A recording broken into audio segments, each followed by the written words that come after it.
At the Draker family's cradle, every child is forced into the final evaluation test called Pankration, a brutal fight with no rules where students can be injured, crippled, or even killed. The instructors choose the opponents, and for years, our boy Zeke always ends up facing the same bully, Leon Conrad. Leon steps into the arena already laughing, because in the past he always beat our boy until he begged for his life. Everyone expects the same humiliation again. Even Zeke's cousins mock him from the crowd, calling him useless for showing up after losing so badly before. But this time, something is different. When Leon pats Zeke on the head and calls him inferior, Zeke immediately fixes Leon's mouth with his critical strike, sending him crashing to the ground before the match even begins. The instructor tries to scold him, but Zeke releases a terrifying bloodlust and says everyone should always be ready on the battlefield. This sends a chill down the instructor's spine. Leon gets up, trying to save his broken face. The instructor begins the fight and Leon immediately dashes, trying to close the distance. When Zeke tries to counter, Leon dodges the attack, grabs Zeke's legs, and attempts an MMA takedown. Well, biggest mistake because his head starts spinning and he doesn't know what happened. The instructor who's watching couldn't believe his eyes because Leon tries to take down Zeke, but Zeke kneed him so fast and got out of his grasp. This made him wonder if he was still the same kid he knew. Meanwhile, Leon is still shaken, but Bro doesn't give him a chance, and Muay Thai kicks him. Leon tries to toughen up and counter, but Zeke can see his attack in 4K, grabs his arm, and slams him so hard. When the dust settles, Zeke is on top of him like an absolute menace and finishes the job. Well, how does this guy become so strong? The reason. In his past life, he was cast out because, in the household Draker, he was the first failed awakener and ultimately hunted down and killed. But before he dies, the ancient relic he finds activates because of his will to survive, and the next thing he knows is he is in his room, looking at a strange system window. Looking at the strange panel, he sees that he has received the ancient dragon's blessing and is already a healer. To confirm what the system said, he tried to use his ability, and it activated. He then remembered that, in his past life, he only became a healer in his 20s, right after the Ether Hall was unlocked. To confirm his hunch, he tried to use his Ether Hall, and it was already unlocked. He realized that his trained body no longer exists, but he returns with his past skill and memories. This is why he can now defeat his bully. Recognizing some of his bullies from the audience, he tells them that if they have something to say, they should come down. Bro really aura farms. Annoyed by what Zeke just said, another of his cousins, Jakin Vardek, decides to choose Zeke as his next opponent. Zeke agrees to this, but lets him know that he is not interested in fighting him alone because the fight would be too boring. Zeke confidently tells Jakin's servant, Liam Stone, that he is free to join his master. Jakin angrily asks Zeke if he just found a way to insult him, and Zeke adds salt to his injury, saying yes. Jakin angrily steps into the arena, and Liam follows him. The instructor urges Zeke to stay calm and wait for instructions before making a move. Deep down, Zeke is just glad that he is finally seeing Liam Stone again. Apparently, in his past life, Liam was known as the Mercenary King. In his past life, Liam didn't get the benefits that other nobles got because he was Jakin's distant relative. He begged to join the higher education of the academy, Valhalla, but in the end, he joined the Knight Order of a small nation called Baranon. After the fall of Baranon, he ended up becoming a mercenary. After so long as a mercenary, he became a Red Knight and started his own stone mercenaries. Liam united the 3 largest mercenary groups and was called the Mercenary King because of this. Because the Empire hired the stone mercenaries, Liam had no choice but to enter the continent wars, and since Zeke was a northerner, he had no choice but to face Liam on the battlefield. However, Zeke believes that things can be different this time around. The instructor then starts the battle, and Jakin comes rushing at Zeke, but he easily grabs his punch. Zeke stops his attack pretty easily, while reminding him that he already suggested that he and his servant attack him at the same time. Jakin still thinks Zeke is messing around, and he throws a kick at him, but Zeke easily blocks the attack. It turns out that Zeke blocked the attack with his elbow, causing a shitload of pain in Jakin's leg. While he is still trying to pull himself together from this, Zeke comes after him. Jakin prepares to block his punch, but it turns out that it is just a feint. Realizing that he is already focused on the punch, Zeke kicks him in the leg, and while he is still trying to balance, Zeke punches him in the chest, causing him to cough up blood. Zeke looks like the devil reincarnate while telling Jakin that he alone is not enough, which is why he urged him to attack alongside his servant. Jakin crashes to the ground in pain and immediately screams at Liam, telling him to kill Zeke. Liam, who looks older than his age and has an unimaginable reach, finally decides to join the fight. Zeke figures out that he is going to lose his advantage if he allows Liam to make his move first. Because of this, Zeke goes after him, and he activates the slash skill. This helps him to unleash a barrage of attacks at Liam, while also interfering with his sight. The students are shocked when they see this, since they have never seen anything like that before. Zeke is also aware that the instructor would be curious, since he is using a northern fist-fighting technique in the Midlands that is supposed to be dominated by swordsmanship. However, Zeke is already feeling the blowback from using this skill, showing just how weak his body was when he was young. At the same time, he is worried about the giant dude standing in front of him. Liam made no move, even with all the punches that Zeke threw at him. Liam only stood where he was and took everything in like a good old mama's boy. Since Liam is putting up his guard, Zeke figures out that he needs to take him out through this before his body finally reaches its limit. Zeke cooks up a powerful punch and throws it at Liam. But just as the punch is about to land, Liam shocks him by dodging it. Zeke is absolutely stunned by this because Liam is not supposed to be able to see ether with his eyes, which means Liam has some really incredible sense. Before Zeke knows it, Liam has grabbed him, but Zeke refuses to let himself get thrown around like that. He wiggles his way around and activates the heightened sense skill to grab onto Liam's neck like a snake. Zeke maintains a chokehold position in an attempt to starve Liam's brain of oxygen. He is pretty sure that no matter how strong Liam is, he is eventually going to pass out from this. However, Liam shocks him by putting pressure on him, causing him to cough up blood. Zeke cannot believe that he is going up against such a crazy dude. But at the same time, he is excited to see who is going to come out on top. The intense battle of endurance ensues between the two, leaving the students in a state of panic as they patiently wait to see who will surrender first.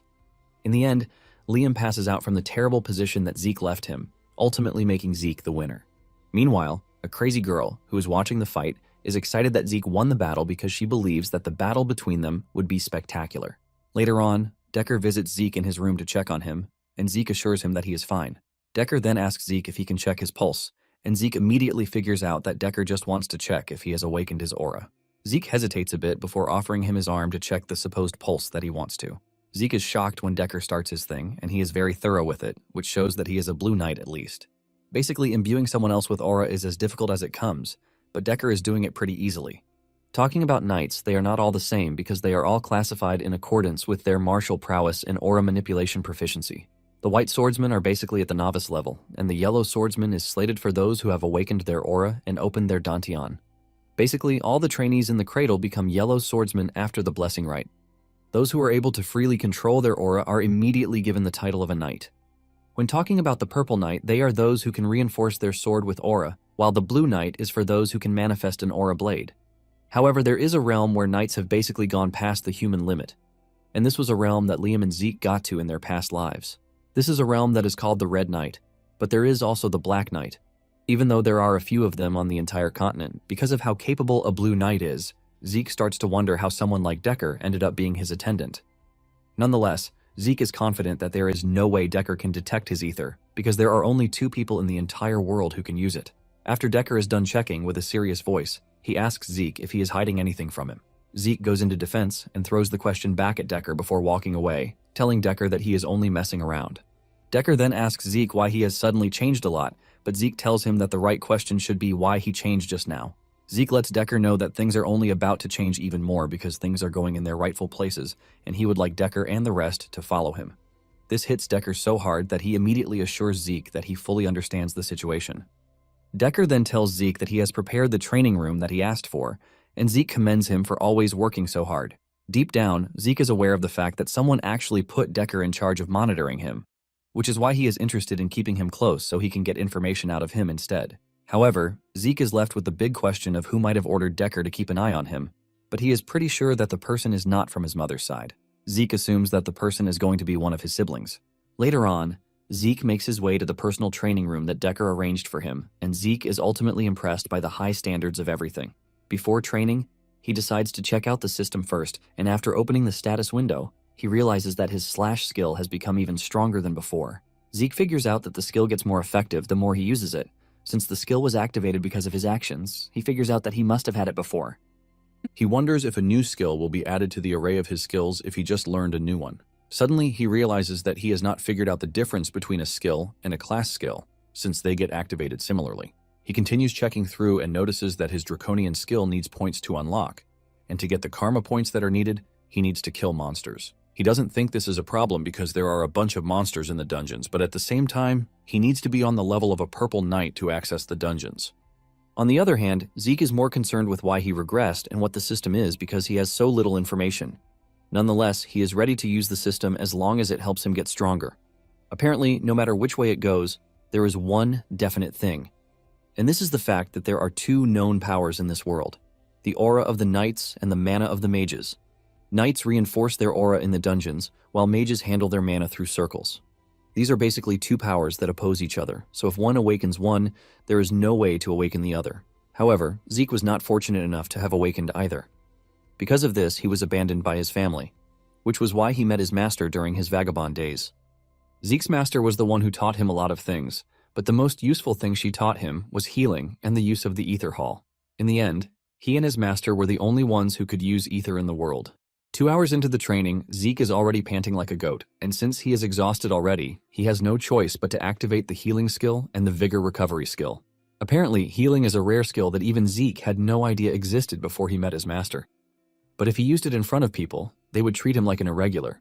This is the main reason he hesitated in using it during his fight with Liam, forcing him to hurry back to his room so he could heal himself. Since he is done healing himself, Zeke returns to training and only stops when it is dinner time. 1 week after this, reports have started flying around about Zeke and the fact that he has become a totally different person. Some don't want to believe that his transformation is real, while some assume that he has dabbled in black magic. On the other hand, there are some who are praying that he gets even stronger so he can humble the strong bullies. Zeke's cousins, including the stern girl, Reyna Tarun, are seen having a meal together in preparation for the swordsmanship duel that is coming up. One of them, Owen Zimmons, teases Leon about the need for him to eat, and this pisses the guy off. Owen tells Leon that he is only trying to be nice, but Leon's inferiority complex is obviously affecting his judgment. Leon gets mad and gets off his chair as if he wants to fight, but a stare from Reyna puts him in his place. The topic soon shifts to Zeke and what they are going to do about him. Reyna admits that Zeke was impressive during the Pancration, but she is pretty sure that Zeke is going to struggle when it comes to swordsmanship. Owen smiles, saying Zeke is going to be totally useless because he won't be able to properly hold up the sword. Leon buffers this point, saying Zeke is such a weakling because he had to get himself a customized sword, since the basic ones were too heavy for him. Leon adds that Zeke only defeated him because of a stroke of luck, but Reyna angrily cuts in, telling Leon that he doesn't have the right to be called a knight in the Draker household if he seriously believes that Zeke won by luck. After saying this, she angrily gets off the chair and walks out of the room to avoid surrounding herself with a bunch of fools. Moving on to the sword duels, the participants make use of real swords, which is why most incidents in the cradle happen during the said duel. This is also where the difference between the cadets' skills is openly revealed, and a month after this, the Blessing Rite will commence. The Blessing Rite is an event where the Drakers awaken their aura. On the day of the duel, the instructor calls Zeke to come to the stage, and he confidently walks to the stage with his big sword on his shoulder. This immediately sparks grumbling among the students, who believe that Zeke is acting pompously, which is why he is wielding a big sword. It turns out that Zeke will be going up against Reyna, and Zeke is happy to have Reyna as his opponent. Reyna is surprised to see Zeke easily lifting the big sword, and this is when it dawns on her that Zeke is not the same boy that she used to know. A load of questions flood her mind on why Zeke might be confident, but it soon dawns on her that she's already getting intimidated by Zeke. Reyna tries to burn off the fear that is creeping through her body, since she was the one who challenged Zeke in the first place. At the same time, Zeke is also being careful because Reyna was known as the Lightning Knight in her past life. Reyna was one of the knights who was able to make a name for herself during the Continental Wars, and was also noted to be one of the greatest of the next generation of Drakers. The reason why she was regarded this way is that she awakened her aura before she went through the Blessing Rite. Zeke figures out that Reyna's aura should already be active years before the current time, but hasn't used it in the cradle because she claims she wants to improve her basics. Just then, the instructor declares the fight open and Reyna makes the first move. She swings her sword so hard that Zeke is forced to jump backwards to avoid getting skewered. Zeke has no choice but to admit that Reyna is quite talented, but he still doesn't feel threatened. Reyna continues coming hard at Zeke, and the spectators believe that she is toying with Zeke. They urge her to teach Zeke a lesson and stop messing around with him, but Owen is smart enough to know that Reyna is not messing around. Even though Reyna has heightened senses to locate and navigate through tight gaps, she still can't take advantage of this situation because no matter where she moves, Zeke's sword is always there to meet her. Reyna starts realizing that Zeke is moving as if he is applauding her efforts. The moment Zeke does this, he opens another gap for her, making everything seem like a training duel, which is meant to teach her. Reyna continues running around the arena trying to get Zeke, and this has started straining, with a clear indication of this from how she is sweating. Zeke finally sees how Reyna was fighting when she was still in the cradle, and he is not impressed. Even though her sword appears to be honest, Zeke expected more from someone who is always so obsessed with their basics. At the same time, this fundamental is what is actually holding her back, and Zeke decides to help her break out of the tight shell that she has found herself in. Zeke then goes down on an extremely low stance, and Reyna figures out that Zeke is trying to close the gap between them in just one leap. Reyna is confident that she has what it takes to block Zeke because she is incredibly fast, too. Reina is still riding on her confidence when Zeke suddenly reaches her, sending a wave of fear through her body. It takes an incredible amount of flexibility for her to dodge the strike. She jumps backward and concludes that she can still react to Zeke's strike as long as there is a bit of a gap between them. Just then, Zeke does something shocking by using his sword to throw pebbles at her. The pebbles hit her on the face, causing Zeke to close down while she is still struggling with the pain. Reina opens her eyes to see Zeke breathing down on her neck with his sword. Reina realizes that she is done for, forcing her to resort to something extreme. In the blink of an eye, Reina knocks Zeke's sword away, and the students start celebrating that Reina has won. However, the instructor is left in awe because none of the cadets noticed what happened. Just as Zeke's attack closed down on Reina, she was forced to use a bit of aura, which was barely noticeable. Reina is the one who promised never to use aura until she got into the academy, but Zeke is able to force her into breaking that promise. Reina is also aware of what she did, and while she is still sulking over it, Zeke dashes over and punches her in the throat, causing her to cough up blood. She falls to her knees while holding her throat, and the students erupt in anger, condemning Zeke's decision to use the fist, even though they are in a swordsmanship duel. The students start saying all sorts of trash things about how Zeke is not worthy of being a knight because he abandoned his sword. Zeke doesn't really care about their outcries because he won in the end, which is what matters. Reina manages to get back on her feet and Zeke asks her if she is willing to continue the fight. In her head, Reina is thinking about the whole scenario, and she wants to believe that Zeke was only able to strike her because she let her guard down. Suddenly, it dawns on her that she is only making up stupid excuses because if Zeke had a dagger in his hands and hit her with that instead, she would be dead meat. Because of this, Reina has no choice but to accept that she lost the battle. The students are left in shock and disappointment when they hear this because Zeke, who was known as trash just a couple of days ago, has managed to secure victory against one of the most talented children in the cradle. Meanwhile, the report of Zeke defeating Reina has gotten to his siblings, William and Abel. William is freaking out because he doesn't want to believe, but Abel urges him to calm his nerves. He asks when the blessing rite is, and William tells him that they have a month before the rites. Abel is pleased to hear this, and he decides that it is the right time to visit the family. William is shocked to hear this, and Abel reveals that Zeke has gotten his attention already, which is why he is interested in knowing what Zeke is going to awaken with.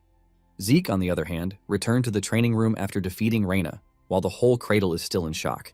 And in no time, a month flew past. It is the day of the blessing rite, and Zeke still ended up training that very day. While sweating heavily, he wonders how he was able to attain the level of a red knight in his past life with such a shitty body. Zeke then opens the status window, and he realizes that he gained a bit of mastery in some of the skills. Some of them have moved from E rank to D rank, and this will only continue to increase the more he trains. Zeke is pleased that he has been able to increase the mastery of the skill he gained during the duel, which is swift steps. Suddenly he notices another presence close to him, and he figures out that it is Decker. He immediately asks Decker what he wants, and Decker informs him that they need to leave in 2 hours. Zeke acknowledges this, telling Decker to get everything ready because he is going to join him soon. Shortly afterward, Zeke arrives at the main Draker estate in a carriage. This is an estate that is located within the Duchy of Troy, even though the family's main residence is located in the heart of the continent. Nonetheless, the blessing rite is always held at the main estate, where the legend of the Dragonslayer started. Alongside Zeke are the other students, who just graduated from the cradle, and the house is packed. In addition to the presence of the students, there are spectators hanging around the corridors. For the first time, Zeke is finally noticing that the spectators are all famous ladies and gentlemen, and he is pretty sure that his family has sent spies to keep an eye on him. Zeke believes that whoever the spy is, they are going to give up on their mission once they see him fail the awakening. Suddenly, he notices Abel among the spectators, and this riles Zeke up. Zeke and Abel end up staring down at each other, and the animosity is clear. However, Zeke manages to calm himself down because he has no chance against Abel as it is. He knows that in his past life, Abel would never have come to the blessing rite, and Zeke is worried that his actions might have changed the future. Since this is the case, Zeke decides to make the most of the opportunity. After all the preparations are out of the way, they declare the blessing rite open. One of the students, Aaron, is the first to be called out. He steps up and pushes his hand into the water and punctures his palm with the needle sitting below the water tank. This immediately gives off a crazy reaction, emitting a blue light. Basically, the rite is meant for those in the bloodline to awaken their sealed aura when it is time for them to leave the cradle. This is a fast method, unlike knights, who awaken their aura after the age of 20. However, there are rare cases where some would awaken a trait of the Dragon Slayer known as mana inhibition.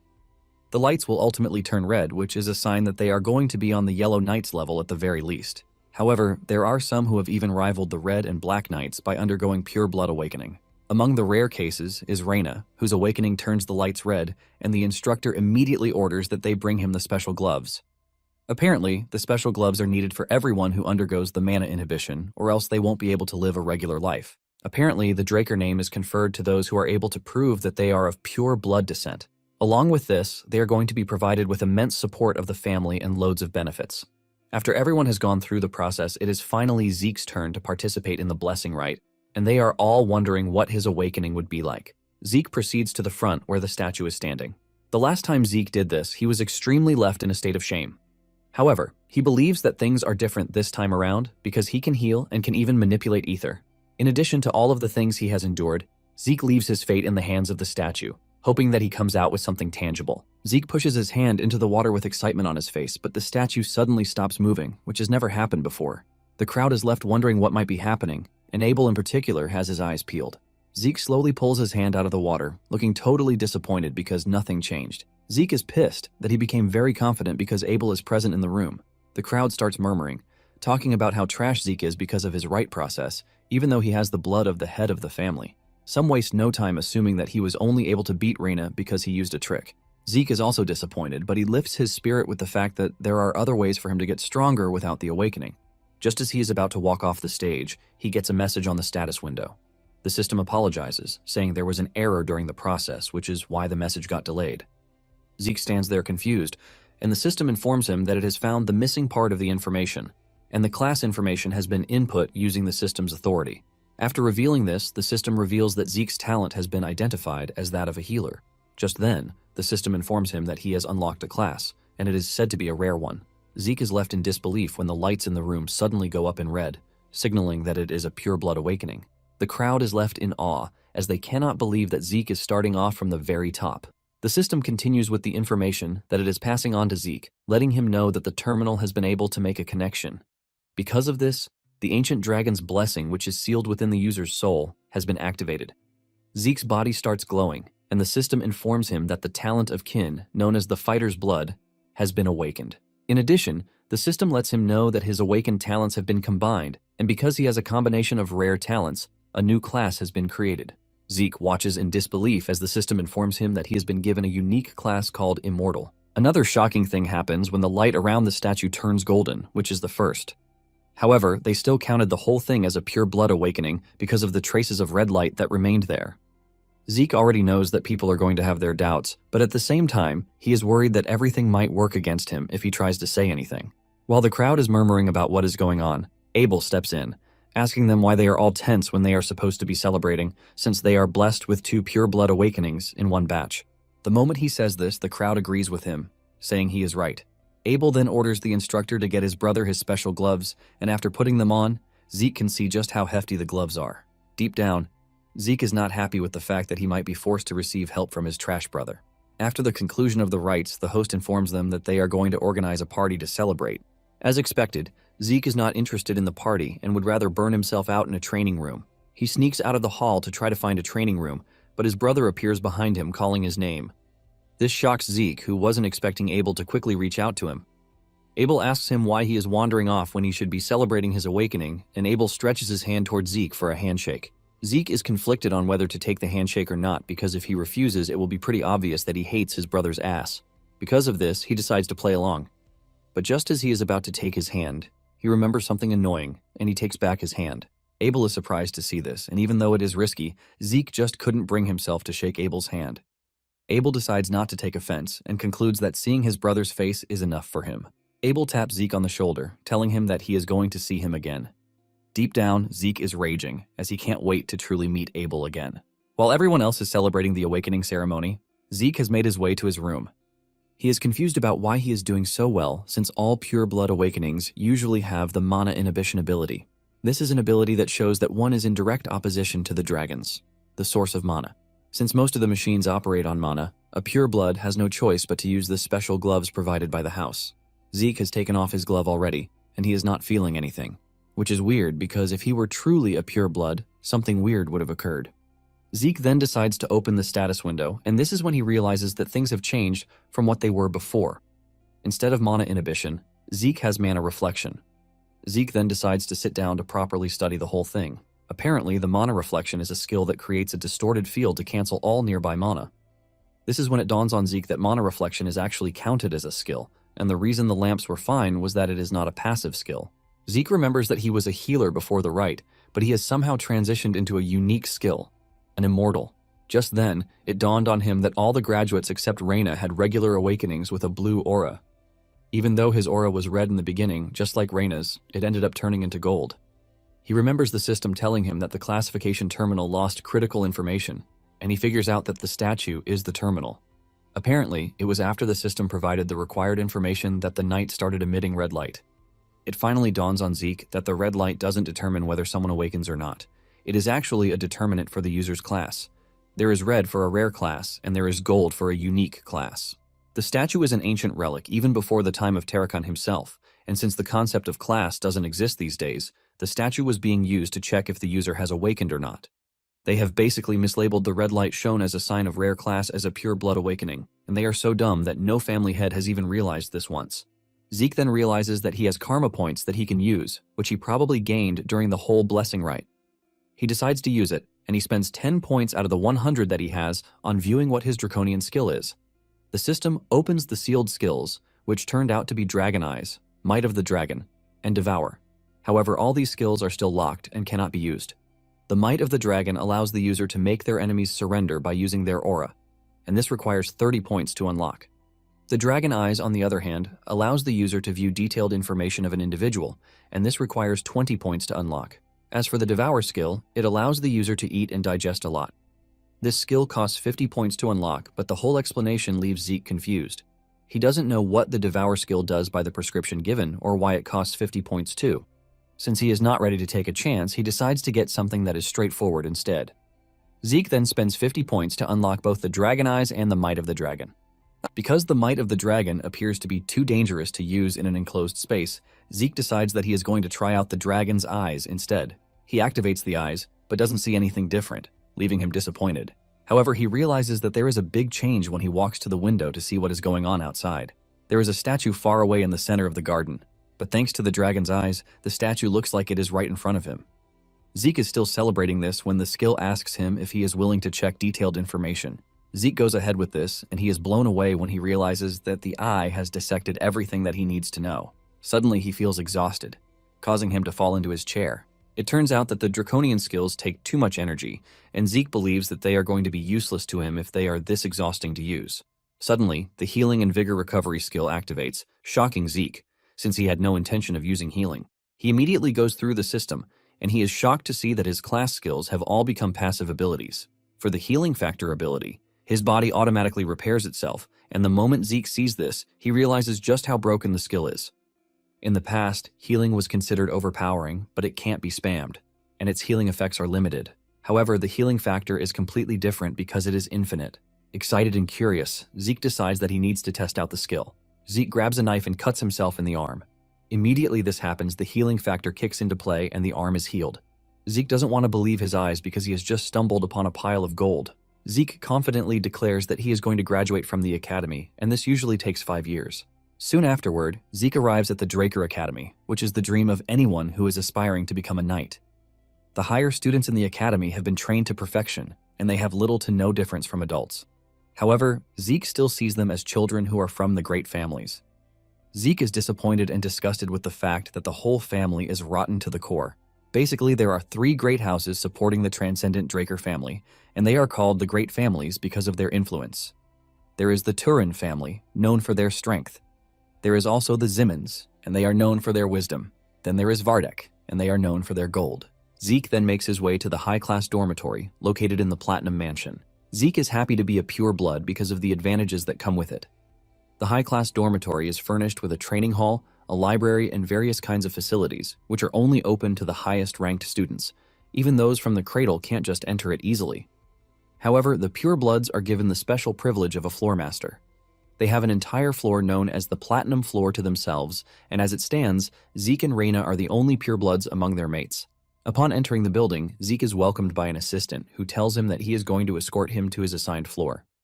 Zeke is surprised to see a bunch of students all lined up to welcome him, and he believes that this is too much. The attendant then tells him that Decker is waiting for him in his room.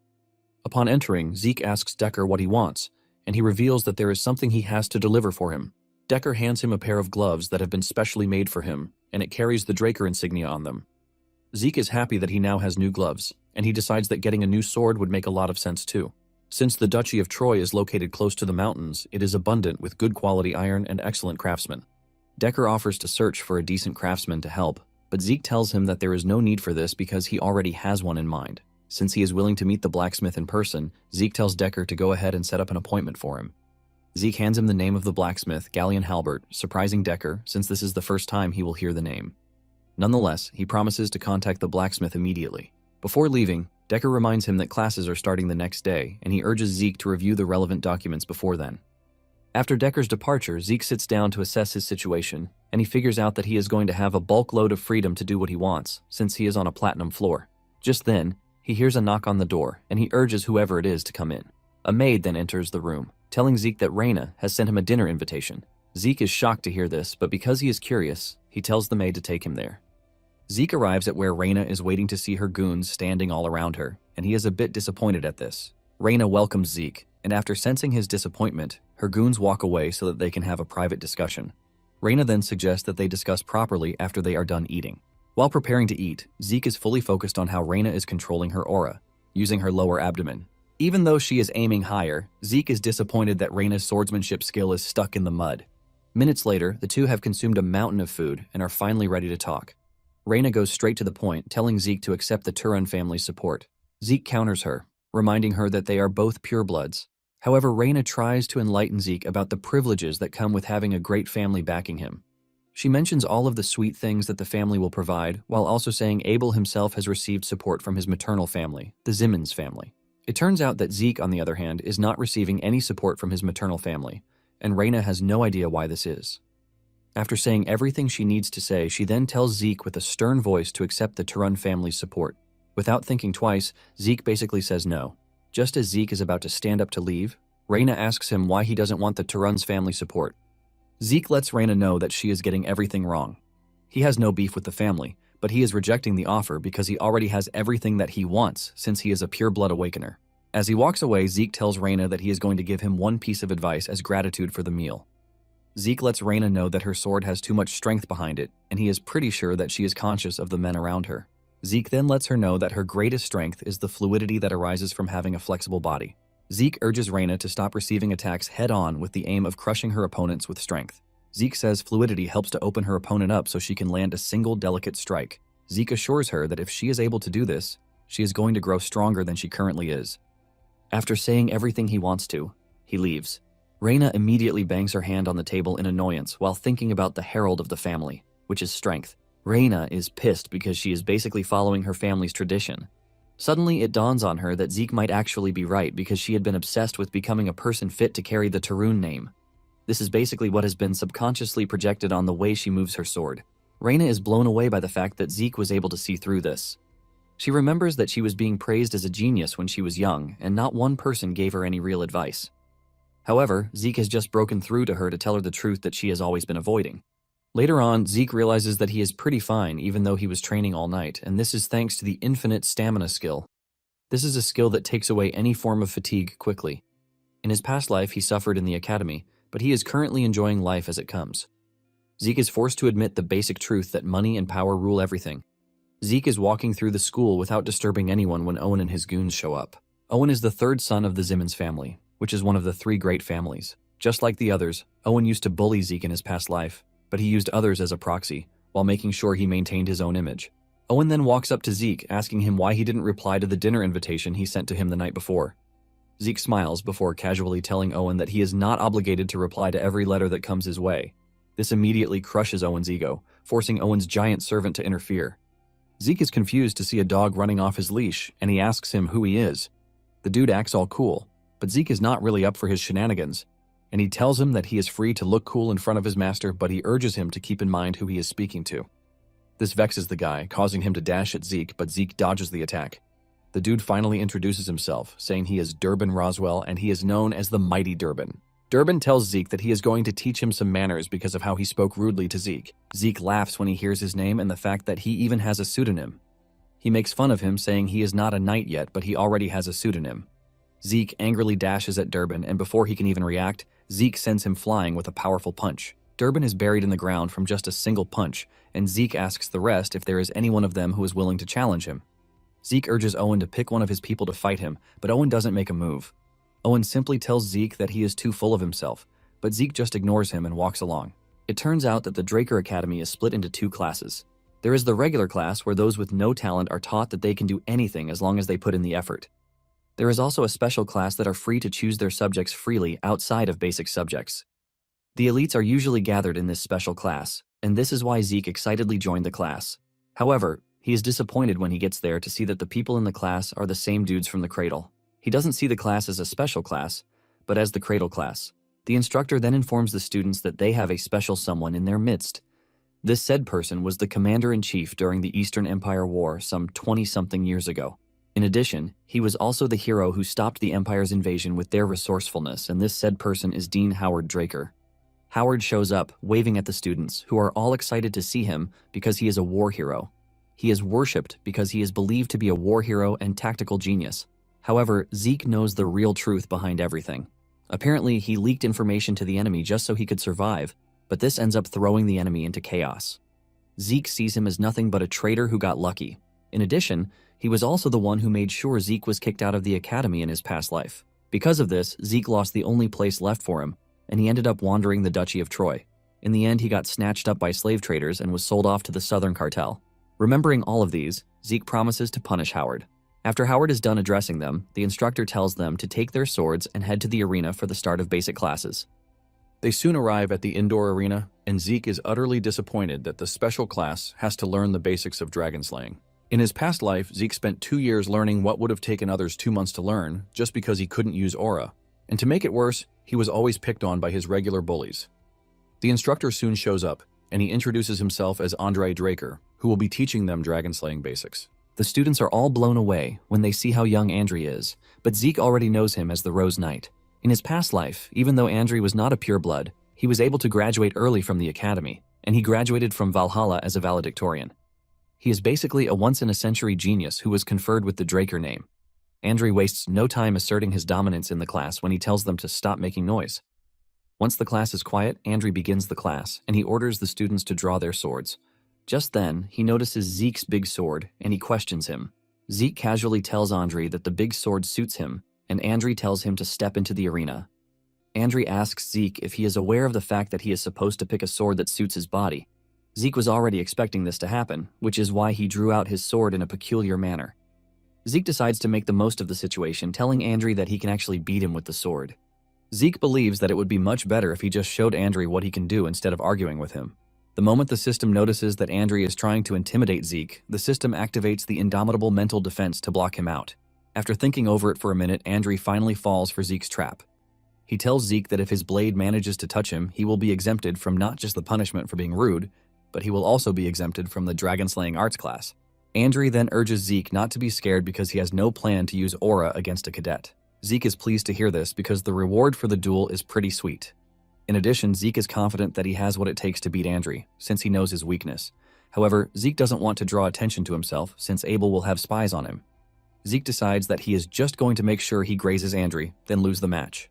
Zeke then makes the first move, and he dashes toward Andre, but he easily blocks his attack. Zeke is not surprised, because the least of this is expected of a Blue Knight. At the same time, it dawns on him that defeating Andre might not be as easy as he thought it would. Andre soon has Zeke on his knees, and the students waste no time glazing Andre, talking about how he is on another level. Minutes later, Zeke is still trying, and he hasn't even gotten a breakthrough. Sometime later, Andre is already asking questions in his head. He can't believe that he is already sweating against a cadet. Even though he is suppressing his aura, he doesn't think a cadet should have the stamina to stand up to him. At this point, Andre is starting to believe that purebloods are on another level.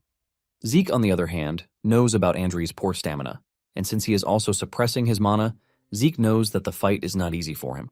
The aura is basically imbued in the day-to-day activity of a Draker Knight, which is why it is always maintained as if breathing. To put it simply, Andre is basically holding his breath while engaging in the battle with Zeke.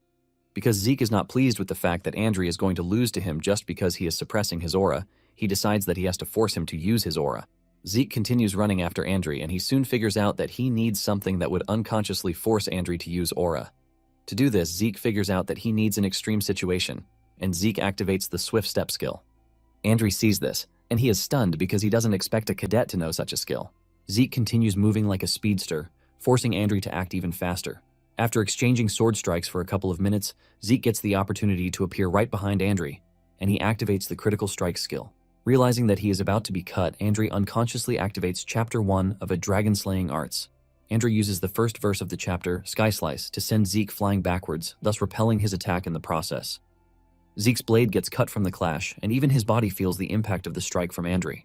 Without wasting time, the healing factor skill activates, but Zeke has achieved his aim and he decides to collapse to properly sell the act. Medical staff immediately rushes over to check on Zeke, and Andre sheathes his sword before declaring that Zeke has been exempted from the class.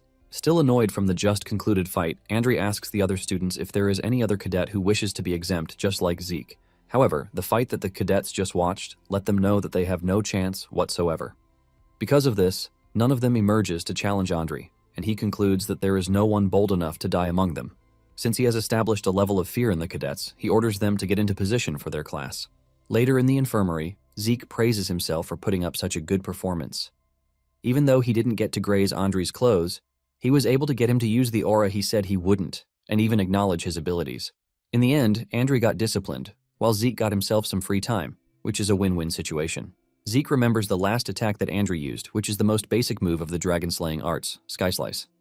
However, it had so much force behind it because it came from a blue knight. Nonetheless, Zeke believes that he still has what it takes to defeat a blue knight because he has the stamina and healing factor to keep going. However, Zeke is not ready to settle for the barest minimum because he is aiming for an unimaginable power that will not let him be subjected to anyone's command. Zeke is thinking about this when a redhead with a bottle of booze suddenly appears beside his bed. The dude calls Zeke Arthur's youngest son, and the sudden presence of the dude scares the hell out of Zeke. Zeke can't believe that he didn't even get to sense the dude, even though the strong stench of booze is all over him. At the same time, Zeke can't believe that the dude is casually addressing the patriarch, Arthur, like it is nothing. Zeke then asks the dude who he is, but the dude throws another question at him, asking him how he did what he did earlier. Zeke plays a fool, asking the dude what he meant by this. The dude sees through Zeke and reminds him that he was inflicted with an internal wound when fighting Andre, but it healed instantaneously. The moment the dude says this, fear creeps into Zeke's body because he can't believe that someone has caught on to the fact that he is using healing factor. The system senses the fear in his body and activates the indomitable mental defense to help out. This helps Zeke to calm down, and he concludes that there is no one in the academy who knows about healing. Because of this, Zeke continues to act like he doesn't know what the redhead is talking about. Realizing that Zeke is not ready to slip up, the dude suddenly attacks him with the aim of cutting off his head. However, Zeke is able to react to this, and he dodges the strike. He leaps off the bed, believing that the redhead is an assassin who has been sent to finish him off. Zeke is able to grab his sword, and he throws the bedsheet at the redhead to impair his vision. The redhead laughs when he sees this, admitting that Zeke has some trick up his sleeve. Since he is in danger, all of Zeke's senses have come to life, and the system activates the skills needed for his survival. Like the precise stab skill, Zeke's senses are letting him know that failure to kill the redhead might actually result in his death. Zeke cuts through the sheet, aiming to catch the redhead by surprise. However, he is the one who was surprised as the dude easily catches his sword, while complimenting his adaptability. The dude smiles at Zeke, saying he is operating just like a mercenary would, and this sends a bulk load of questions into Zeke's head, to jump backwards, leaving his sword in the dude's hands, while at the same time wondering who the guy is.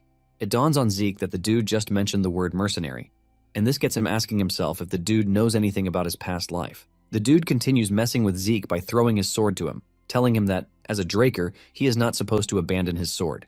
The dude then tells Zeke that he appears to be more suited to be a mercenary rather than a knight. Zeke heaves a sigh of relief when he hears that this is what the dude meant, not that he actually knows anything about him being a Draker. At the same time, Zeke senses something overwhelming, which he has not felt since he fought his master. Zeke admits that the dude would easily kill him if he wanted to, because there was a considerable amount of skill gap between them.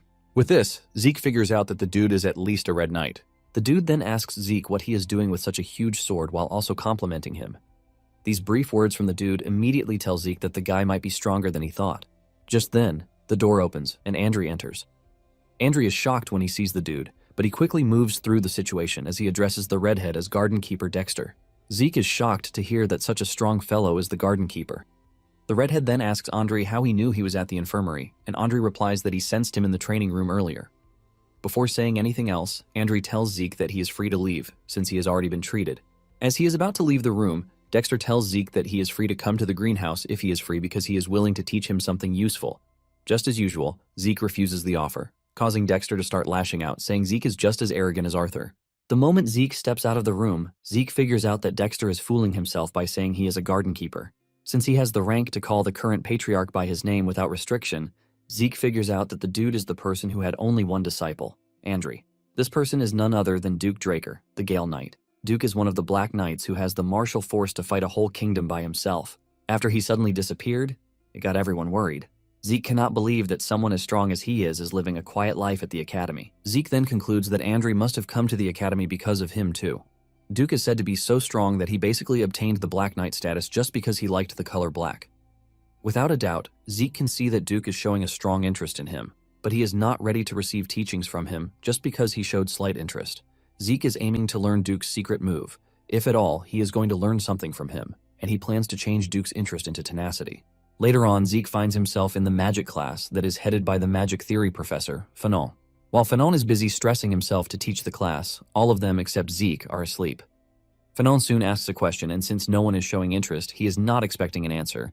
But to his surprise, Zeke contributes to what he just mentioned.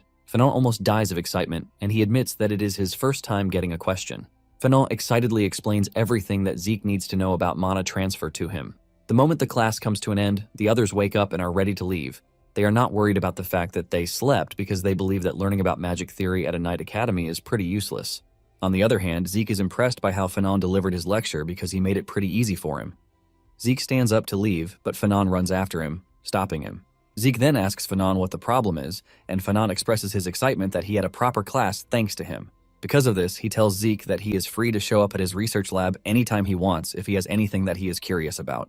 Fanon then reveals that he is a Delphoa Magic University Scholarship alumnus, which means he knows a lot. Zeke is shocked when he hears this because an alum from the Magic University of Delphoa is no small fry. This is basically the nation where magic originated. Zeke happily accepts the offer since it is going to be beneficial for him to get close to a mage. Since mages are critical thinkers, Zeke believes that they are better to have around rather than stuffy knights. Zeke is walking through the hall when he suddenly spots Duke lying on one of the public benches. He is shocked to see this, but this just tells him that Duke is less patient than he thought. Zeke has only avoided him for a week, and he has already shown up to see him. Zeke then asks Duke why he is there, and Duke asks him why he didn't come to the greenhouse. He reminds Zeke that he promised to teach him some useful things. Zeke acts cold again, saying he is not interested. This gets Duke even crazier as he asks Zeke why he is not interested. Zeke admits that Duke is talented, but he tells him that he is currently busy with individual training. It turns out that Duke is not a man who takes no for an answer, and before Zeke can even react, Duke has gotten to him. Duke knocks him out with a perfect hit to the back of his neck, and when he wakes up, he finds himself in the greenhouse. Zeke can't believe that Duke literally knocked him out just because he had been waiting for a week. Zeke is still looking around when Duke appears in front of him. Zeke asks him if he abducted him, and Duke admits this, saying he is interested in him, which is why he did. Zeke cannot believe that Duke is not even hiding his intentions, showing just how impatient he is. However, Zeke doesn't think it is time yet for this. Zeke activates swift steps in an attempt to run away, but Duke easily catches up to him. Zeke gives it another try, but the result remains the same. Zeke realizes that Duke is still treating the whole thing as a joke and figures out that he needs something to get him serious. Zeke then asks Duke why he is interested in him, and Duke replies that he wants to know how Zeke's internal wound got healed instantaneously. This is when it finally dawns on Zeke why Duke is chasing him around. Zeke then decides to spice things up by telling Duke to make him answer the question if he is really curious about it. Just then, Duke vanishes, leaving Zeke to start wondering where the dude is. By the time Duke reappears, he comes back with Zeke's sword. He throws Zeke his sword, telling him that they need to make a bet so that things will be more interesting. Duke tells Zeke that he is going to get access to one wish if he can graze his clothes. However, he tells him that he is free to give up on the duel, but to do this, he is going to tell him everything that he has been hiding. 3 hours later, Zeke is still up and running, leaving Duke totally surprised and stunned. Duke has figured out that Zeke doesn't only have unimaginable stamina, but he appears to be invincible because his healing is limitless. On the other hand, Zeke knows that he can keep this up as long as he can, but at the same time, he won't be able to beat the bet. He then remembers the draconian skill, the might of the dragon. He hasn't used it before because he believes that it is going to be dangerous, but since he is going up against a Black Knight, he doesn't think it is going to be a problem. Zeke then switches things up, and when Duke sees how crazy he is staring down at him, he gets even more excited. Zeke dashes toward Duke with swift steps, but Duke blocks the attack. Nonetheless, Zeke continues attacking, using the same pattern. Duke admits that he is fast, but believes that he is still nothing compared to Reina. However, Duke is impressed with his tenacity. Finally, Zeke decides that it is time he uses the Might of the Dragon skill. The moment he does this, Duke feels an overwhelming force around him that causes him to hesitate for a slight second. Zeke then makes use of this to unleash a cloud of dust to impair Duke's vision. Duke is not worried because he believes that it would also be hard for Zeke to find him in such a situation. Suddenly, Zeke appears behind Duke, and he activates the dragon's eyes to accurately see where he is going to strike. Zeke swings his sword with everything he has, but to his surprise, Duke suddenly vanishes. This is when it dawns on him that Duke just used his secret move, which is why he is known as the Gale Knight. Before Zeke knows it, Duke reappears very close to him, giving him no chance to react at all. By the time Zeke sees him, it is already too late. Zeke watches as Duke lands a devastating blow to his chest to knock him out, while telling him that he's going to consider the duel a draw. Zeke is sent flying into the distance, and when he finally gets stopped by a wall, the system tells him that his fatigue has surpassed the acceptable limit thanks to the excessive use of the draconian skill. The system lets him know that his consciousness would forcefully shut down to make sure that he is safe. Zeke tries to fight it, but ends up passing out nonetheless. When he finally wakes up, he finds himself in his room. He is shocked that he is back in his room, and he starts wondering if Duke was the one who brought him there. He sighs in disappointment because he almost won, but he expected nothing less, since he is going up against a Black Knight. Zeke realized that he had done everything that he could possibly do, but it was still useless against Duke. Zeke wanted Duke to let down his guard by repeating the same attack over and over again, so he could make a gap using the might of the dragon. Zeke even used the dragon's eyes to try to strike him, but this wasn't enough. Zeke figures out that the move Duke toward the end of the fight is definitely his secret move. Even though he got knocked out because he used draconian skills excessively, Zeke is thankful that he got to see Duke's secret move. Zeke figures out that Andrew was able to rise to the position of a Red Knight thanks to this skill, even though he has really weak stamina. Even though Zeke didn't get to learn Duke's secret move, he is pleased that the whole battle was worth it. Zeke was able to see the might of the dragon power firsthand, and he figured out that knights below the black level would have surrendered immediately. Just then, the system informs him that he has an unopened message. The system displays the message, telling him that the Swift Step skill has been upgraded from D rank to C rank. In addition, his soul is said to have developed due to the demonstration of his strong will. Thanks to the development of his soul, his system functions have also been activated. The system then tells him that it is possible for him to activate the next function using karma points. A bunch of functions immediately appear on the screen. There is a mini-map, and this is a function where the geographical terrain features can be seen in the form of a map. There is also the inventory function, which allows him to save items. Both of these functions require 20 points to unlock. However, there is a third function called the elementary level quest book. This includes tutorials and missions for the effective development of low-ranking administrators. Since Zeke has just 40 karma points to spend, he decides to check out the inventory first. Zeke unlocks the inventory function, and the system informs him that he can save selected items in the inventory. When retrieving stored items in the inventory, he can think of the name or shape of the item to get it out. In addition, the amount of space that the item takes up in the inventory depends on the item's weight and size. However, he has the option of increasing his inventory's size by using karma points. Zeke immediately decides to try out the inventory skill, and he grabs his sword with the intention of storing it. He thinks of saving the sword, and it immediately vanishes into the storage space.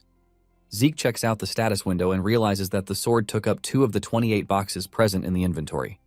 Zeke finally understands what the instruction meant when it said that the space and item it takes are dependent on its weight and size. Since he only has to think of its name or shape to retrieve it, Zeke also tries this out. The moment he thinks of it, the sword reappears in his hand. Zeke is extremely pleased because he realizes that it is actually better than a subspace. It then dawns on Zeke that he is still a low-rank administrator, and he wonders what would actually happen when he reaches a higher rank. Since the points appear to be hard to come by, Zeke figures out that it would be stupid of him to use them recklessly. Just then, Decker knocks on the door, asking to come in. Zeke grants him permission to do so, and Decker tells him that there is a message for him. Decker says the sender said Zeke would already know it is once he says Garden Keeper Dexter. Zeke smiles as he receives the letter to read the contents. He realizes that the duel wasn't a total failure because Duke told him that he is free to come again if he ever wants to challenge him. Zeke finally realizes what Duke meant by calling the duel a draw. Zeke is basically pleased that he still has another chance to get what he wants from Duke. Decker then tells Zeke that he still has one more piece of information to give him. Decker reveals that the information is about the blacksmith that he mentioned. Decker says he has found the blacksmith, and Zeke excitedly asks him when the appointment is slated. Decker then reveals that there is a major problem because the blacksmith refused the appointment. Zeke is stunned to hear this, and Decker reveals the blacksmith says they are no longer making weapons. After the rejection from the blacksmith, Zeke decides to pay him a visit himself. As he enters the shop, he remembers the sword that Galleon forged for him. The sword was named Graham, and it was the best sword Zeke could ask for. The sword was potent enough to be able to replace the use of aura with ether. Now that Zeke has arrived at the said blacksmith shop, Zeke is disappointed to see him wallowing in his drunken state. Galleon is shocked when he sees a teenager entering his forge, and he urges Zeke to leave because it is not meant for children. Zeke is shocked to see Galleon in such a way because he never remembered Galleon being temperamental. This tells Zeke that there have been things that happened before he met him. Zeke decides to do things in his own way by grabbing a bucket of water and pouring it on Galleon to get him out of the trash state he is sitting in. Once Galleon is in a clear state of mind, Zeke walks up to him, asking him why he declined his offer for a job. Galleon is a bit confused about what is going on until he notices the insignia on Zeke's glove, clearly showing that he is a Draker. Galleon immediately bows his head, apologizing to Zeke for being such a rude person. Galleon then reveals that he is not currently taking orders because he can't even make what he wants for himself, so he doesn't see how he can make what others want. This is when it dawns on Zeke that even Galleon once went through depression. Zeke remembers that the time he met Galleon, he was already the greatest blacksmith on the continent, but he never told him what kind of life he led before that. Zeke figures out that Galleon obviously didn't want to share his past because of how embarrassing it was. However, Zeke doesn't think he can wait around for Galleon to come around. Just then, Zeke tells Galleon that he would like to see some of his works that he is calling a failure.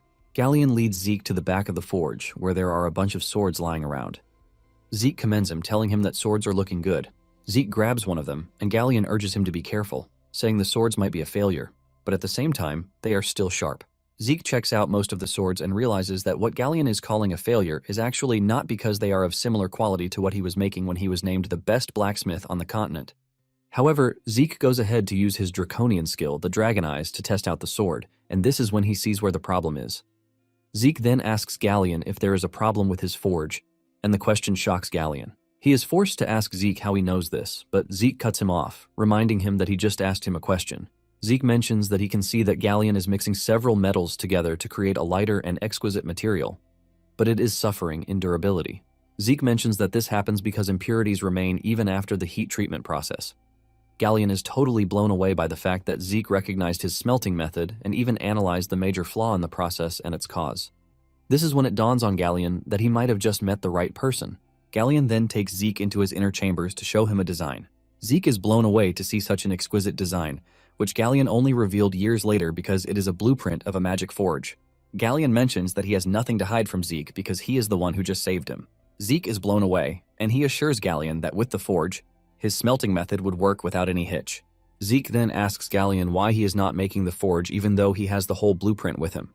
Galleon mentions that the most important part of it all, the mana energy law blueprint, remains. But the money the magic tower is asking for is 10,000 gold. Zeke hears this and almost passes out because a normal 4-member family's monthly expenses are 10 gold, but this is 1,000 times as much. Zeke finally realizes that it took Galleon 10 years to gather the money needed for the forge. Galleon admits that the money is crazy, but he lets Zeke know that if he ever helps him make the forge work, since he is a Draker, he is going to create anything he wants for him without any money or conditions attached, as long as he is alive. The offer sounds tempting to Zeke, but the whole thing is impossible for him because even as a pureblood, he can't possibly receive the support of 10,000 gold. At the same time, Zeke doesn't think he can give up on Graham, the Sword of Radiance. Zeke starts racking his brain on what to do, and suddenly it dawns on him that Galleon's only issue is mana energy laws. Zeke immediately accepts the request to help Galleon, and he takes the blueprint with him. Zeke tells Galleon that he has a mage that he can ask a favor from, and when he gets an answer, he is going to tell him. Zeke is about to turn back to tell him to stop drinking, only to see Galleon on the ground, bawling and thanking him for saving him. Upon arriving at the academy, Zeke started making his way to Fallon's office. On his way, he wonders why the Mage Tower is demanding such a high commission fee from Galleon, since the structure itself appears to be simple. Zeke is still thinking about this when he suddenly notices something weird in the alley close to him. Inside the alley, Leon is bullying someone, and this immediately reminds Zeke of how Leon trashed him around. Zeke wants to ignore Leon until he hears Leon talk trash about him while he is busy bullying someone else. Leon believes that Zeke managed to beat him by luck and nothing else. Leon is having a blast until Zeke shows up on the scene, and with a stern voice he tells Leon and his goons that he is giving them 3 seconds to bury their heads. Leon is shocked to hear this coming from Zeke, and he laughs at him, telling him that his arrogance has known no bounds since he got his pure blood awakening. Leon continues trash-talking, but Zeke cuts him off and repeats his order, but this time with more pressure. The aura oozing out of Zeke's body almost cripples Leon and his team. Leon cannot fathom how it is that he is scared in Zeke's presence when some months ago, he was basically crawling at his feet. Leon manages to break free from his fear and he orders his guys to attack Zeke. They all rush at Zeke, but Zeke remains calm as he knocks them down one after the other. With his sleek moves, Zeke delivers devastating blows to knock them down as if they were amateurs on the street. In no time, Zeke has taken down the entire squad, leaving only Leon to witness the rampage. Fear creeps through Leon's body as he cannot believe that Zeke is the same person he knew before. After wiping the floor with his team, Zeke walks towards Leon, telling him that he doesn't need to be scared since he already knows what is coming next. Out of fear, Leon draws his sword, but this ends up being a big mistake on his path. The moment Zeke sees him drawing his sword, he reminds him of what he just did, since they are not allowed to recklessly draw their swords in the training area. Zeke then replies appropriately, saying Leon is the first to draw his sword and to face the murderous intent coming from him. He also has no choice but to unsheath his sword. Zeke slowly pulls out his sword, saying he is only retaliating to protect his honor. Zeke makes it known that the battle will only end once one of them is dead, since the responsibility for this lies with both of them. Zeke turns to Liam Stone, who is being bullied, telling him that he is a witness to everything. With a scary voice and aura, Zeke tells Leon that they should continue their fight. Leon realizes that he is done for if he tries to fight Zeke, and he immediately drops his sword. He addresses Zeke in the most formal way he can, begging him to let him live. Leon urges Zeke to let him go, and Leon on his knees reminds Zeke of how Leon treated him when he was in his position. Zeke decides not to kill him, but he cuts off his ear as payment instead. Leon screams out in pain, holding on to his bleeding ear, and Zeke lets him know that he doesn't want to see his ear reattached the next time they see each other because he is literally going to kill him. Zeke then smashes Leon's head into the ground as final punishment before walking away. As he walks away, Liam stops him, asking Zeke why he helped him. Zeke smiles, telling Liam that he wasn't helping him because all he did was for himself. After dealing with the bullies, Zeke makes his way to Fallon's office to show him the blueprint and ask him if it will be possible to make it work. Fallon admits that it is possible to make the design work, and Zeke excitedly tells Fallon that he is going to leave the blueprint with him. However, Fallon urges Zeke to calm down and listen to his explanation first. Fallon mentions that the overall composition is simple, but the problem is the core in charge of power output. Fallon says the core is considered the heart of the machine, but the circuit has some tricky restrictions to it. Fallon mentions that it might look small, but it requires enough power, and they are also going to need a way to adjust the output without delay. Zeke is confused with all the explanations and asks Fallon if it is possible or not. Fallon reveals that there are two options, and given the condition of the core, he might try to adjust the design. However, to do this, it would take at least a decade to redo the design for the core. As if this is not enough, Fallon fixes his statement, saying it would take around 15 years to redo the design. Zeke almost loses his mind when he hears that the design will take 15 years. Fallon then mentions that the second option is that they can avoid the 15-year plan by using an alternative material. However, there is a slight problem with this because the material needed is a high-compression monostone. Zeke screams out in shock when he hears this because a high-compression monostone is an ancient artifact that can't be made with modern technology. Fallon agrees to this, saying ancient relics are rare as it is. In addition, trying to find the artifacts in the ruins is even harder, and if they want to buy the monostone, they will be looking at around 3,000 gold. Sweat starts running down Zeke's face because he knows that this is a big problem.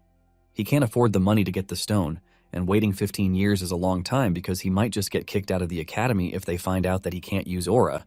Even with all of the problems that he is facing, Zeke is not ready to give up on Graham. Zeke is frustrated with the fact that he still can't use aura just like his past life. However, ether is considered to be a difficult power to control by humans, which is why they use aura because it is easier to use. Apparently, the only aura skill that Zeke can use is called the Spirit of the Soul, which his master taught him, and this helps him reinforce his body with aura. This is basically why he needs Graham, the Sword of Radiance. The big problem now remains how he is supposed to get his hands on a compression mana stone. While Zeke is still racking his brain on what to do, Fallon commends the creator of the design, saying it is impressive because it would have been difficult even among the Golden Age relics. The moment Fallon mentions the Golden Age relic, it finally dawns on him that there is a solution to his problem, and he didn't even think of it at first. Zeke immediately stands up and he tells Fallon to take off the blueprint until he comes back. Fallon is confused when he hears this, as he asks Zeke if he is really expecting him to use 15 years to complete the design.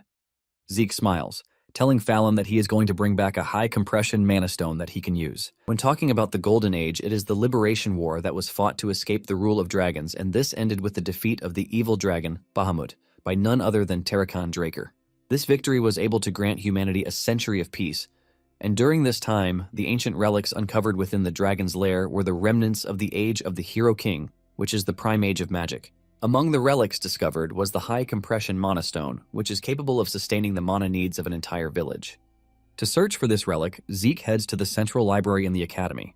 Apparently, the library is under constant maintenance, even though it is rarely used because it is believed to have been established by Tarakan himself. During the expansion of a records room, relics from the Golden Age were discovered in the library, and this led to the involvement of the Magic Tower and the Archmage of Nirvana, who is a member of the three great families, in the excavation.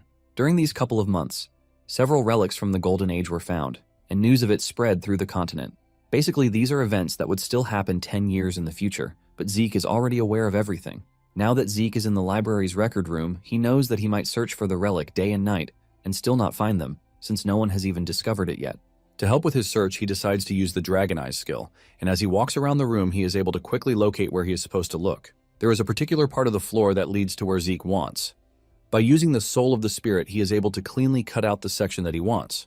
Apparently, he learned the skill from his master, and since Ether materializes a user's will, it helps to apply certain properties like cut, so it can be used in different scenarios. Nonetheless, the skill has its drawbacks, as the user must expend a large amount of ether to perform any of the actions. Just as expected, Zeke gets lightheaded just from using the skill. After cutting a hole in the section of the floor, Zeke gently climbs down, and he covers the covered section again. Zeke is shocked when he climbs down to see just how deep the floor is. Suddenly, he senses movements in the corner, and he starts wondering what it might be, since it is not until 10 years later that the ruins were discovered. Zeke peeks from where he is, and he is surprised to see skeletons walking around. The two skeletons he sees are holding shovels and pickaxes, and there is also no indication that the skeletons were made by a lich. Realizing that it is safe to engage them, Zeke activates the critical strike skill and goes after the two skeletons. With just a single strike, he dismantles the skeletons. Zeke is shocked when the status window pops up to inform him that he has earned 2 karma points for defeating the skeletons. Zeke then remembers that he can actually earn points by killing monsters, and he totally forgot about it because he was focused on the artifact. Suddenly, the wild thoughts of farming points come to his mind, and he starts chasing the skeletons around the ruins. In the end, he is able to gather 20 points, and he decides to unlock one more function for use. He compares the quest book, minimap, and other functions on the window before finally going for the minimap, since it happens to be the only thing his points can buy at the moment. The moment he unlocks the minimap, a map appears in front of him, and on the corner of the map, he is able to convert the map from 2D to 3D.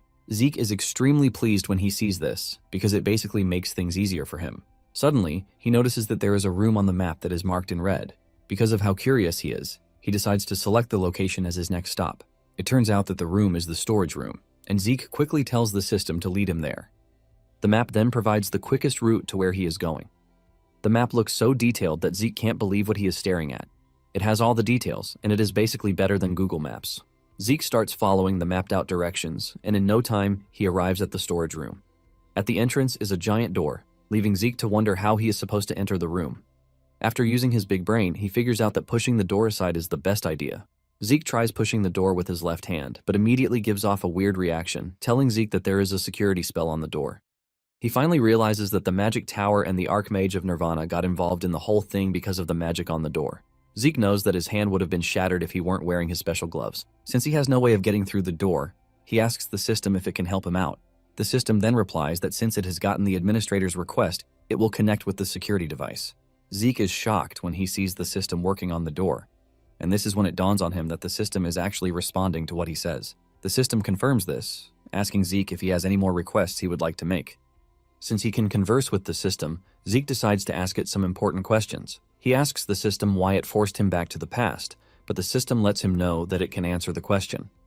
Zeke also asks the system what the whole administrator system is, but he gets the same answer as before. Zeke wants to know who created the system, but the system refuses to answer this, and since he can't get an answer to any of his important questions, he just tells the system to open the door instead. The system works on the door and is open, giving Zeke the free pass to enter. Upon entering the room, Zeke is blown away by the number of treasure chests in the room. Zeke almost loses his mind because of the amount of treasures present in the room, and not only treasures, but also relics.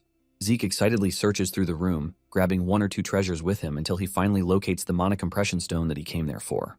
To make things better, there are actually 4 of the compression stones in the room, and because his inventory is full, he figures out that he will just expand the inventory with 1 karma point. However, even after doing this, he still doesn't have enough space to carry them all.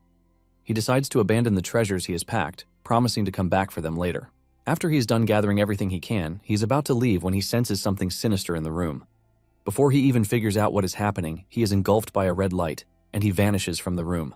By the time Zeke opens his eyes, He is already in another room, and he quickly asks the system where he is. The system lets him know that he is in the home of the Dragon Slayer. This confuses him a bit because when the ruins were discovered, there was nothing about a room filled with coffins. Zeke then activates the minimap, and just as he suspected, he realizes that there is no path that leads to the room. With this, he realizes that he is currently in a room that has never been found before. Excited and curious, Zeke decides to push open the coffin. When he does, he finds a knight's armor sitting in the coffin, and the system informs him that he has found the Dragon Slayer's exclusive equipment. Zeke checks out the armor and finds a hole in it, and because of how the hole looks, it suddenly dawns on him that something of the same shape is expected to be inserted inside. Zeke excitedly whips out a mana stone and pushes it into the armor, and the system informs him that he has installed a mana battery in the armor. This battery is able to activate the armor, and the armor starts glowing like a robot on steroids, but Zeke soon notices that something weird is going on.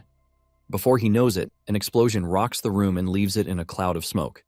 The system comes on, telling Zeke that an explosion is about to occur, and Zeke cannot believe that he is just getting a warning after he was just about to be blown to smithereens.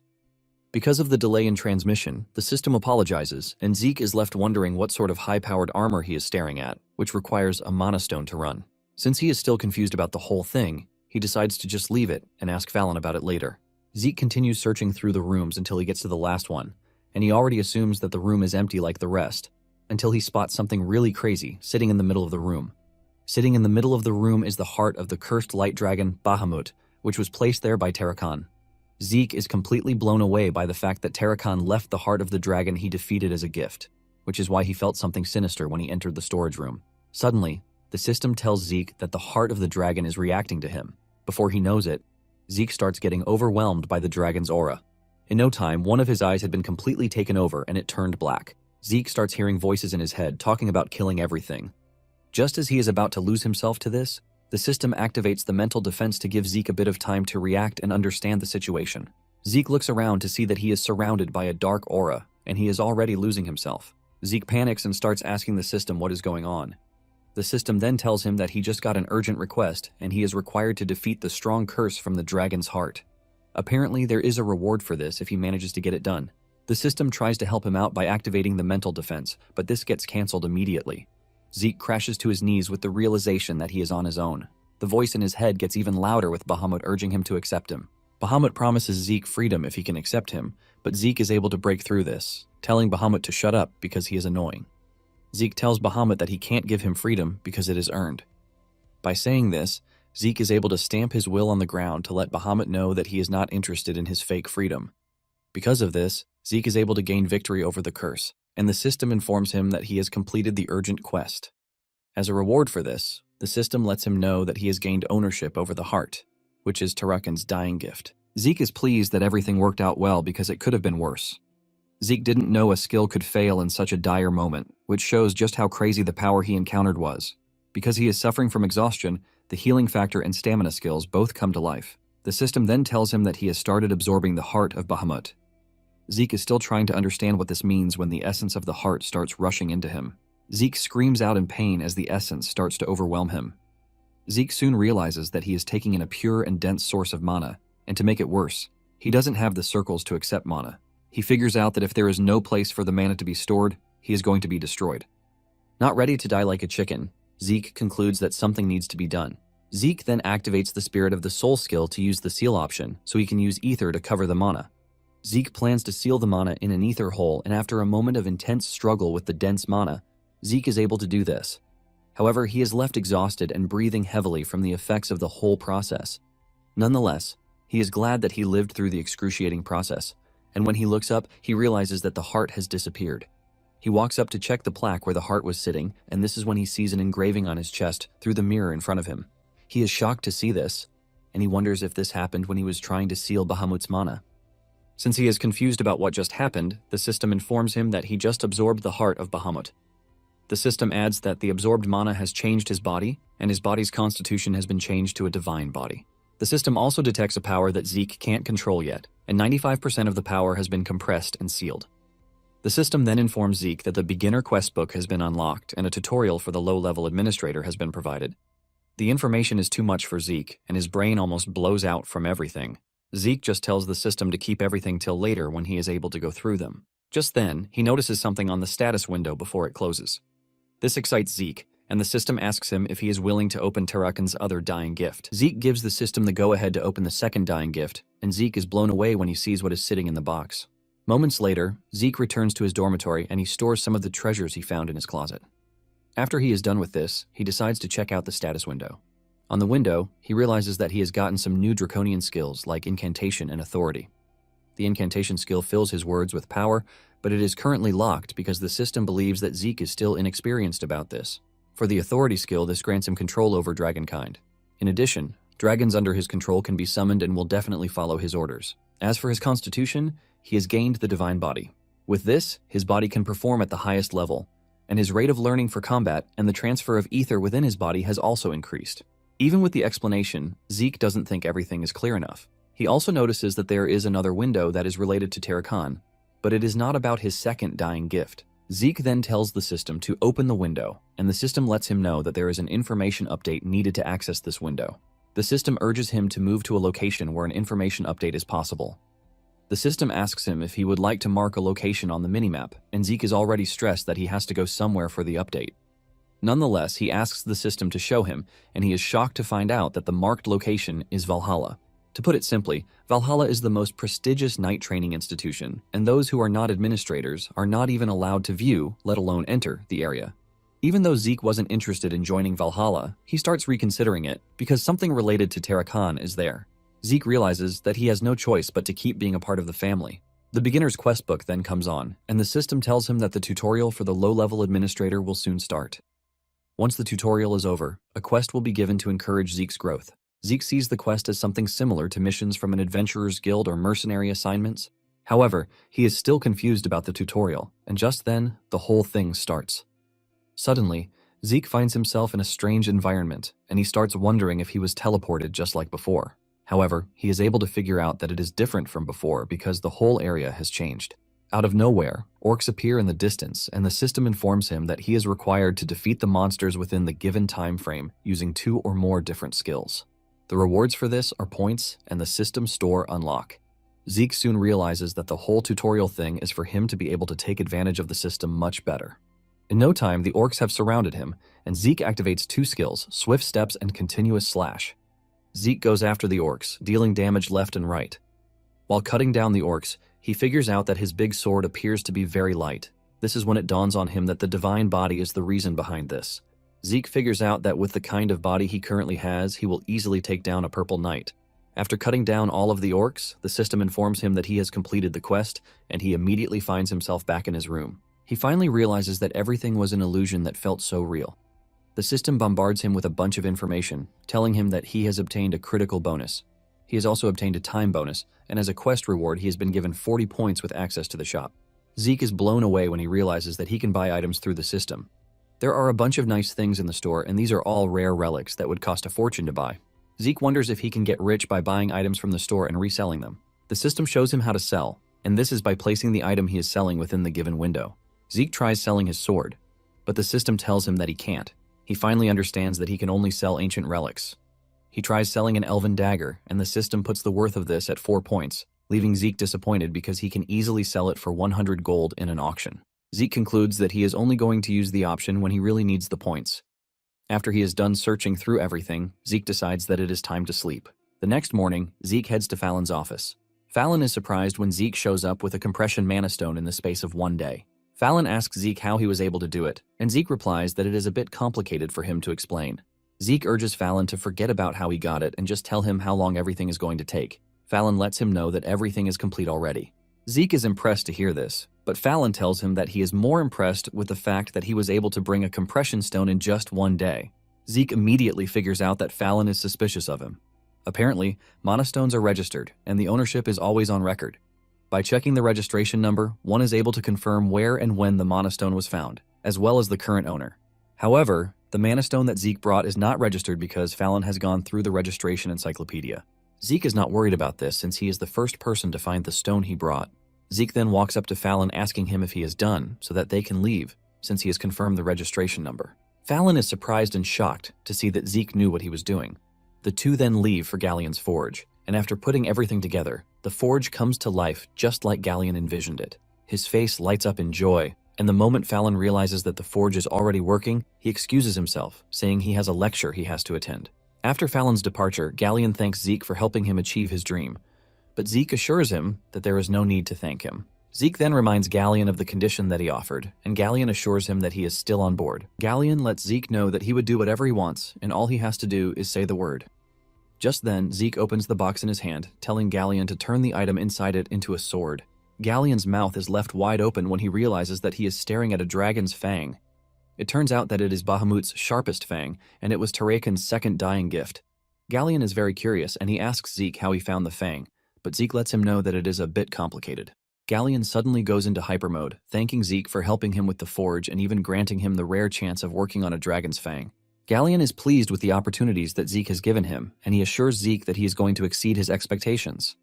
Galleon then swears to Zeke, assuring him that he is going to create a sword that befits him, even though it costs his life. Zeke is not surprised to hear this because this was just how he remembered Galleon in his past life. Zeke is pleased that everything is coming together, and Zeke soon leaves, telling Galleon that he is counting on him.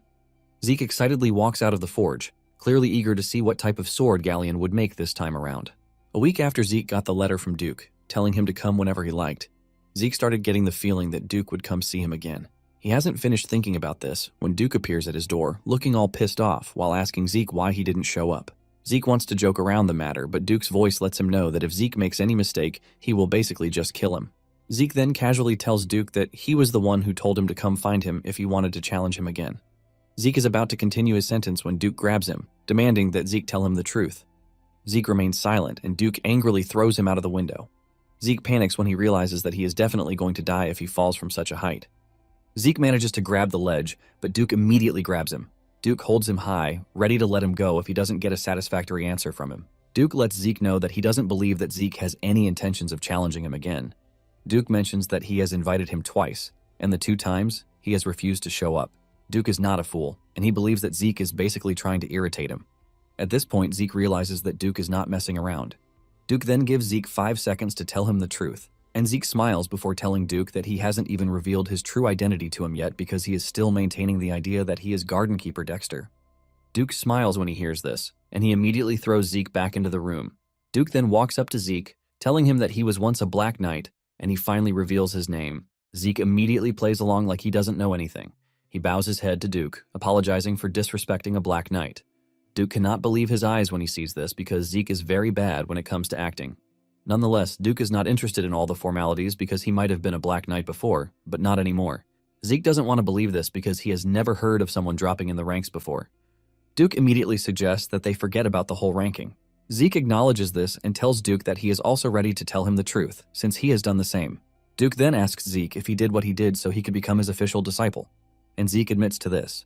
Duke is impressed to hear this, and without any argument, he tells Zeke that he is going to accept him as his official apprentice. Zeke is shocked to see that the whole process was very easy, and he figures out that it is better for him to accept before Duke changes his mind. Zeke then recites the apprentice's vow, which impresses Duke even further.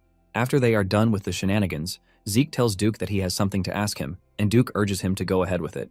Zeke asks Duke why he made the decision to make him his disciple. The reason Zeke is asking this is that he knows that Duke doesn't accept apprentices, and the only person he accepted was Andri, the genius. He was only able to become his apprentice after years of asking, but Zeke cannot believe that Duke accepted him so easily. Although Zeke has his own theory about the whole thing, Zeke believes that Duke saw his potential during their duel, and he realizes that he has what it takes to surpass Andri. Duke then throws the question back at Zeke, telling him to guess the answer to the question he asked. Zeke uses this to joke around again, saying Duke accepted him because he is the genius of the family. Duke sighs in frustration, saying Zeke's confidence is something else. Duke claps back, telling Zeke that he would have chosen Reina if he truly was after a genius. Duke mentions that what he likes is Zeke's tenacity because talent isn't the only thing that is needed to reach the top. In fact, Duke believes that those with talent fall in the face of adversity because they didn't struggle before getting to the top. Zeke can only agree with him because most of the prodigies who were all projected to reach the top only stop at the level of Blue Knights. Duke then suggests that they end the whole talk and head out for his first lesson. Duke excitedly follows him, and they soon arrive at the Western Greenhouse Gymnasium, which looks amazing. Zeke is blown away because he never knew there was a gym under the greenhouse.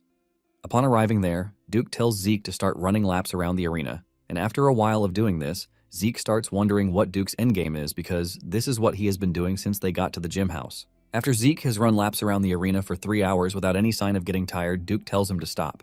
Duke then tells Zeke that there is something he would like to ask him. Zeke casually replies that he is open to whatever he wants to ask. Suddenly, Duke dashes toward him and he tries to grab his hand, but Zeke pulls back to stop him. This immediately tells Duke that Zeke has a problem with him checking his pulse. Duke tells Zeke that he already figured out that something is wrong because when they fought in the healing room and in the greenhouse, Duke wasn't able to sense any drop of aura from Zeke. The fact that Zeke even stopped him from checking his pulse confirms everything that he wants to know.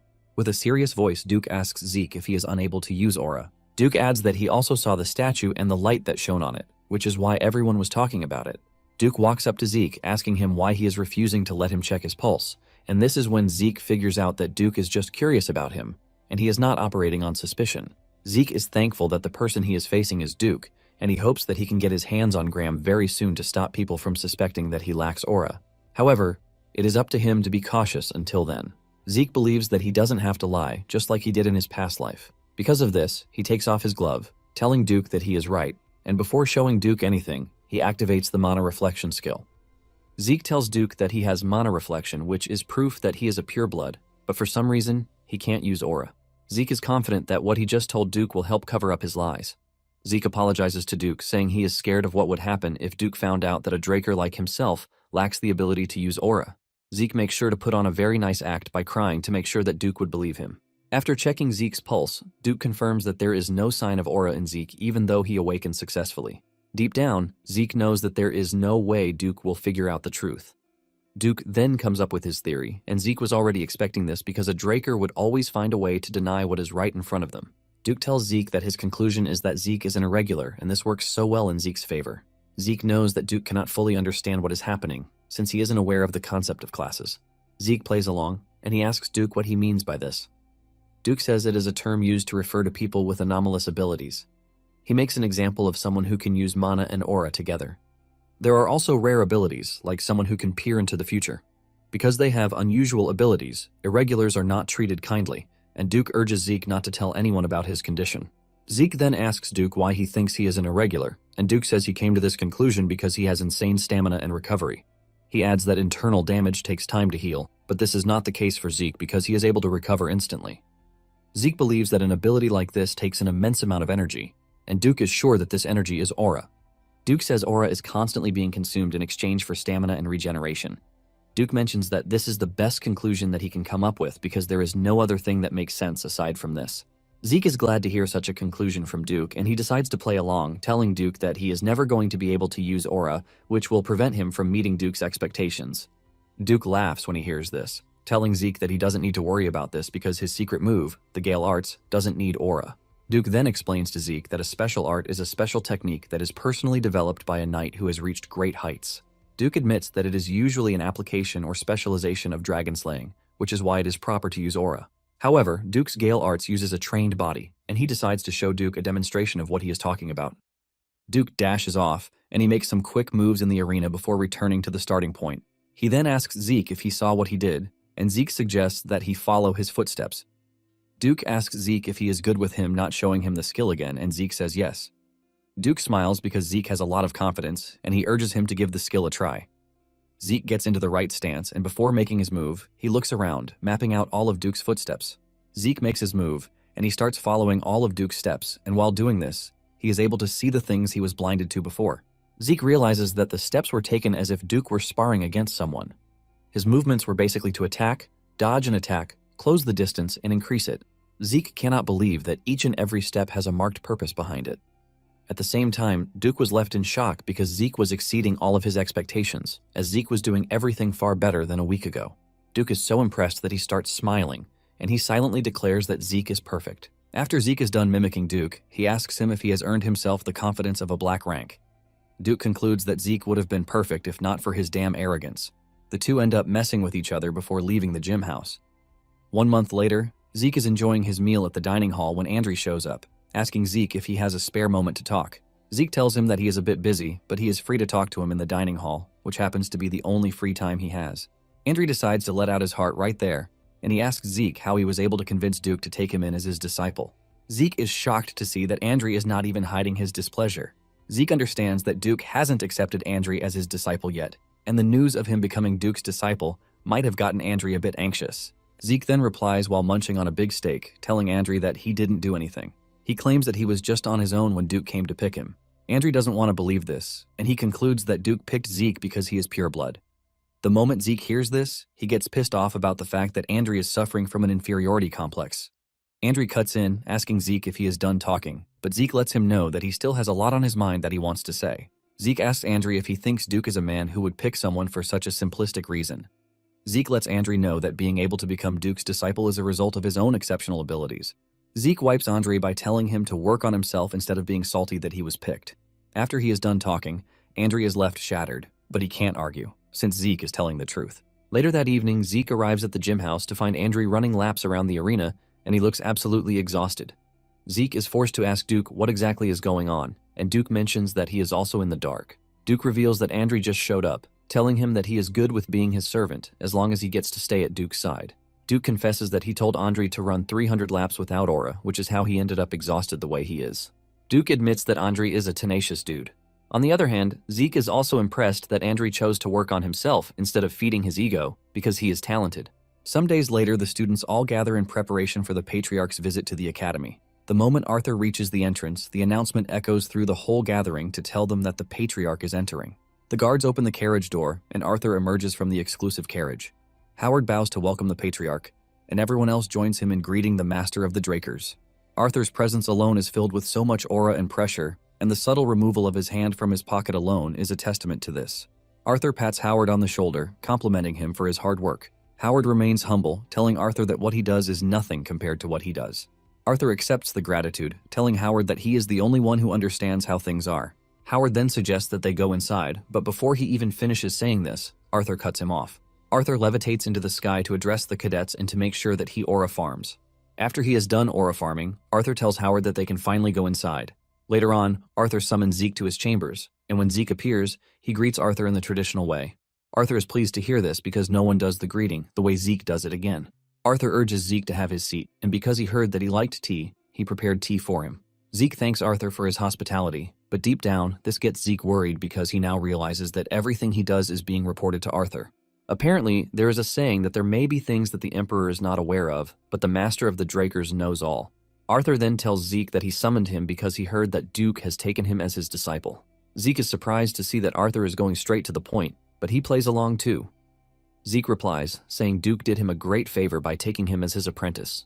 Arthur then tells Zeke that he doesn't know his endgame yet, and Zeke reveals that he is aiming to become the strongest person on the continent so he can live freely the way Arthur is. The moment he says this, there's a sudden change in atmosphere, and Arthur asks him if he is aiming to surpass him too. Zeke almost crumbles under Arthur's aura, which is called an astral sword.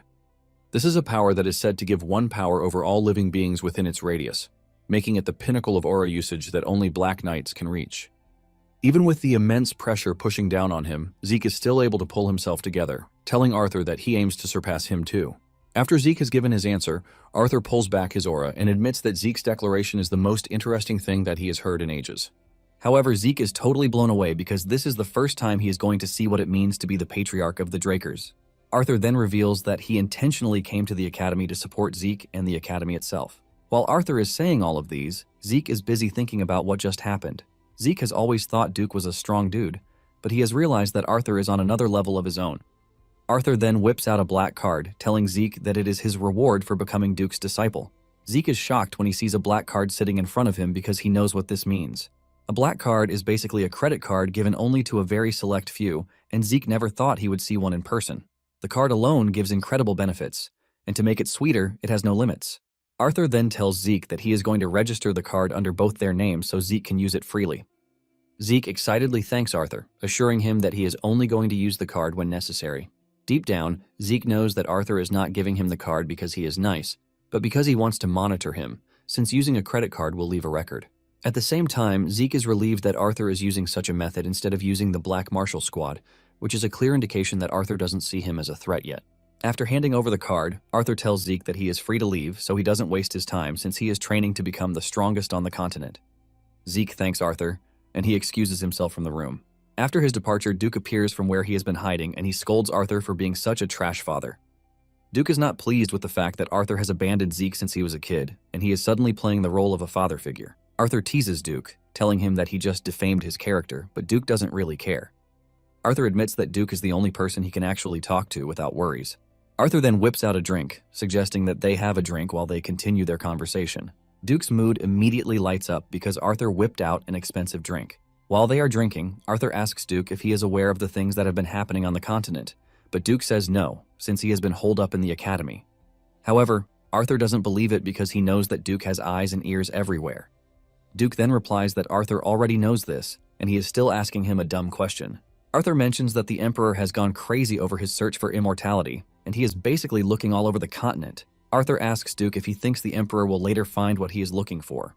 Duke replies that there is no possibility of this because magic can only make one young, but there is no way one can become immortal. Arthur agrees with his friend, but reveals that the Emperor is after a relic that is related to the Elder Dragon. When Duke hears this, he is left in total shock, showing just how crazy everything sounds. Meanwhile, Zeke is standing close to the room, and he is using one of his skills associated with superhearing to listen in on their conversation.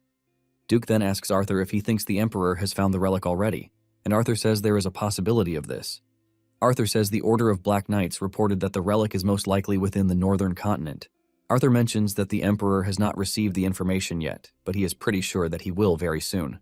Arthur says this reminds him of how the Emperor started a war to unite the continent when he ascended the throne. The Emperor only stopped the war after he had made sure that he had taken over half of the central continent. Duke says he assumed that the Emperor would give up on such a dream, but he no longer knows what to believe. Duke says that if there is the possibility that one of the relics can truly grant immortality, Arthur lets him know that the continent would go up in flames yet again. Because of how important this is, Arthur himself is going to the north. Duke is shocked to hear that Arthur is going to leave his seat empty, knowing that the Emperor can go wild at any given time. Arthur then reveals that it is because of this reason that he came to see Duke. Duke finally understands where his friend is heading, and the two raise a toast to this. Meanwhile, Zeke is already feeling the effects of using the hearing skill.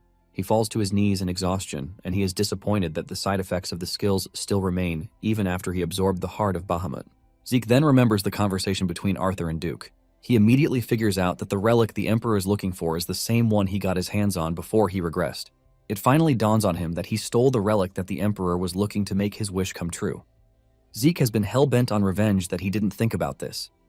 However, he has figured out that the system is a function of the Elder Dragon's artifact. However, the question of who made the system and why still remains. Arthur and Duke finally finish their conversation, and Duke leaves Arthur's chambers. After Duke's departure, Arthur senses that something is not right, and he enters the room where Zeke is hiding. However, Zeke senses him before he opens the door, and he vanishes before Arthur catches on. Later on, Zeke is in the training hall when Decker shows up, saying there is a student who has come to see him. Zeke is surprised that there is a student who is seeking his audience because he doesn't remember making any friends at the academy. Curious to see who it is, Zeke tells Decker that he should let them in. Zeke is surprised when Liam enters the room, and he immediately bows his head to Zeke, asking Zeke to take him in. Zeke cannot believe his eyes, and he concludes that he should have just ignored Liam the last time. Zeke is initially confused about what Liam wants, and he asks him if he is asking to be his subordinate. Liam confirms this, telling Zeke that he is willing to pledge his allegiance to him. Zeke asks about his master, and Liam reveals that he was abandoned. Liam cries out saying he has to go to Valhalla, and Zeke realizes that Liam has not yet changed. Liam continues begging, and Zeke soon stops him, reminding him that he can actually go to the Turun or Zimmons instead of coming to him. Zeke reminds Liam that he is not a support family, and because of this, he is not going to be of help to him with his dream of entering Valhalla. In addition, Zeke lets Liam know that there is no way for him to believe him because he might as well be a spy that was sent by his former masters. Liam realizes that Zeke is making a valid point, and to prove that he is clean, he whips out his dagger. Liam grabs his own ear and cuts it, telling Zeke that he is ready to do everything to prove himself. Liam assures Zeke that he is ready to cut out his own tongue if it means proving himself. In fact, he is ready to place his hands in Zeke's hands as long as it guarantees him a place with Zeke. Liam's desperation and determination show Zeke everything he wants to know. Liam starts addressing Zeke as his master, urging him to teach him how to become stronger than everyone else. Liam is still begging and crying when Zeke throws his sword at him. The sword lands beside him, and Zeke tells him that he is going to take him in if he manages to withstand one strike from him. Liam is pleased to hear this because he finally has a chance. After Liam receives the treatment that is needed, he returns to the training hall to face Zeke. Liam was initially confident that he could withstand the strike, but now that he is standing in Zeke's presence, he starts wondering if he has what it takes. The pressure from Zeke's body is so terrifying that Liam is wondering if they are of the same age. Liam is shaking from Zeke's aura, and he is barely breathing, but he has no intention of running. Just then, Zeke dashes at him, and Liam manages to hold out for a second before Zeke disarms him. With his sword on the ground, Zeke berates Liam, asking him if that is all he has to offer. Nonetheless, Zeke can see that Liam is actually determined, but Zeke lets him know that it would be better for him to give up on Valhalla. Deep down, Zeke is starting to believe the fact that Liam was discarded by his master. This is because Liam descended from a distant branch family. In fact, he wouldn't have had the chance to enter the cradle if he weren't Jaken's assistant. Zeke is pretty sure that the Academy would have no issue expelling Liam, since they were able to expel a direct descendant like himself. Zeke is thinking about all these when Liam suddenly grabs onto his leg, desperately begging that Zeke take him in. Zeke starts wondering if there is a reason Liam is begging him the way he is. Zeke remembers that in his past life, Liam was expelled, but in the end, he became a mercenary king.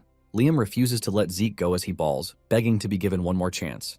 Realizing that Liam is not ready to give up, Zeke tells him that he is willing to give him one more chance. However, Zeke tells Liam that there is one condition to this. Since Liam promised to do whatever Zeke wants, Zeke tells him to cut off his right arm. This condition sends a wave of shock through Liam's body, and Zeke notices it. Zeke asks him if he values his right arm so much, which is why he is hesitating to cut it off. Zeke also knows what he is doing because he is basically telling Liam to forget about becoming a swordsman, and Zeke believes that Liam would not do this if he were in the right state of mind. Realizing that Liam is hesitating to do what he wants, Zeke tells him to leave because he needs to train. Zeke wonders why Liam is so desperate, but at the same time, he is pretty sure that Liam would go on to be great. Zeke assumes that Liam is leaving, but he is shocked when he sees Liam grabbing his sword. Thankfully, Zeke doesn't think Liam is bluffing, which is why he is able to react just in time to stop Liam from cutting off his right arm. Zeke disarms him and screams at him, asking him if he has lost his mind. Zeke asks him what he would have done if he had gone back on his word, and Liam says he is ready to do anything because he might lose something more important than his arm. Zeke is pissed that Liam is risking his life, and he tells him never to do something foolish again, or else he is going to toss him out. This is when it dawns on Liam that Zeke has accepted his request to take him in.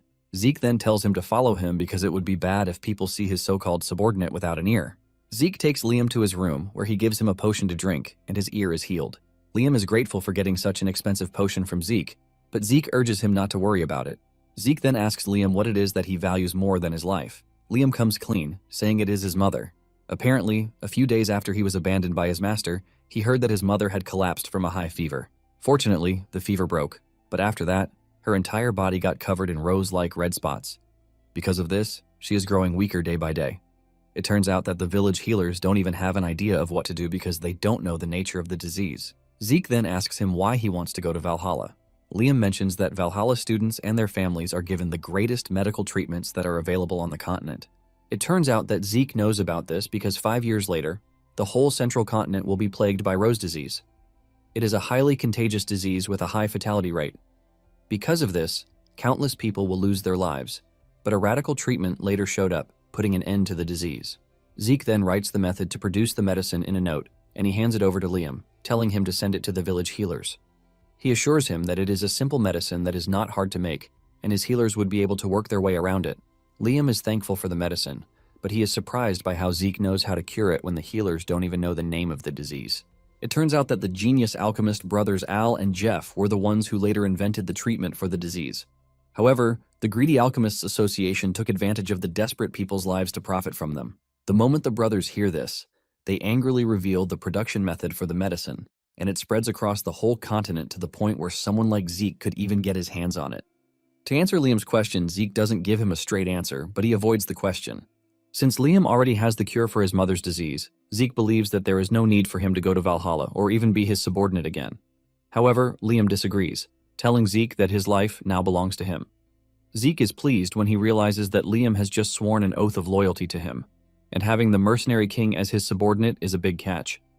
Zeke then tells Liam that he expects him to perform well because failure to do this means he gets dumped.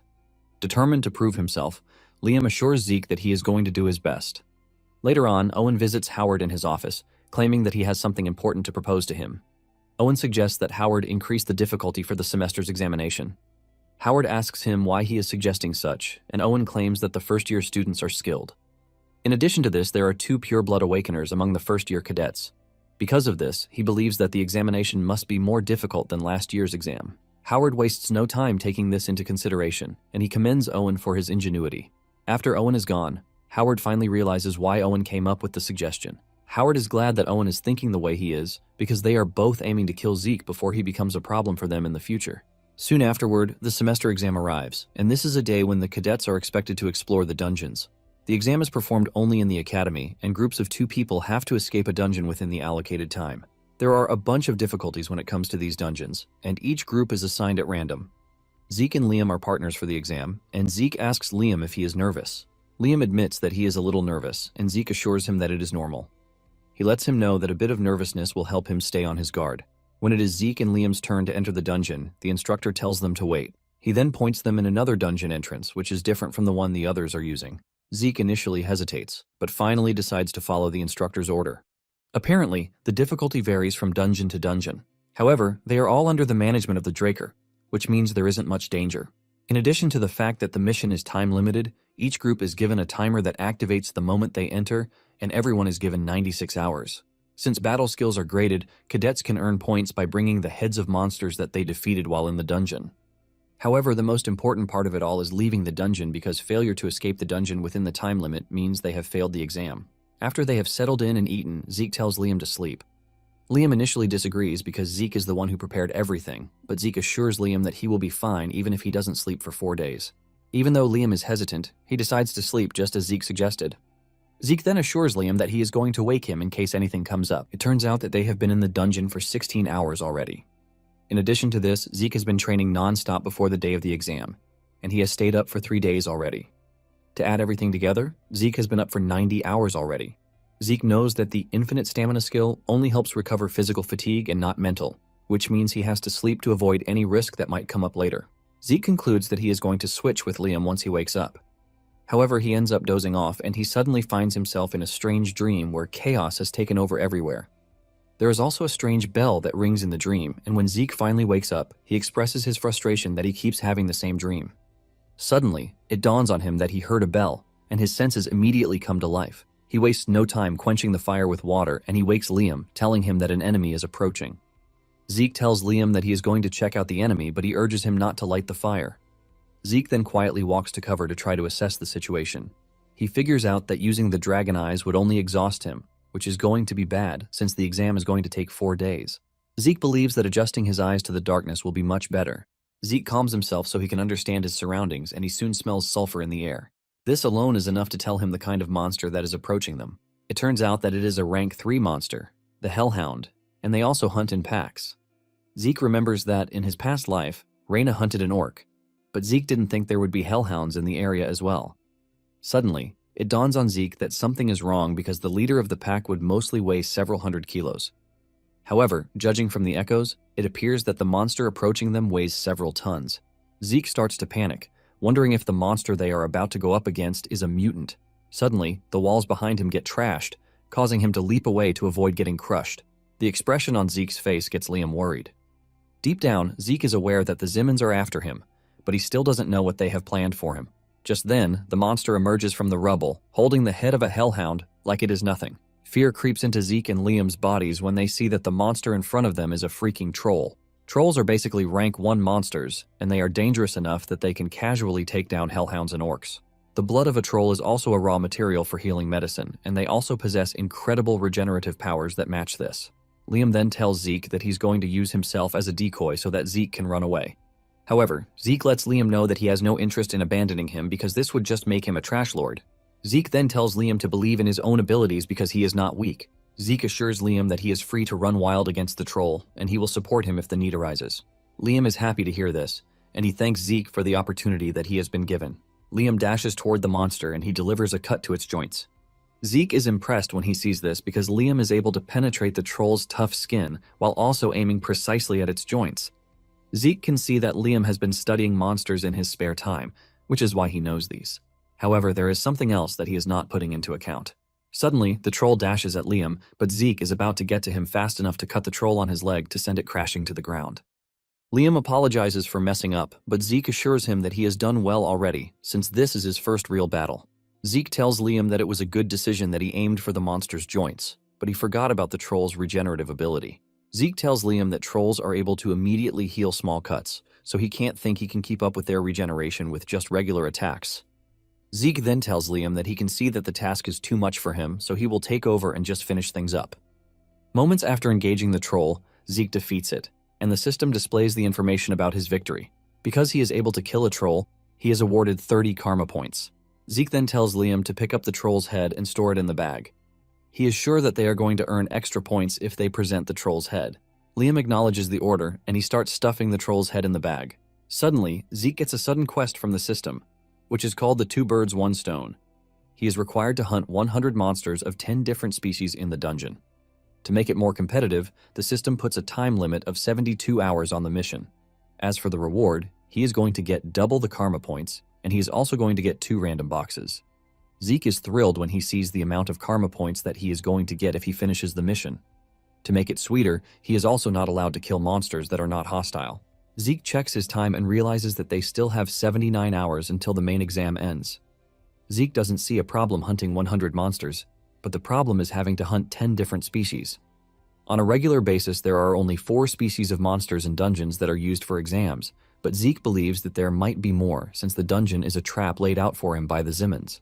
Nonetheless, Zeke admits that he has a lot of work on his hands because he has to kill monsters while also thinking of escaping on time. Moments later, Liam tells Zeke that he is done storing the head in the bag. It turns out that the bag was provided for them alongside a timer, but it is far inferior when compared to the subspace pocket. However, it is still enough to carry their loot. Zeke commends Liam and suggests that they get moving, but urges him not to fall behind. The two then continue running a rampage in the dungeon, and Zeke is enjoying every moment of it. By the time they have less than 12 hours on the clock, Zeke asks Liam if he has gained a ton of experience, since they already have loads of monsters in the bag. Liam answers honestly, saying he can't say yet. Zeke understands that it might take a while to get used to it, so he is not interested in scolding him. The mission continues, and when it is just 1 hour away, Zeke realizes that he has killed 9 species of monsters with 99 monsters, which means he still has 1 species left. Zeke has looked everywhere, but he hasn't found any, and at this point he is pissed at the Zimmons for being so useless. Zeke is even wishing that they had stuffed the dungeon with more monsters that would serve the purpose he wanted. Suddenly the ground starts giving way, and Zeke notices the path where the crack is heading. He realizes that the crack is leading to where Liam is standing, and Zeke screams at him to drop the storage bag. Liam is slow to react, but Zeke gets to him fast enough to save him and cut whatever monster it is that is under the ground. When the dust settles, Liam freaks out when he sees Zeke's left arm covered with blood. Liam believes that Zeke is injured, but Zeke tells him that it is the monster's blood. Because of the nature of the monster that they are going up against, Zeke tells Liam to stay back and watch him handle it. It turns out that the monster that they are up against is a dungeon worm, and it is an incredibly dangerous monster, which requires 8 well-trained purple knights to defeat it. At this point, Zeke is forced to give the Zimmons their credit because they really prepared well. Zeke wastes no time engaging the beast, but Liam is worried that Zeke alone doesn't have what it takes to face the monster. While Zeke is engaging the monster, Liam is searching through his bag to see if there is anything he can use. Apparently, the dungeon worm is dangerous to go up against because of how it consumes the earth while it moves. Zeke figures out that he is only going to get buried if he drags the fight on for too long. Zeke is still thinking of his next move when the monster comes charging at him, forcing him to repel it with everything he has. Zeke angrily returns the energy as he aims to cut the monster in half. He runs his blade through the monster's side, but this is not enough to take down the worm. Zeke soon finds himself getting overwhelmed by the worm because of its large size. Suddenly, Liam shows up and stabs the worm with his sword, and the moment he does this, Zeke realizes that the attack pressure from the worm has reduced. This gives him more time to pull himself together to properly engage the monster. Zeke then asks Liam what he did, and Liam reveals that he applied an anesthetic to his sword before stabbing the worm with it. Zeke is impressed when he realizes that Liam applied the anesthetic called belladonna. For a human, the belladonna weakens one's senses, but to a worm, it is a deadly poison. Zeke is impressed with the fact that Liam is able to think on his feet, even though they are facing a scary monster. Zeke then tells Liam to wait for his signal before stabbing the worm with the anesthetic again. Deep down, Zeke is glad that he accepted to take Liam in. Zeke then runs up the monster, and once he realizes that he is prepped for his ultimate attack, he tells Liam to stab the worm. Liam does as told, and the moment the worm starts reacting to the effect of the anesthetic, Zeke activates the soul manifestation skill, Lacerate. With the skill in effect, Zeke easily slices through the worm like sausage, cutting it into 2 halves, ultimately defeating it. Immediately, he drops the monster, and the system hits him with a bunch of information. He is informed that he has completed the sudden quest, and the karma points will be doubled as promised. In addition to this, he has been given 2 random boxes as the quest reward. In the end, Zeke ends the quest with 780 karma points, which is insane. Meanwhile, on the outside, the instructors are waiting for those who have come out so that they can be graded. Once they are graded, the instructors let them know that they are free to leave. When it came to Reina's turn to be graded, she was able to accumulate 180 points, which is said to be close to Abel's record. Everyone is amazed by this, and the instructor commends her for surpassing the 130 points, which is the passing grade. Reina thanks the instructor for his compliment, and with this, the grading continues. When it is Owen's turn, he comes out with 120 points, which allows him to beat the passing grade of 70 points, but he is obviously pissed that he lost to Reina again. Deep down, he is pissed, and he is already looking for a way to take Reina out of the equation. Everything is going normally until they hear Zeke's voice behind them. They turn around to see Zeke and Liam stepping out of the dungeon in the most bizarre way. The two are carrying with them the head of the dungeon worm, leaving everyone in shock and questions flying around. The students don't want to believe that Liam and Zeke were able to slay a dungeon worm. Owen, on the other hand, can't even handle his disdain for Zeke. Zeke makes sure to trigger him further as he walks up to him, asking him if he is surprised to see him alive. Owen almost bursts open from anger, and when he realizes that Zeke wouldn't shut up, he is forced to leave. However, Owen is not ready to give up on making the purebloods pay for looking down on him.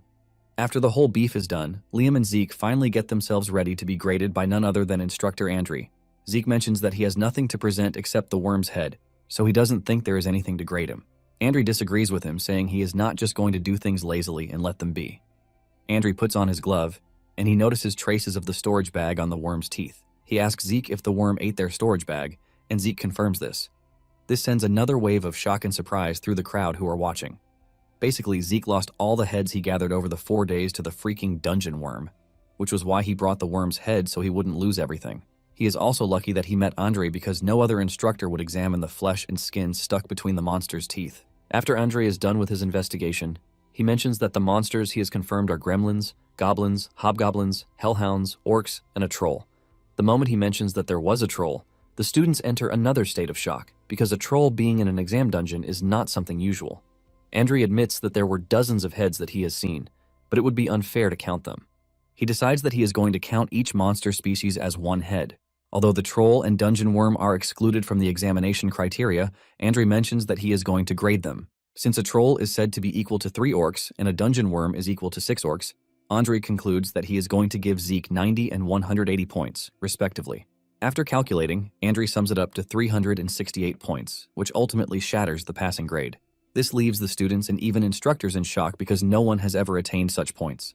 One of the students tries to fight this, saying the only proof that Zeke has is the head of a dungeon worm, and Zeke reminds him that even the dungeon worm alone is worth 180 points, so he should keep his opinion to himself. The students stop grumbling when they realize that none of them is even capable of going up against a troll, not to mention a dungeon worm. At this point, the students can only imagine just how strong Zeke is. Zeke is enjoying the applause from the crowd because it sure feels different from when they used to mock him. Even though he likes the whole thing, he thinks it's unwise of him to have done something to stand out again. Zeke starts to wonder if Owen was acting alone or if the entire Zimmons family is out to get him. Zeke realizes that he is being watched more than he thought, and it might not be wise for him to hide his strength in the most obvious manner. Zeke decides that he is going to adapt to what is going on and just keep an eye on the situation. Just then, Reina calls Zeke's name as if she wants to say something serious to him. In the end, she ends up telling Zeke that he won this time, but there is always another time. Later on, Zeke returns to the training hall to start checking out everything that he got during the dungeon raid. He takes a look at the gluttony skill, which costs 50 points to unlock. Since he now has enough karma points to spend, Zeke believes that it is time for him to buy the skill. Immediately, he activates the skill, and the skill description changes from what it was. The description now tells him that when he is in a state of gluttony, he will be able to eat and digest anything, thus converting it into energy.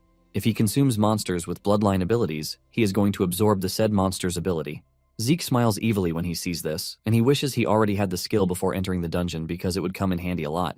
Zeke decides to try out the gluttony energy conversion to see how it works. He whips out a portion of meat and he activates the gluttony skill. A dark shadow immediately surrounds him and the meat is consumed. In no time, the meat disappears into the shadow and the system informs him that he has recovered energy from the energy that he just absorbed. Zeke is shocked when he realizes that his migraine vanished in an instant, as if he had taken a nap. Even though it's only a little, he realizes that his mental fatigue has been reduced as well. After careful consideration, he realizes that the energy is working for everything, from physical fatigue to mental fatigue, and even ether. Zeke is forced to admit that the skill is definitely worth 50 points.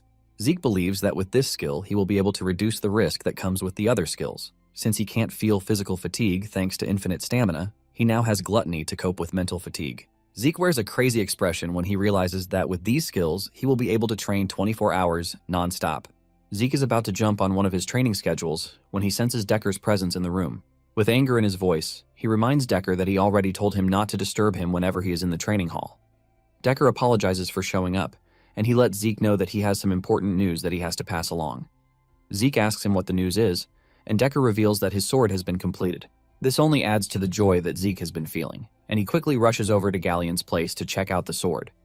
Upon arriving at the forge, he demands to see the sword.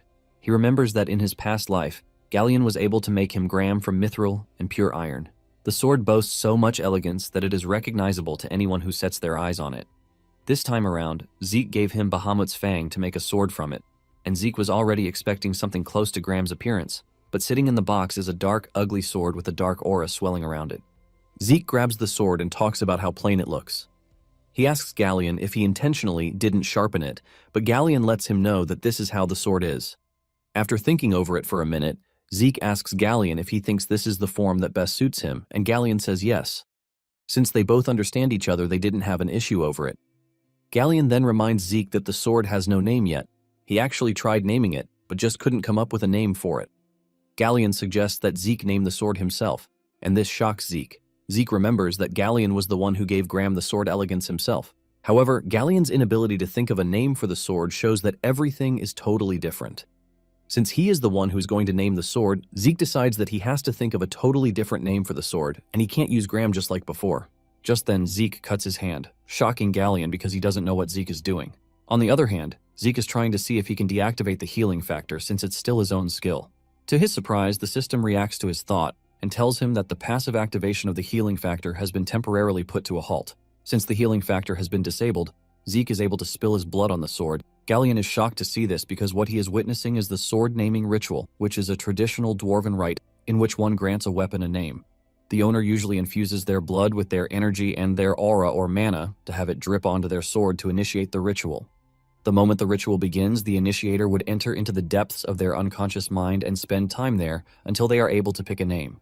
Galleon is impressed with the fact that Zeke knows about this ritual, since it is an ancient dwarven rite that has long been forgotten, thanks to how dangerous it is.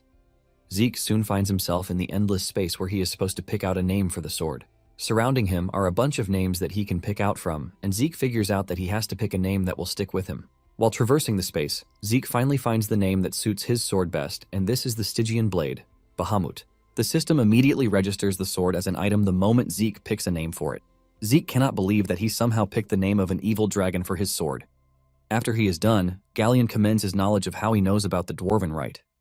Zeke claims that he only happened to come across it while studying dwarven history. To stop the bleeding, Zeke ties bandages around his arm, which is weird to see because it has been a long time since he used bandages. Galleon then urges Zeke to rest in the reception for a bit because he has something that he would like to give him. Zeke assures Galleon that he is not in a hurry and that he can take his time. While Galleon is gone, Zeke thinks about his ability to be able to suppress his passive skills, which he considers a big deal. Thanks to this, Zeke believes that he would be able to avoid having his abilities found out, just like the time he was with Duke. With this, he doesn't have to show all of his cards again. In addition, Zeke can't wait to check out his new sword. On the sword's description, he learns that the sword is indestructible and it also has aura conversion. Apparently, there are still some properties that are sealed, which will be unlocked as Zeke continues to grow. Zeke is totally blown away by everything he is seeing because he has never seen a weapon like this before. In addition, Zeke is glad that the sword has the ability to convert aura, which is what he wants the most. Zeke remembers that the reason he stressed himself to create magic circuits for Galleon when ordering his sword is partially because of his incredible abilities, and most importantly, because of Graham's ability, aura conversion.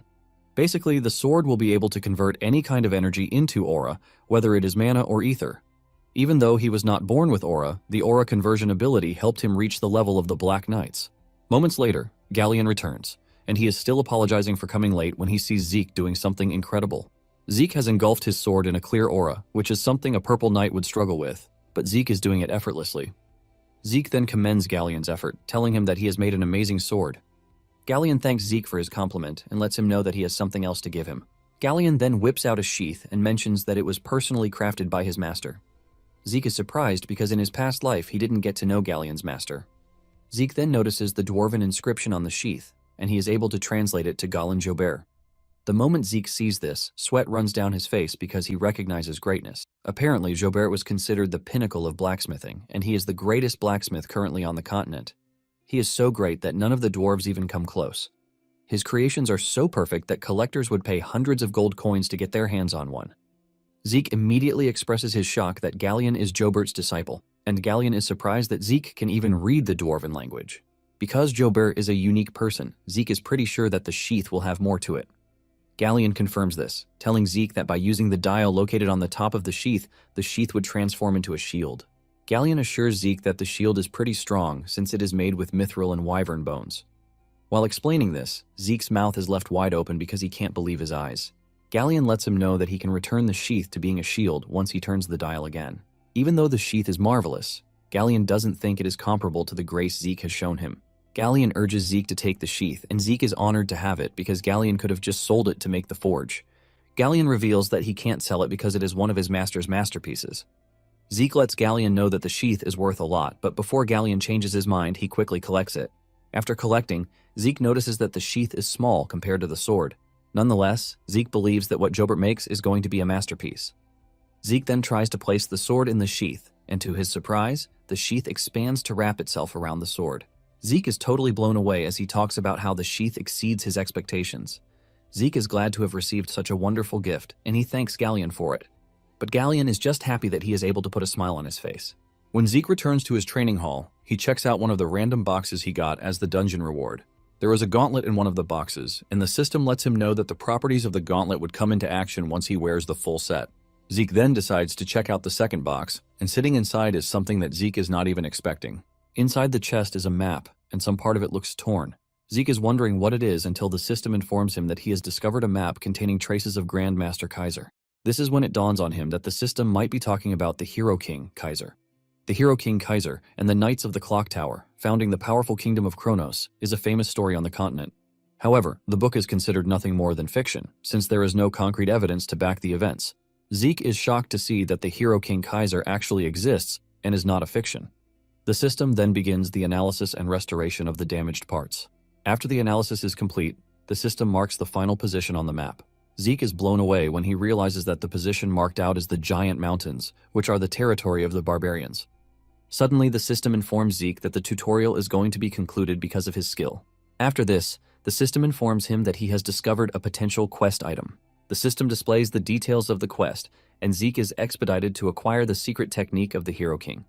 The quest has no time limit on it, and for the reward, his administrator authority would be elevated from elementary to intermediate.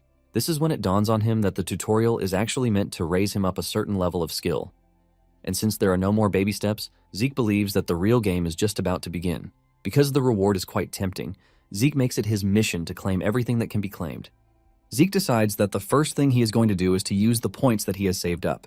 He immediately unlocks the second level of the Draconian skills. For the second level, there is an option to obtain the Dragon Scale armor for 80 karma points. This is a skill that is said to provide hardening, and it is also resistant to magic. There is also another skill called Dragon Call, which summons a powerful dragon claw to strike down enemies with a single strike. Just like the Dragon Scale armor, this also requires 80 points to unlock. Since he has a bunch of points to spare, he decides to unlock the Draconian skills and a bunch of others, while saving 400 points. Zeke then activates the Dragon Claw to test it out. He swings his hand with the intention of making a slash, but the claw leaves more damage on the floor than he expected. After trying out the claw, he decides to check out the armor. He activates the armor on his left and then raises his sword with the intention of cutting off his arm. He strikes so hard at his arm, but his blade bounces off while his arm remains unharmed. Zeke is blown away because this basically means he can have full plate armor on him even when he is not active in combat. Zeke figures out that the two balance each other out because the Dragon Claw is for attack and the Dragon Scale armor is for defense. Later on, at the central training room, the academy is holding the practical aura exams. Once the students are gathered, the instructor tells them that the dummies they are looking at are specially made so that it would be difficult to even scratch them without the use of aura. However, the use of aura makes it easy to destroy them. The instructor then reveals that anyone who fails to make a dent, not to mention destroying the dummy, would have failed the exam. This is very important because all exams before now will be considered trash, and the cadet would have to start over from the basics. This immediately tells the cadets just how serious the exam is because failure means that they are not going to be able to advance.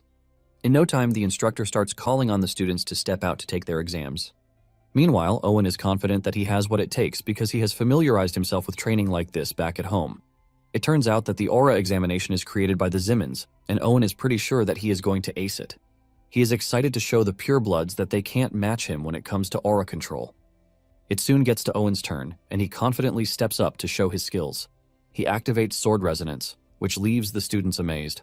Even one of the instructors is blown away because Owen is just 13 years old. After Owen is done, he has managed to damage a ton of dummies, leaving the students in shock. While celebrating, one of the instructors mentioned that Owen would soon surpass Abel with the way he is going. The mention of Abel's name triggers him, and he acts out again, leaving the instructors totally disappointed. After Owen is done, the instructor continues calling on the students to take the exam.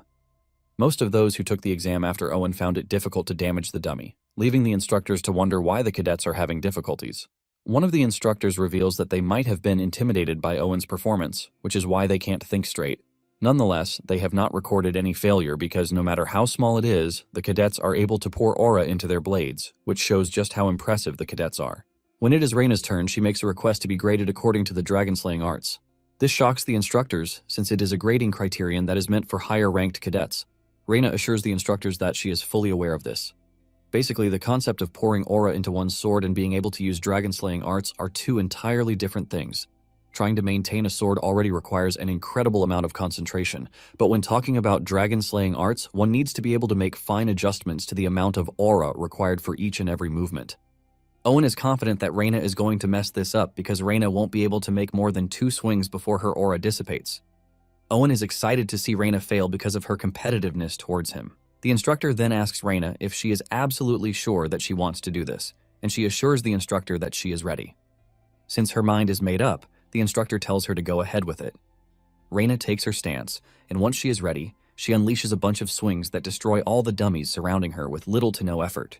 Owen sees this and immediately falls off the wagon. The other cadets also make things worse for him as they start talking about how Reina is far superior to Owen when it comes to the use of aura. Deep down, Owen is seriously hating, and this even leaks out. However, it soon dawns on him that Reina doesn't give a damn about him when he sees her pointing her sword towards Zeke, who is standing behind him.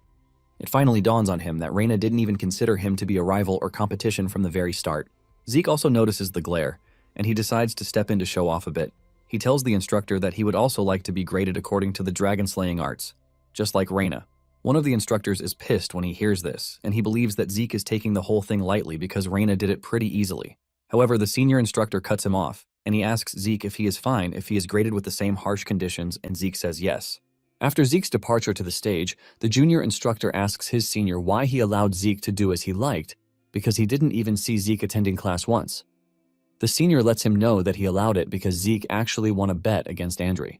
The senior understands that his junior is not aware of this, since he just got assigned to the class only recently. The senior adds that Zeke is also the only irregular when it comes to the golden light that appeared when he awakened. As if this were not enough, he was also the one who broke Abel's record. Once Zeke is ready, he grabs his sword, and the sword detects the ether in his system before preparing to turn it into aura. Even though trying to harness his strength is a bit difficult, Zeke is able to gather what he believes would be enough for what he wants. Zeke raises his sword, and to everyone's shock, he activates the first verse of the dragon-slaying arts, Sky Slice. One of the instructors cannot believe what he is staring at because Zeke appears to have perfected the technique to a level that is even comparable to Andre. Unknown to them, Zeke is already familiarized with the technique because he practiced it so much in his past life that he could even do it in his sleep. Zeke has perfected everything, starting from his movements to his positioning, and even the flow of aura. Zeke is able to deliver a fluid strike because of how perfect he is in the technique. With what he has done, he is pretty sure that Reina would be concerned as usual. However, by the time Zeke is done, he realizes that he has even overdone it. Everyone could see the way he covered his sword with aura, which basically means Zeke is on the level of a purple knight. Zeke cannot believe that he overdid it because the entire dummy array standing close to him has been cut in half. All he wanted was to do it on a level that is similar to Reina, but he ended up standing out again. While the instructors are trying to understand what they just witnessed, Owen is boiling. Later on, Howard calls Zeke to his office to commend him for his results. Zeke takes the compliment lightly, claiming that he only got lucky. Howard disagrees with him, letting him know that luck can't get him to the level of a purple knight at the young age of 13. Howard then asks Zeke how he feels about taking the grade advancement class. Zeke asks Howard if this means he gets to skip a grade, and Howard says it all depends on his performance. Apparently, he can skip more than one grade if he performs exceptionally well. Zeke is glad that Howard took the bait, and this is all thanks to the fact that he made himself stand out. Since this is what he wants from the very beginning, Zeke tells Howard that this is what he wants. While leaving the office, Zeke is pretty sure that Howard has something planned, but he doesn't care since he is looking to play along. Just as expected, Howard has something planned for both Reina and Zeke. Soon afterward, Zeke and Reina report to the upper-class Aura training hall, and Reina wouldn't take her eyes off Zeke. Moments later, the examiner for the exam shows up, and he is introduced as Sir Owl Draker. The moment he set his eyes on Owl, he recognized him as a man known as Dieback Blade. In his past life, Zeke had run into Owl burying dead soldiers. Zeke was ready to fight him since they were on opposite sides until he saw what he was doing. Zeke had no choice but to join him to help him out, and this is when Zeke introduced himself as Zeke Murray. He asked Owl if he was a Draker, but Owl says no and tells Zeke to call him Dieback Blade instead. Now that Zeke is standing in his presence, he realizes that his name actually suits him. After he is done thinking about the past, Zeke and Reina offer their greetings to Owl. Zeke is surprised that an upper-class knight has been called upon for the first-year grade advancement exam.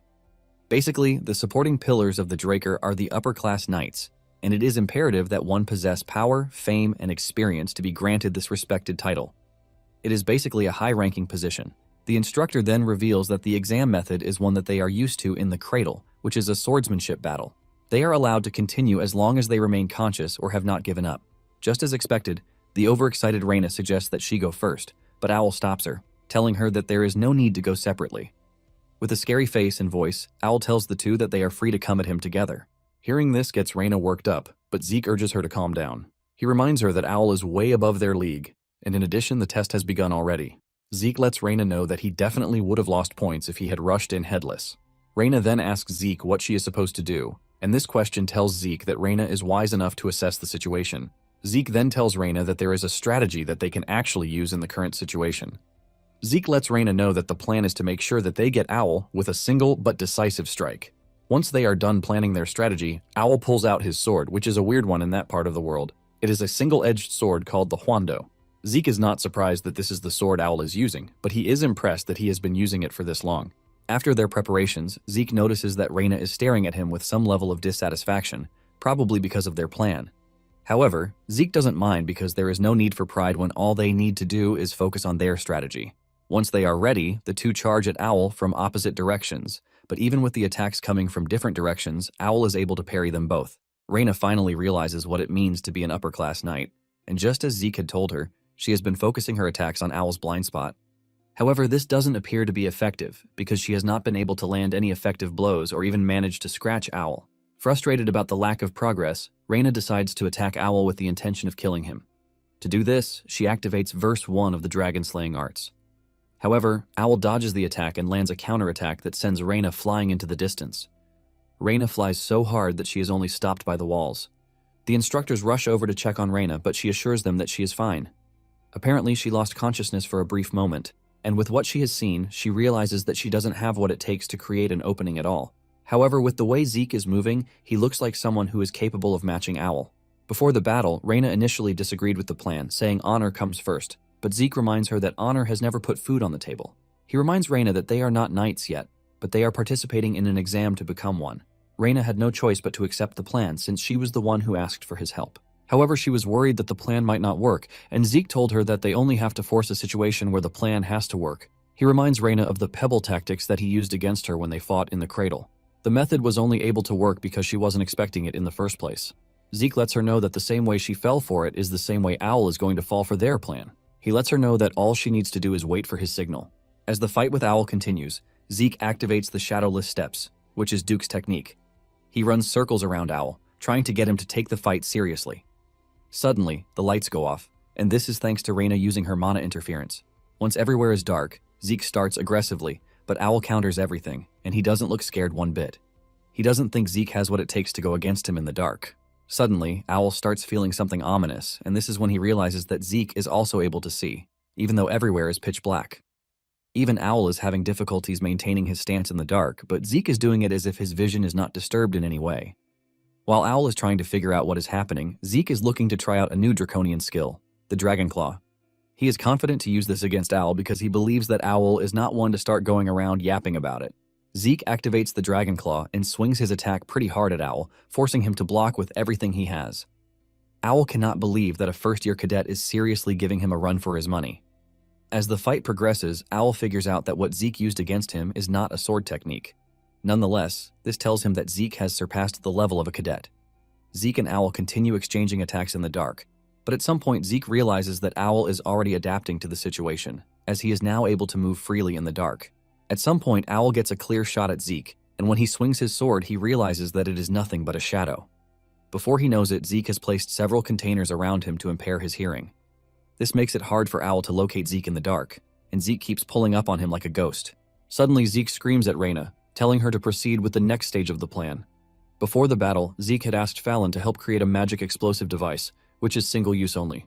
However, this is not to damage but to create a flash and to create a disturbing sound, which is basically a flashbang. Following Zeke's order, Reyna activates the flashbang, causing Owl intense pain. Owl holds his ears in pain, while concluding that the cadets have pushed him into a corner already. Owl realizes that he made a mistake by assuming that Reyna is no longer in the fight.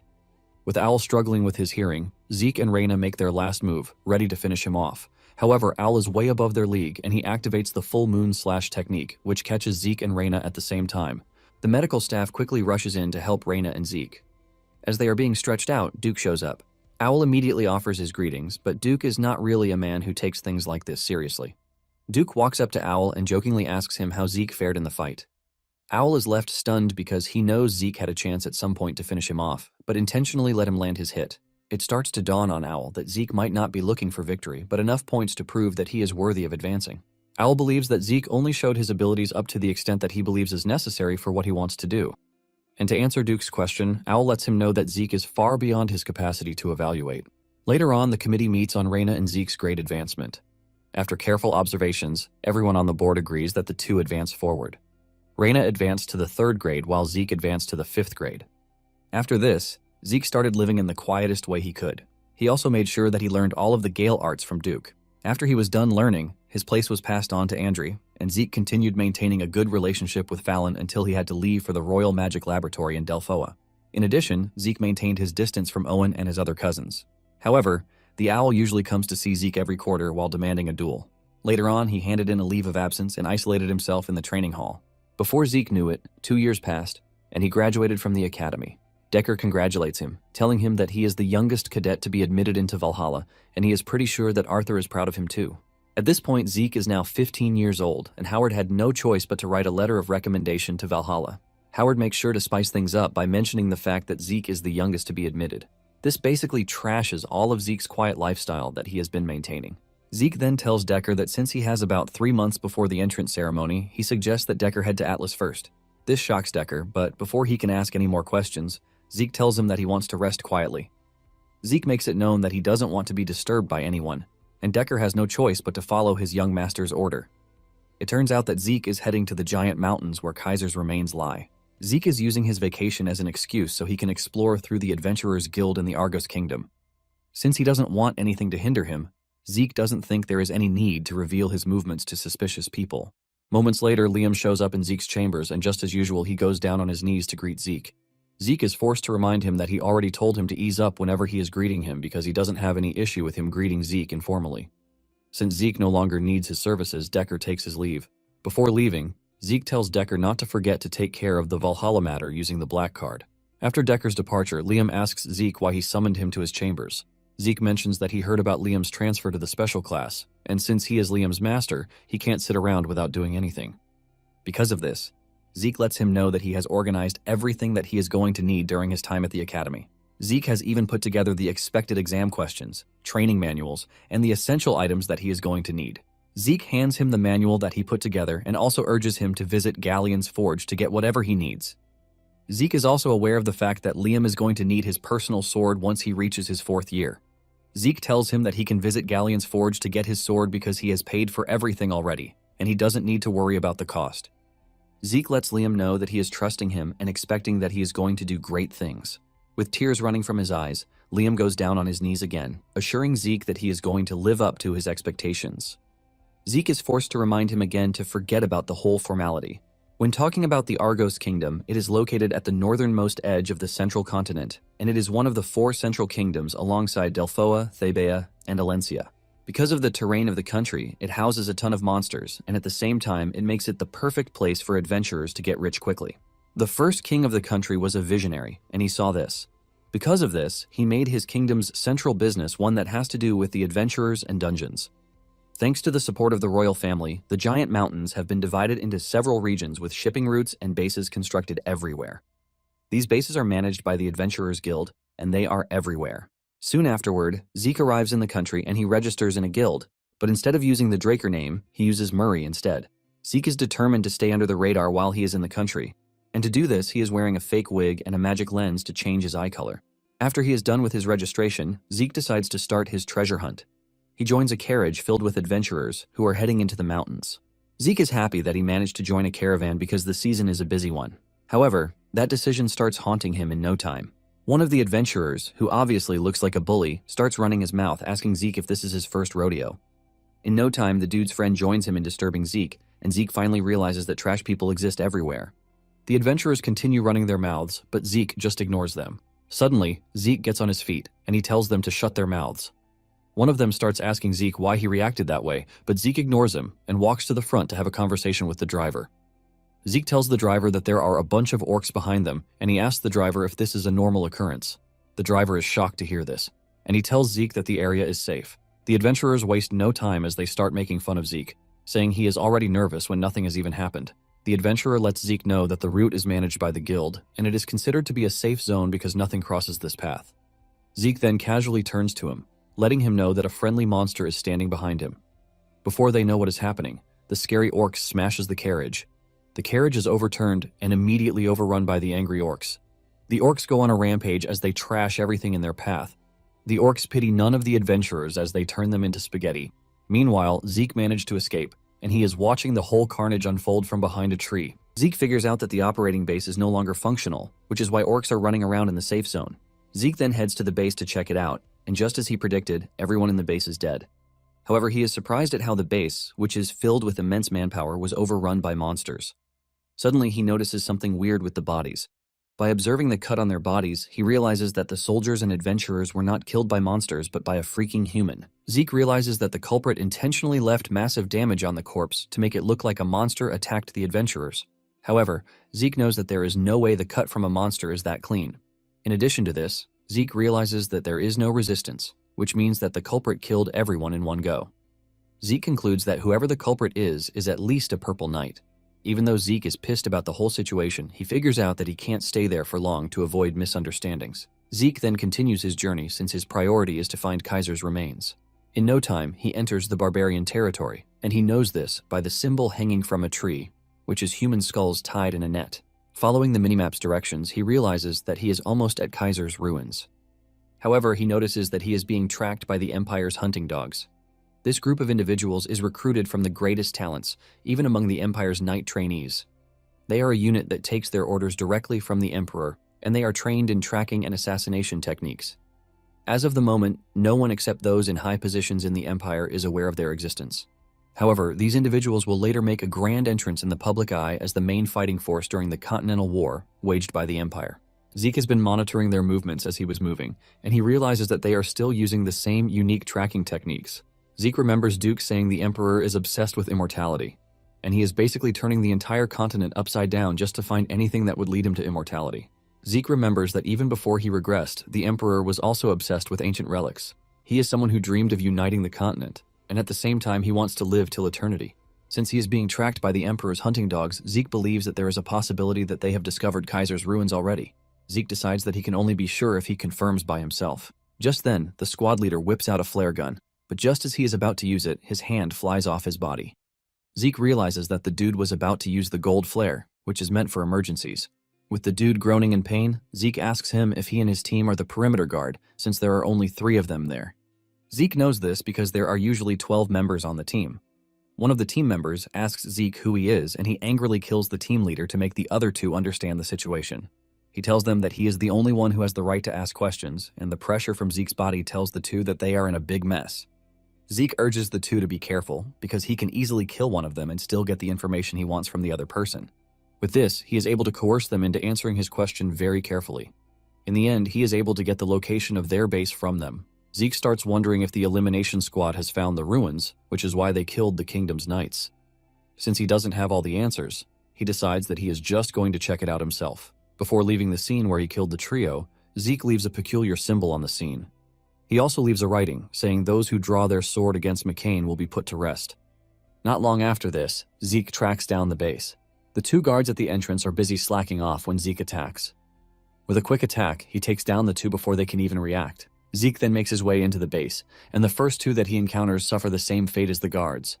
One of them manages to raise the alarm, but Zeke still finishes him off. While cutting them up with his short sword, Zeke remembers how his boss back then was tired of a 5-year-long power struggle, and he ordered him to raid the Pabella cartel. In no time, Zeke finds himself in the main lobby of the hall, and he is surrounded by a bunch of enemies.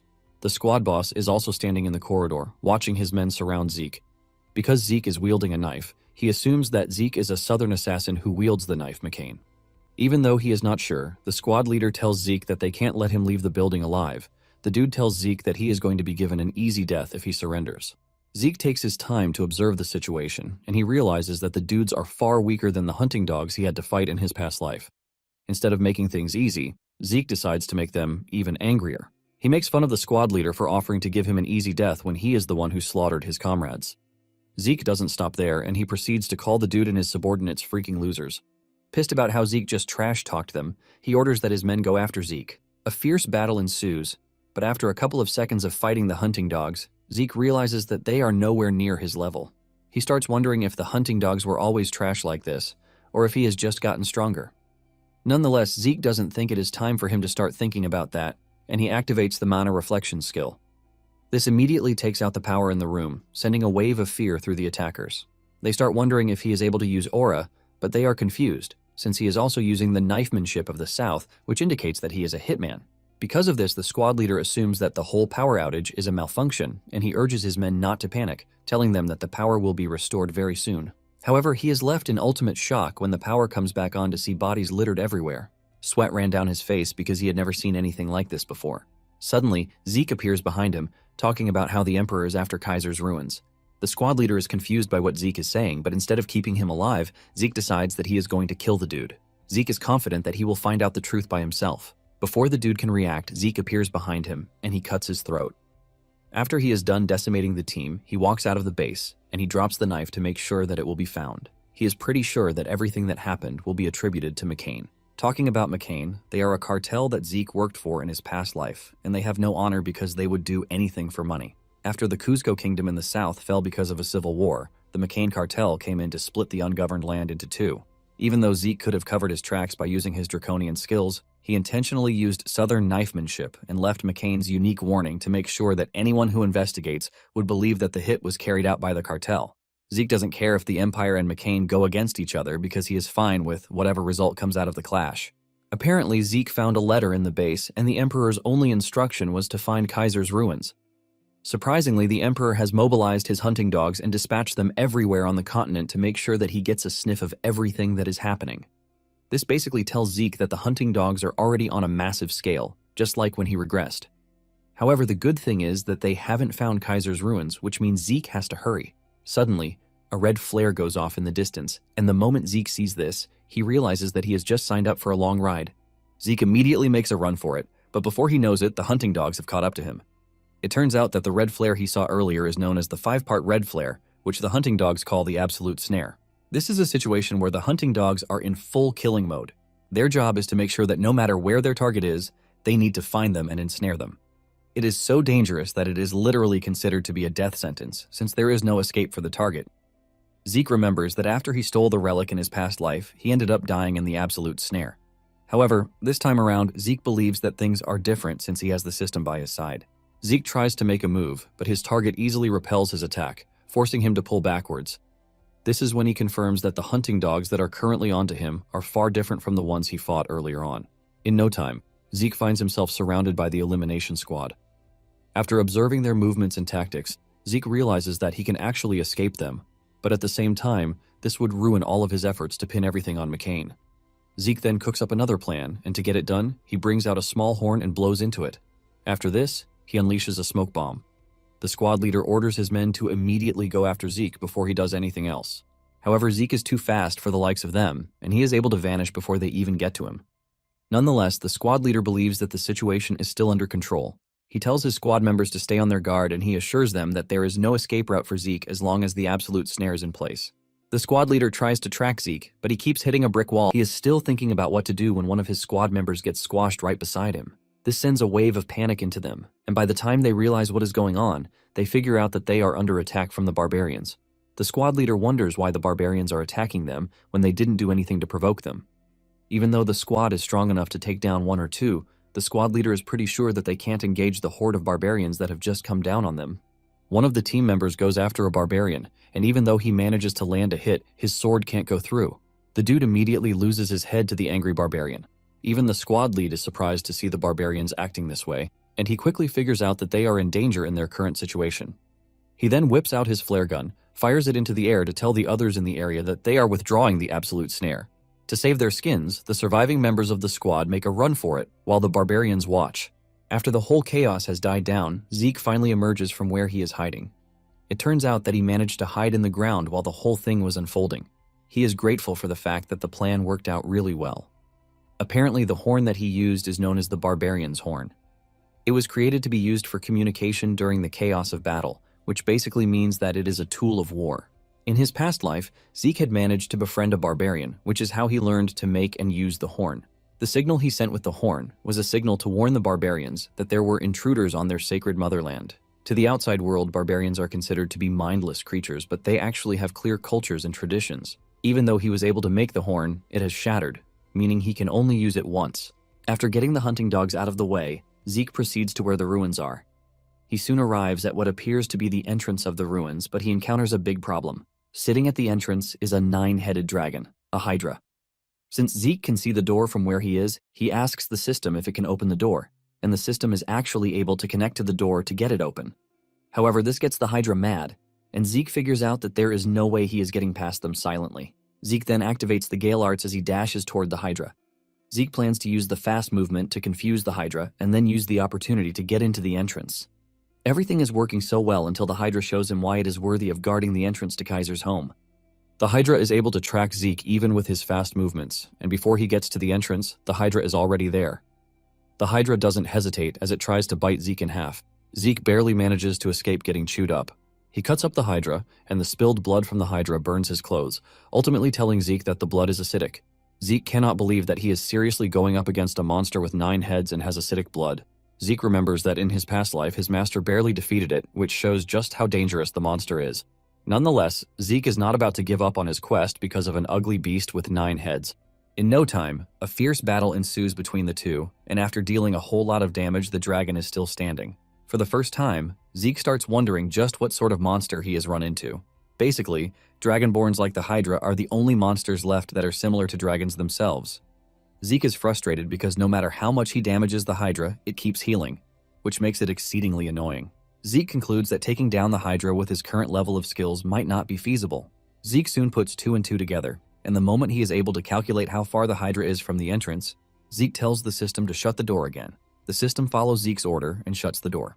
Once the door is locked, Zeke decides to properly face the Hydra. He wastes no time activating the first form of the Gale Arts technique. Zeke continues attacking the Hydra, and the moment he sees an opening, he thinks of getting through it so he can easily get to the door before the Hydra realizes what is happening. Zeke manages to evade the Hydra, and he makes a run for it. He reaches the entrance, but before he can make any more moves, the Hydra grabs him by the arm. Zeke screams in pain as the Hydra drags him along. Zeke is surprised that the Hydra is not leaving him behind. Realizing that things are more dire than they appear to be, Zeke resorts to an extreme method where he is forced to use soul manifestation to cut down the Hydra heads. In the process of this, the system lets him know that he has been poisoned by the Hydra's poison. Zeke ignores this warning, and he activates the lacerate skill to cut down the heads, leaving just one alive. Zeke crashes to his knees in exhaustion, and the Hydra rushes toward him with clear intentions of finishing him off. Just then, he activates one of his draconian skills called Dragon's Dignity. The moment the skill comes to life, Zeke is accompanied by a terrifying aura.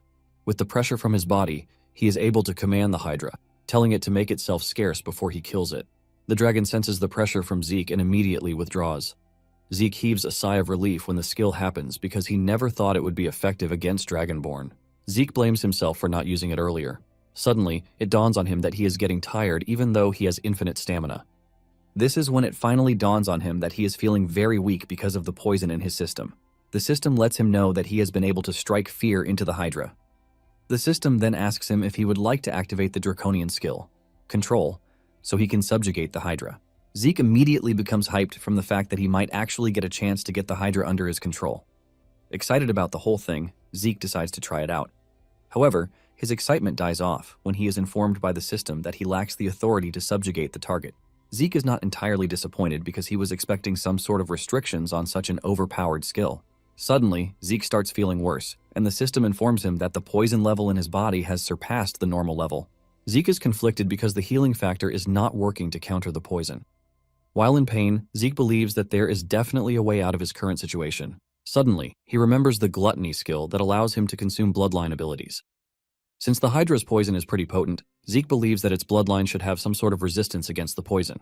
Zeke wastes no time activating the gluttony skill, and it consumes a Hydra's severed head. The moment it does this, the rank level of the skill jumps from beginner to expert level. Zeke starts absorbing the energy that he has lost. In addition, he also absorbs the bloodline ability of the Hydra. Thanks to this, Zeke starts vomiting the poison constituent from his body, and in no time, the poison effect is neutralized. After surviving the near-death ordeal, Zeke reads the constitution description and realizes that the Hydra's constitution will help him neutralize the effect of most poisons. However, Zeke is not entirely sure what this means because he doesn't know if he still has to worry about poison or not. Zeke is also surprised when he sees that the gluttony has increased in levels.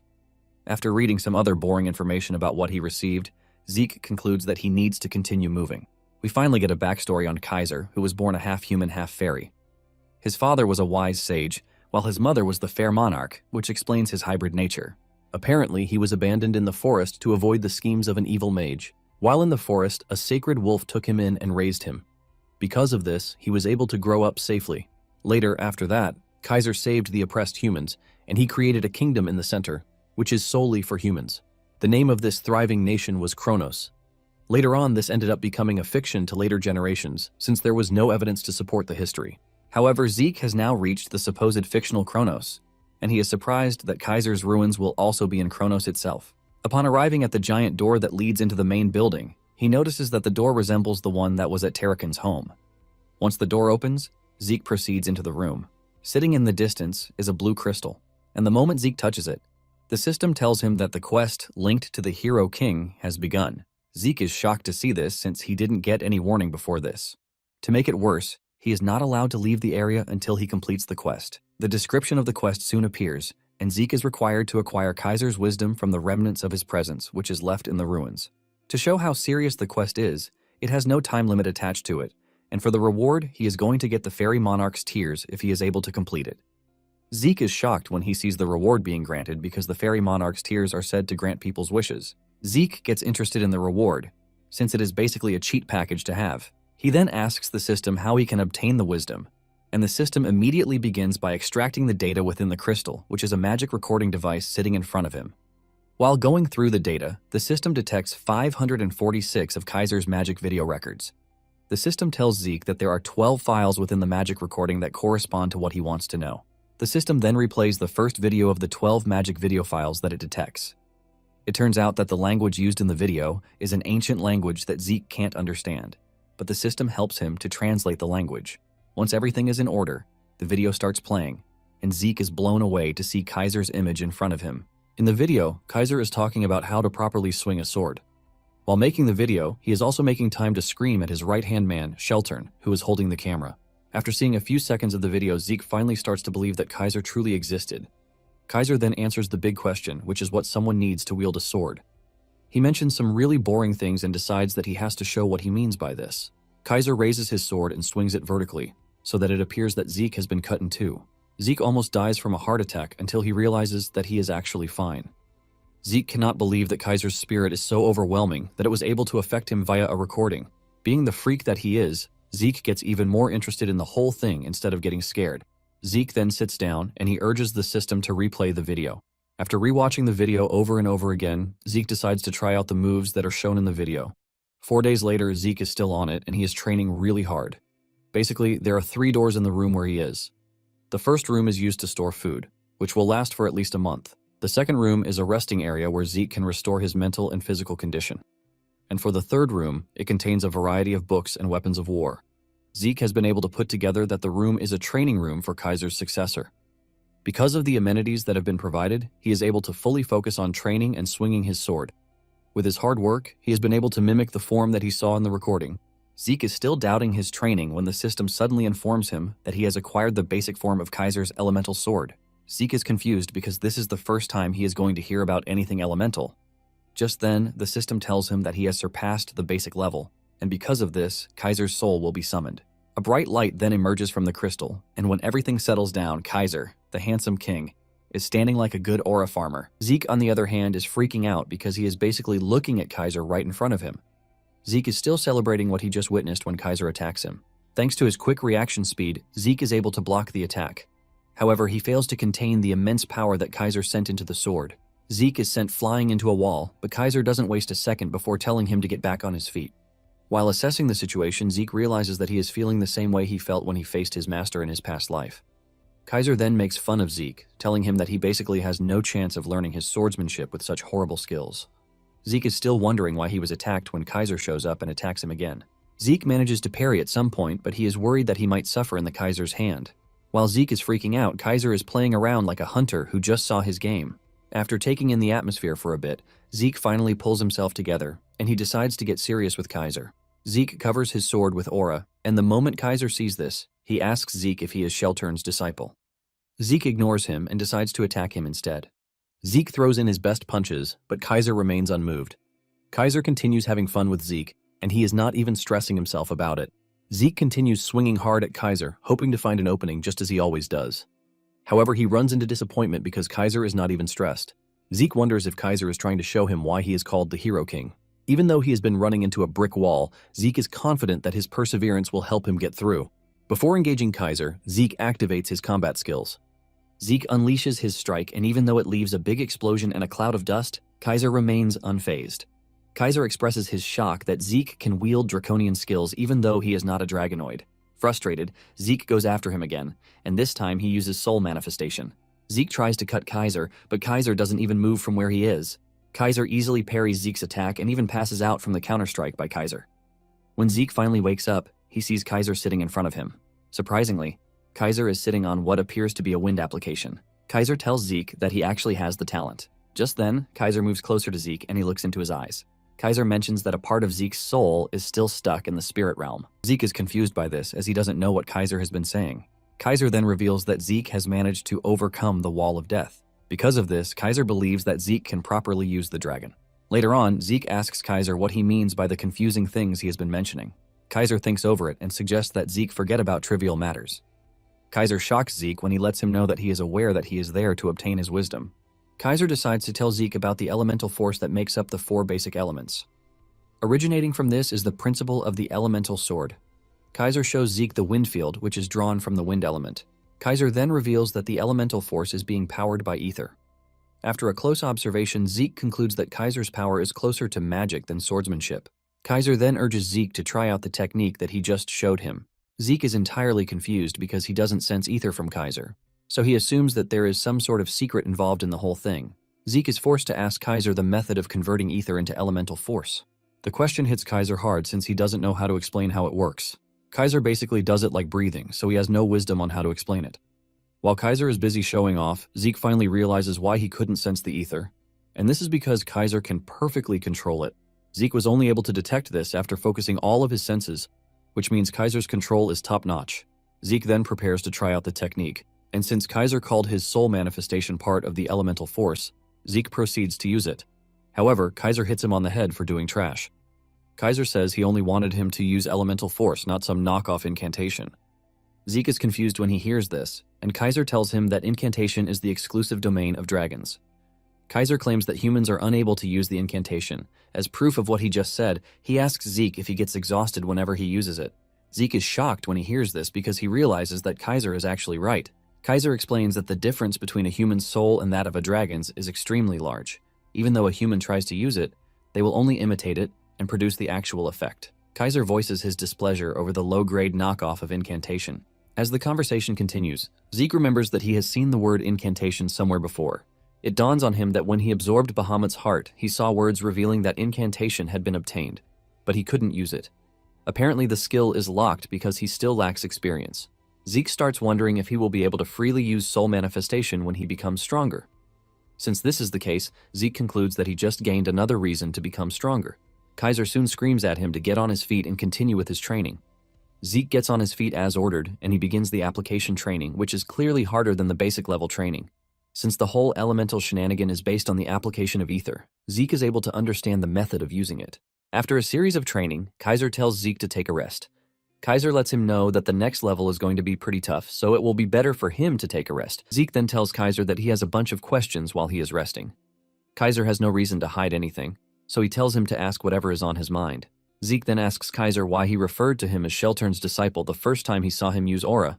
Kaiser then explains that Sheltern claimed that the elemental sword was too complicated for humans to use, which is why he created the aura technique to make things easier.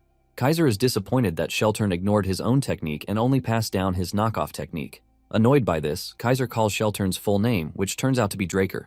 This sends Zeke into a state of confusion and self-realization that Sheltern was the original founder of the Drakers, not Tarakan. This realization only brings more questions into the book, as he wonders why this is not common knowledge.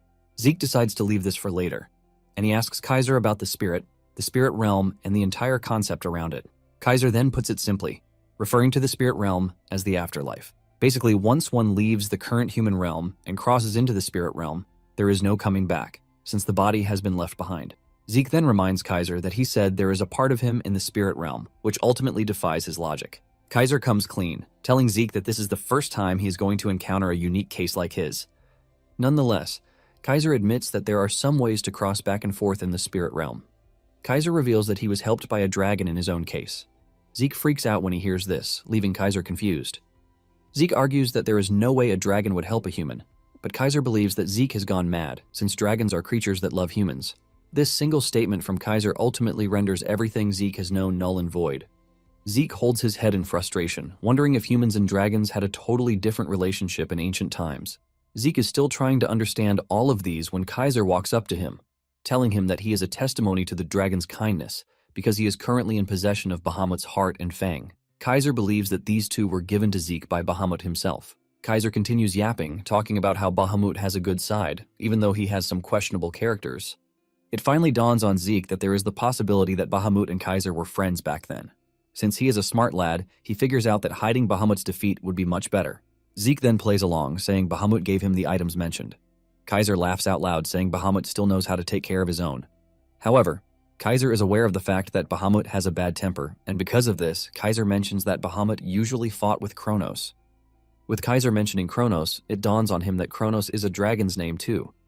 Zeke immediately becomes numb, and he asks Kaiser if the kingdom was named after Kronos. Kaiser confirms this, revealing that he was Kronos' contractor. Since Kronos always had time on his hands, Kaiser just named the kingdom after him. Apparently, there is a lore about dragons.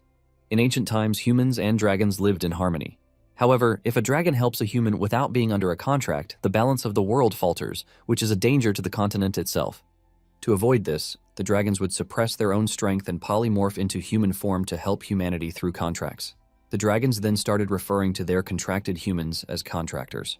It finally dawns on Zeke that the reason those from ancient times were strong was that they were getting help from dragons. However, the question of what happened between dragons and humans remains. Moments later, Kaiser tells Zeke that the final course in his training is a duel against him. The moment Kaiser says this, Zeke realizes that everything about him has changed. Kaiser then reveals that the duel has conditions attached to it. He mentions that eating and sleeping are forbidden, and the duel will continue until he decides that it is time for them to stop. Kaiser tells him that he is only allowed to use the same elemental sword as him. As usual, Zeke asks Kaiser what would happen if he breaks any of these rules. The atmosphere around Kaiser immediately changes, and Zeke trembles in the presence of his aura. With this, Kaiser kindly tells Zeke that he is free to break any of the rules if he has a spare life somewhere else. As the duel starts, Kaiser starts with the element of fire, which is known for its massive destructive capability. Zeke manages to get through this, and Kaiser soon moves over to the earth element. This is an element that is meant for subduing and defending by using the power to freely control solidity and mass. Even with how difficult the whole training is, Zeke is able to scale through. He soon finds himself using the element of wind. This is an element that lacks power, but it is mainly used for his speed. And for the last, Kaiser takes Zeke through the water element technique. This is a peculiar element since it is used for both attack and defense. To make it even better, it can be used in suppression and support, making it the most balanced element. Zeke has been coping with the other elements, But when it came to water, he realized that it is much more strenuous than the others. Zeke suddenly sees himself swimming in a well of confusion and realization that Kaiser is way above his league. As the fight continues, Zeke remembers the training he had with Kaiser, where he was explaining to him how to properly use the water element. Kaiser lets him know that the most important thing about the water element is its fluidity. Kaiser claims that fluidity will always surpass strength, but Zeke never believed this. Zeke has always been someone who believes in strength because he lost what was precious to him in his past life because he lacked the strength to protect it. Now that he has been given another chance, Zeke cannot believe that Kaiser is seriously telling him that fluidity is the most important thing. Zeke keeps his belief that strength is everything until the duel with Kaiser. At this point, Zeke has lost count of the number of days that they have been at it, but he is pretty sure it is more than a month already. Since the duel started, Zeke has been without food or sleep, and this is when he realizes that infinite stamina isn't overpowered as he thought.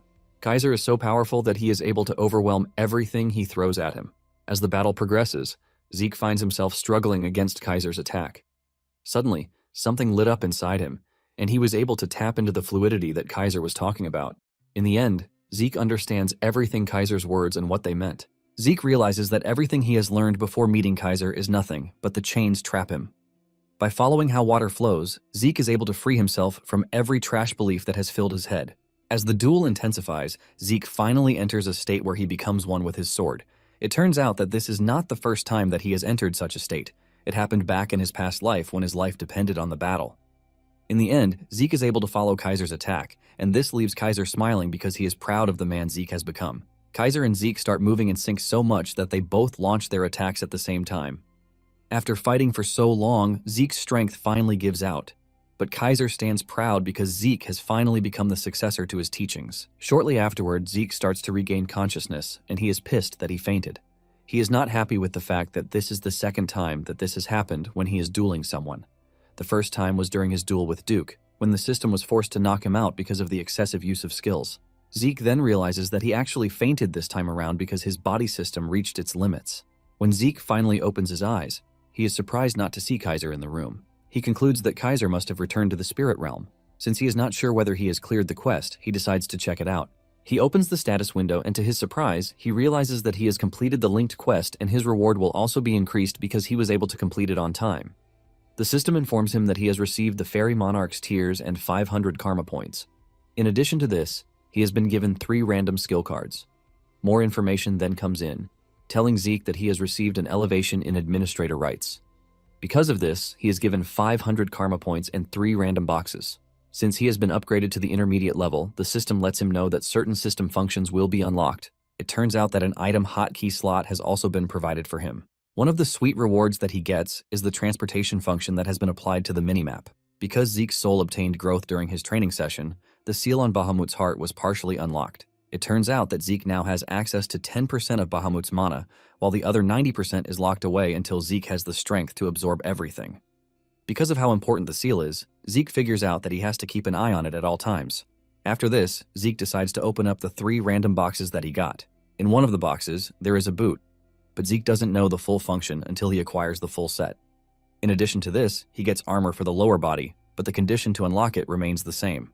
In the third box, Zeke obtains a pair of earrings, which are made from crystals. For the properties, it provides a 15% improvement in the mana recovery speed. Zeke is pleased with the addition of the earrings because he can easily sell them for a mage, while also getting a good price out of it. Zeke is also pleased that the boots and lower body armor he got match the gauntlets he had initially acquired. Zeke believes that he will soon get a full set. After this, he decides to check out the skill cards. The system opens the random cards, and the first skill that Zeke gets is Static Discharge. This is a skill that generates electricity to give a target an electric shock through touch. The second skill he acquires is Flashbang, and this is a skill that shoots condensed energy, which then explodes. It also generates a bright light that impairs vision. And for the third one, he acquired Dissonance, which is a skill that creates an unpleasant sound to interfere with the target's hearing. After checking out all of the skills, Zeke expresses his shock that all of the skills are C rank. Zeke is totally blown away because getting high-ranked skills for free is not a small gesture. Zeke excitedly activates Static Discharge to see what it can do. Zeke transfers the electricity to a knife, and he is pleased with what he is staring at. He is confident that he can use the skill in a bunch of other ways. At the same time, Zeke believes that combining Flashbang and Dissonance would basically mean an unimaginable disaster.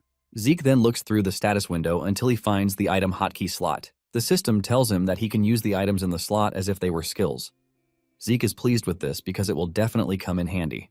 Zeke then starts to think of what he is going to put in the slots, since he already has infinite stamina and healing factor. Zeke had thought the skill was untouchable, but his fight with Kaiser had changed his mind. However, Zeke is not entirely worried because he is confident he is not going to meet a monster like Kaiser again. At the same time, he has not been able to confirm the limit to the healing factor. Since Zeke has enough karma points to spare, he buys a top-grade healing potion. He then registers the potion and saves it in the hotkey slot. Apparently, the potion is able to instantly recover mortal wounds and stamina. After he is done with this, Zeke finally brings out the main reward, which is the Fairy Monarch's eyes. When reading the description, he is shocked to see that the tears can actually summon the Fairy Queen. Since the item is one use only, Zeke decides to keep it until he really has a need for it. After he is done sorting out his rewards, Zeke finally leaves the ruins and he tries out the minimap's teleportation system. The teleportation works pretty well, and Zeke finds himself at an adventurer's outpost. Zeke is impressed because as long as he picks a destination on the minimap, he can move there immediately. Zeke figures out that there are no restrictions aside from the points that increase with distance.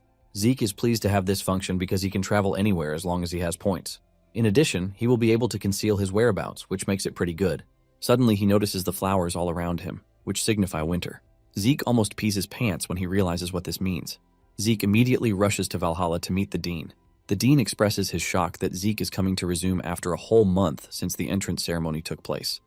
Zeke remembers that in the recommendation letter that was given to him, there is a section that said the Dean has the authority to do what he wants if Zeke fails to participate in the entrance ceremony. Realizing that waiting a whole year would be too late, Zeke figures out that he has to find a way to convince the Dean. Zeke then tells the Dean that he lost track of time while he was training. However, this only gets the Dean mad because he believes that Zeke is making up excuses. It turns out that the Dean is Flaubert Borchis, and he is a renowned knight across the continent. Apparently, Arthur had to beg him to be a Dean at Valhalla. And Arthur doing this means Flaubert is pretty skilled. Flaubert is someone who takes honor and order seriously. With this in mind, Zeke figures out that he is only going to make things worse if he tries to create an emotional excuse. Zeke immediately tells Flaubert that he has no excuses for his absence, and Flaubert finally calms down. He lets Zeke know that he would have thrown him out if it were any other cadet. Nonetheless, Flaubert lets Zeke know that a training hall will be arranged for him. Flaubert wants to see if Zeke's personal training is worth more than a month in Valhalla. Flaubert assures Zeke that if he can prove this, he will permit his enrollment into the academy. Zeke is happy to hear this, and he thanks Flaubert for his consideration. Without wasting time, Flaubert orders that a training room be prepared, and the professors should be present. Upon arriving at the training room, Zeke realizes that the professors are all renowned knights that he has seen on the news at least once. This just shows how prestigious the academy is. Once everyone is seated, Flaubert tells Zeke to show them the fruits of his 1-month personal training. Zeke takes a moment to think about what skill he can actually show them, since he obviously can't show them the elemental swordsmanship. Since all eyes are on him, Zeke decides to just show them a bit of what he is capable of. Zeke then engulfs his blade in aura and also makes an aura blade, leaving the professors in shock. They can't believe that Zeke has reached the level of a blue knight at the age of 15. Apparently, the youngest person to hold the record is Abel, and he did it when he was 19 years old. Zeke soon realizes that he might have let out his aura too much, and this is because of the time he spent with Kaiser. Nonetheless, he is glad that he didn't overshoot it because the professors believe that he is still at the level of a blue knight. Before he even met Kaiser, his aura was already at the level of a blue knight, and after the rigorous training that he went through with Kaiser, Zeke could sense that his aura had shot up a whole new level, pushing him to the level of a red knight. Basically, a blue knight will be able to maintain an aura blade, but a red knight can change its form and move freely, while still maintaining how destructive it is. Zeke is thankful that he stopped at the use of aura blade because things could have gotten worse. Zeke is still expecting to be scolded, but Flaubert comes running to the stage to applaud him. Zeke is surprised to see the Dean acting like a totally different person after seeing what he can do. Flaubert then turns to his colleagues, asking them if there is anyone who is against Zeke's admission into the academy. Since they all witnessed what Zeke is capable of, none of them could disagree. With everyone giving their blessing, Flaubert congratulates Zeke on his admission into Valhalla. Apparently, Valhalla is located in Atlas, where the Draker's Four Seasons fortress is also located. This is a place where Arthur and other key figures reside, making it the main castle of the Drakers. Surprisingly, Zeke is given his own personal mansion, leaving him totally overwhelmed. Relieved that things went well, Zeke enters his mansion only to be hit with congratulations from Duke and Andre. The two are wearing clown costumes to welcome Zeke and congratulate him for a job well done. Before Zeke knows it, he finds himself getting dragged into a surprise celebration party that the two had planned before his arrival. Zeke was surprised to see the two there, since they were supposed to be back at the academy. However, it turns out that Duke had been summoned to the Four Seasons Fortress by Arthur, and upon arriving, Duke decided that he would be a housekeeper at Zeke's mansion. Andri, on the other hand, entered Valhalla as an assistant professor just because he wanted to stay around Zeke. Zeke cannot believe that the two planned out a celebration without involving him, the owner of the mansion. After drinking and eating so much, Duke and Andri pass out on the table. This gives Zeke the chance to visit a bar, and while ordering from the bartender, he lets him know that he would like to meet Kay. This request immediately sends a warning signal through the room, and a bunch of armed guys get up from their seats. As they approach Zeke, Zeke raises his hand so that they can see his glove, while asking them if they really want to go against him. The moment the dudes realize that they are up against a Draker, they quickly back off. Even the bartender wastes no time apologizing, revealing that he should have stopped the goons. With Zeke showing them that he is dangerous, the bartender finally agrees to take him to meet Kay, the branch manager. On their way to where Kay is, Zeke is not surprised by the amount of security precautions that they have gone through because he knows exactly how Kay operates. In his past life, there were two groups that could be called the greatest intelligence organizations on the continent. These two groups are the Draker's Order of the Black Knights and the Roman Empire's Intelligence Bureau. However, there is another organization that operates in the dark, and they are called the Syndicate. From the outside, they look like a group of smugglers, but after Kay joined the organization, she used the smuggling network as the foundation to build an intelligence network. Zeke explains that after he was chased out of the academy in his past life, he ended up with McCain, and this was when he became one of their hitmen. Sometime later, Kay came looking for him because she had a request for him. Kay gave him a mission to wipe out a certain transportation route because she was looking to expand the transportation routes that they had secured. This was all an attempt to make sure that the Syndicate doesn't fall behind when it comes to competing with the two biggest intelligence offices. However, in the end, she is able to make the Syndicate her own because she is a very tenacious woman. After Zeke lost everything to the Empire, it was also Kay who gave him the information on the Emperor's artifact so he could steal it. Kay later claimed that she cooperated with Zeke because he was the one who helped her reach the top. Now that he is in the past, Zeke is looking to get his hands on the right information. Zeke knows he is incredibly talented, but he is pretty sure that things will become even easier for him if the deal with Kay goes hitch-free. Zeke soon arrives at the secret room where Kay is waiting, and she wastes no time showcasing what she is known for. She pops a smoke to calm herself while asking Zeke, the rising star of the Draker family, why he has come to see her. Kay suggests that Zeke go straight to the point without beating around the bush, and Zeke reveals his intention to become partners with the Syndicate. Kay is surprised to hear this, since she doesn't see any reason why the youngest Blue Knight would want to be in trade with a criminal organization. Before even saying anything, Zeke is impressed that Kay has gotten info about what happened in Valhalla. Zeke then tells Kay that he has something to show her, and he is pretty sure that she is going to change her mind once she sees it. Zeke brings out the earrings he got as a reward in the random boxes. Kay doesn't see anything special in the earrings, but Zeke suggests that she try them on because they are artifacts, not regular earrings. Kay casually picks up the earrings, and she puts them on with the intention of using the word, "I told you so." However, she senses something entirely different when the earring kicks into effect. Kay is shocked when she realizes that her mana recovery has jumped to 15%, which is pretty unusual because even the best artifacts only give about a 3% recovery rate at best. Kay considers herself the best information mogul and believes that she is supposed to know about something like this if it exists. This tells her that either Zeke knows of a route that she is not aware of, or Zeke is able to get his hands on them in the most bizarre way. This immediately tells her that Zeke is not an ordinary dude. Kay finally decides to sit down to hear what Zeke wants to say. Zeke lets her know of his intention to become partners with her organization so she can help him sell artifacts. Zeke promises her 10% on every item sold and a special incentive for every 10,000 artifacts that the Syndicate is able to sell. Kay is impressed with the deal, but she's even more shocked by the fact that Zeke already knew that she was a magician, which suggests that Zeke also has access to information. Without further argument, Kay tells Zeke that she is good with the terms. Just as they are about to round up their meeting, Zeke tells Kay he has a question for her. With a casual voice, Zeke asks her if her ghost ship is fine. The moment Zeke mentions this, Kay's reaction changes and armed goons pop out, ready to dismantle Zeke. Kay then asks Zeke where he got his hand on this information. Zeke smiles, telling Kay that he only asked a question. He then adds that Kay is free to threaten him, but if she is confident that she can handle the consequences. The amount of aura emanating from Zeke's body immediately tells Kay something that she is forgetting. She realizes that Zeke is way above the level of a Blue Knight, and even if everyone in the building is to attack him, they still stand no chance. After this, Kay takes Zeke to the branch office where they can finalize their deal. Kay then whips out a contract of oath, which is usual for a magician to use. A contract of oath is a way to seal deals, and this is mostly used by magicians to ensure the integrity of the deal stands. The oath is done by signing in blood, and after this, a seal appears on the arms of both parties. This is pretty important because anyone who breaks the oath would die. However, some have found loopholes around this by using a third party to eliminate their partners. After Zeke is done explaining how the oath works, Kay expresses her joy that he's aware of what would happen. She mentions that she's going to this extent to make sure that Zeke doesn't just wake one morning and decide to kill her. Zeke agrees with her, and he mentions that he is good with signing as many contracts as she wants, as long as it helps him to earn her trust. After signing the deal and both receiving the seals, Zeke suggests that they continue the conversation that they were having. Zeke then asks Kay if the entity using her ghost ship is using it for the distribution of something called Soma. Kay is shocked to hear this, and even though she has no idea how Zeke heard about this, she confesses that she's using her ghost ship to help McCain distribute Soma. Apparently, Soma is an illicit drug, and it is banned in the kingdom. However, the southern lands have become a breeding ground for it thanks to the chaos going on there. Kay explains that McCain is trying to avoid clashing with one of the transcendent families, Ishtar, since they are in control of the land routes. Since the land routes are closed and the majority of the sea routes are under the rival gang, Pabella, McCain has no choice but to use the syndicate's sea routes. Basically, McCain and Pabella controlled the southern lands, and McCain once held all the land routes, forcing Pabella to develop the sea routes. Things suddenly turned around when Ishtar locked all land routes, forcing McCain to start looking for alternative sea routes. However, Pabella had taken over the sea by this point, which is where the syndicate came in. Even though the conversation is entertaining, Kay suggests that they leave that aside because she is interested in how Zeke knows all of these.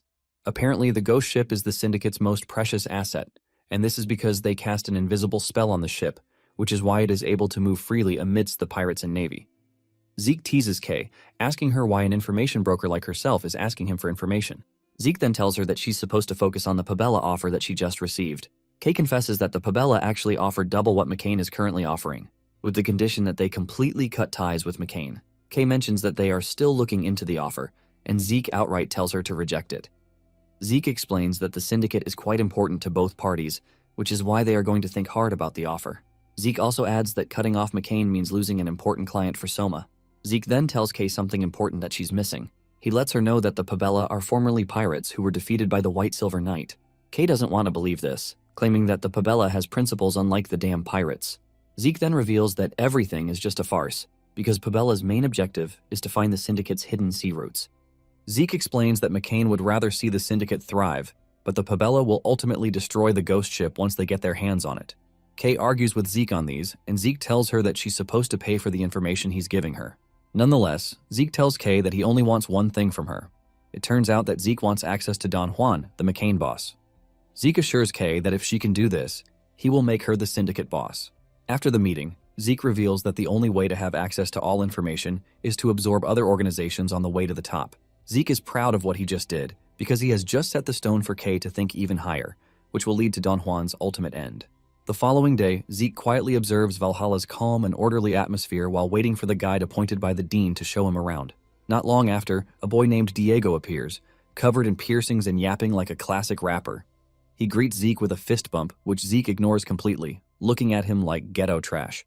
Unfazed by Zeke's cold reaction, Diego casually places a hand on his shoulder and tells him to drop the stiff academy attitude. Still unimpressed, Zeke brushes Diego's hand away and bluntly asks whether he is truly the guide sent by the dean. After confirming that he is, Diego laughs and teases Zeke about his tone, advising him to loosen up a little. Zeke is momentarily stunned when he hears Diego introduce himself, and Diego goes on to proudly explain that he specializes in Southern traditional music mixed with modern styles. After that, Zeke casually walks off, noticeably changing his attitude toward him.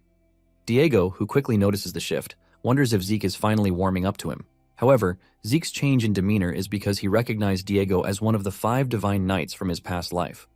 The title was given to those who played decisive roles in the Continental War. The group consisted of Bishop, the Silent Knight, Solma, the Haze Knight, Asta, the Illusory Knight, Reyna, the Lightning Knight, and Diego, the Metered Knight. Zeke also remembers that all 5 were rumored to be alumni of Valhalla. Now that he has encountered both Reyna and Diego, Zeke decides he will seek out the others to confirm the rumor and strengthen his future influence early. After touring Valhalla for a while, Diego invites Zeke to eat at a Southern cuisine restaurant, which Zeke immediately refuses.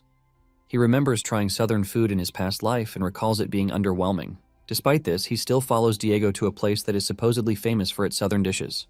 Once he tastes the food, Zeke is genuinely impressed.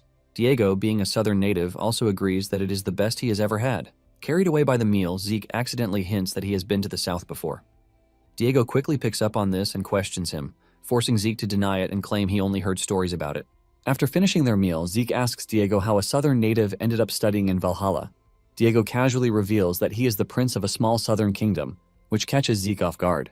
The southern continent is made up of several small kingdoms, with the Cusco kingdom standing at the center. In Zeke's previous life, most of its people migrated to the central kingdom after Cusco collapsed due to civil war. Watching Diego's casual and undignified behavior, Zeke finds it hard to believe he is royalty. Diego explains that his elders sent him to Valhalla after discovering his talent with twin swords, a traditional swordsmanship art of the southern royal family. Despite the expectations placed on him, Diego has no interest in family legacy and only dreams of becoming a pop star. He even invites Zeke to join his music club, but Zeke immediately refuses. Afterward, Diego leads Zeke into a lecture meant for upperclassmen.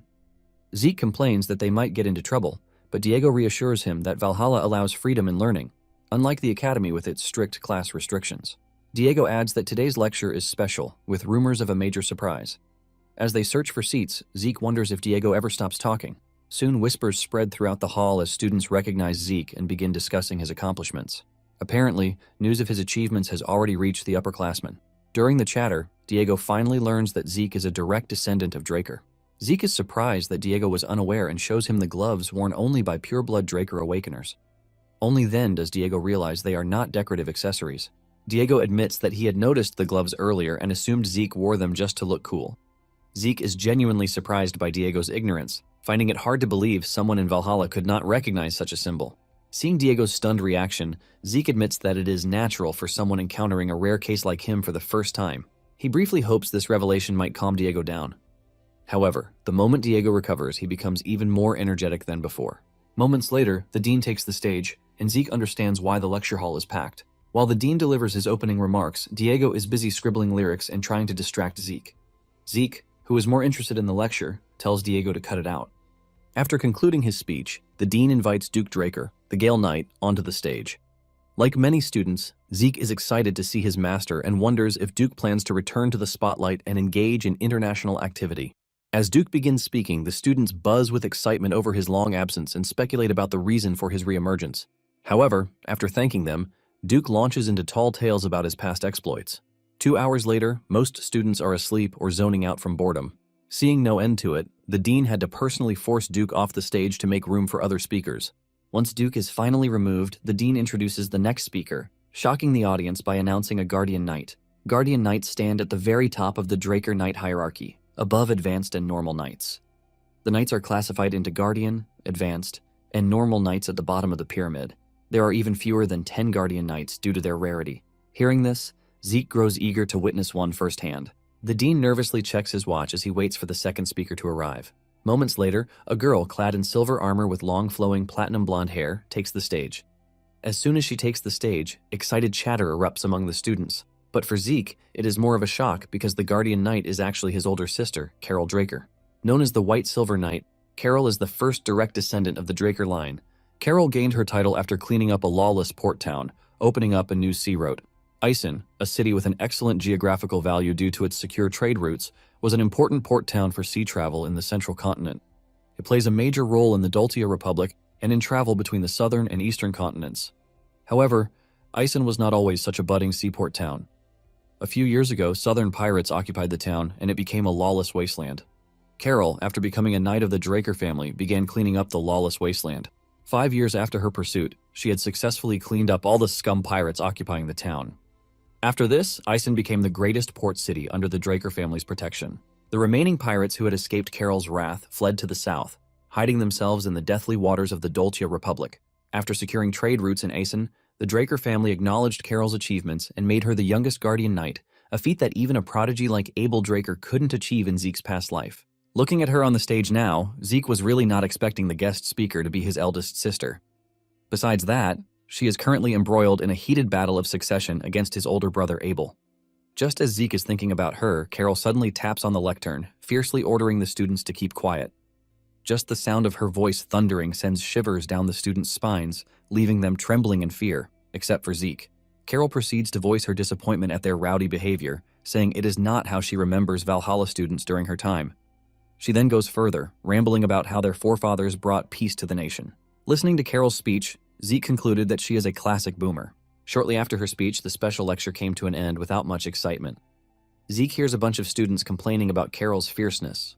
Some even preferred Duke's boring bragging to Carol's motivational speech.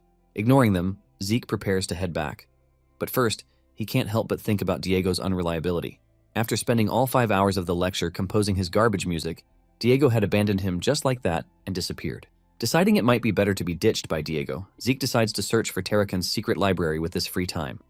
He's about to head off when Carol suddenly stops him, inviting him to a private meeting. Moments after arriving at Valhalla's public training room, she unsheathes her sword, preparing to duel Zeke. Zeke is stunned to see the mithril sword presented to Carol by the Holy Kingdom. The Holy Kingdom had experienced problems from the pirates because it shared borders with the Ison port city. After Carol helped clean up Aeson, the Holy Kingdom gave her a pure mithril sword and armor to show their gratitude. She gained the title of White Silver Knight due to her appearance whenever she wore this gear. Moments after unsheathing her sword, Carol orders Zeke to duel with her without holding back his abilities. Zeke accepts, but has no plans of showing his full abilities. Now that his abilities are making the rounds, due to his performance in the entrance exam, Zeke knows that Carol is just another one trying to test if he is a threat to her. He unsheathes his sword and pours his aura on it just enough to give off the illusion that he is a blue knight. Zeke has no plans of putting himself at a disadvantage by showing off all his moves, especially because the Draker family believes in the law of the jungle. Basically, Zeke knows that if he were to display his ability as a red knight, then it would attract a lot of unwanted attention, especially since the Zimmons family would definitely use any method available to try and end him. There is also the Draker Patriarch, who might try his best to subdue Zeke under his control. Zeke has no plans of letting them see his true power until he can surpass the Patriarch. He plans to transcend his family and any other great family's control. Moments later, the duel between Zeke and Carol begins, and Carol slashes Zeke. To prevent his healing abilities from being discovered, Zeke mentally orders the system to temporarily pause his healing factor. He knows that Carol might easily notice the skill, just like Duke did the last time. After the system carries out his request, Zeke pours his focus into fighting his sister without letting too much slip. However, without using his full abilities, Zeke soon realizes he is no match at all for a Guardian Knight, making him wonder if he should use his Red Knight abilities. While contemplating his next strategy, Carol gives him no chance to breathe and attacks him. Surprisingly, Zeke uses the sword to block her strike, leaving her stunned because most swords would have shattered under the pressure of hers. Still trying to break through his defense, she notes that Zeke has an impressive sword. Meanwhile, Zeke struggles as he tries his best to push back on Carol's attack, and he succeeds. Watching her from a distance, Zeke knows he can't face her for too long while limiting his aura. They both stand opposite, staring at each other, making Zeke wonder why she let her guard down.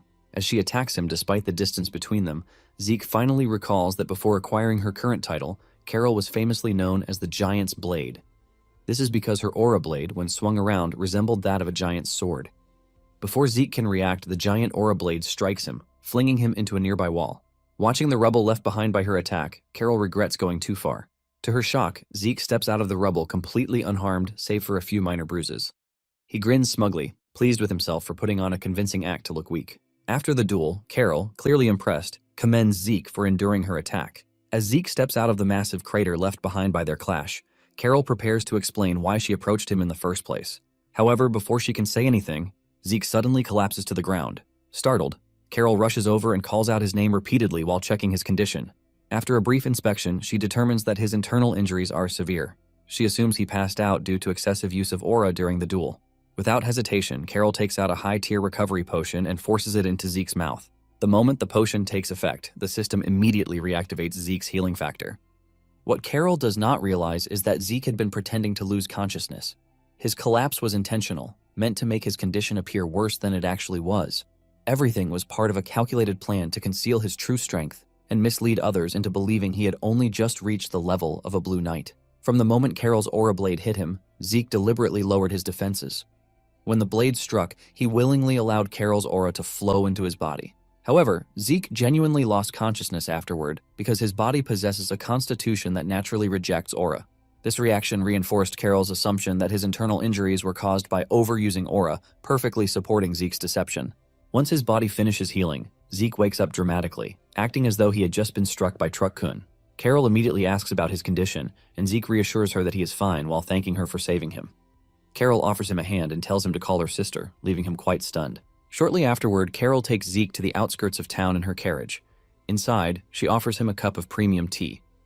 Zeke recalls hearing a similar offer during his meeting with the Patriarch, causing him to wonder how many people have already noticed his tea obsession.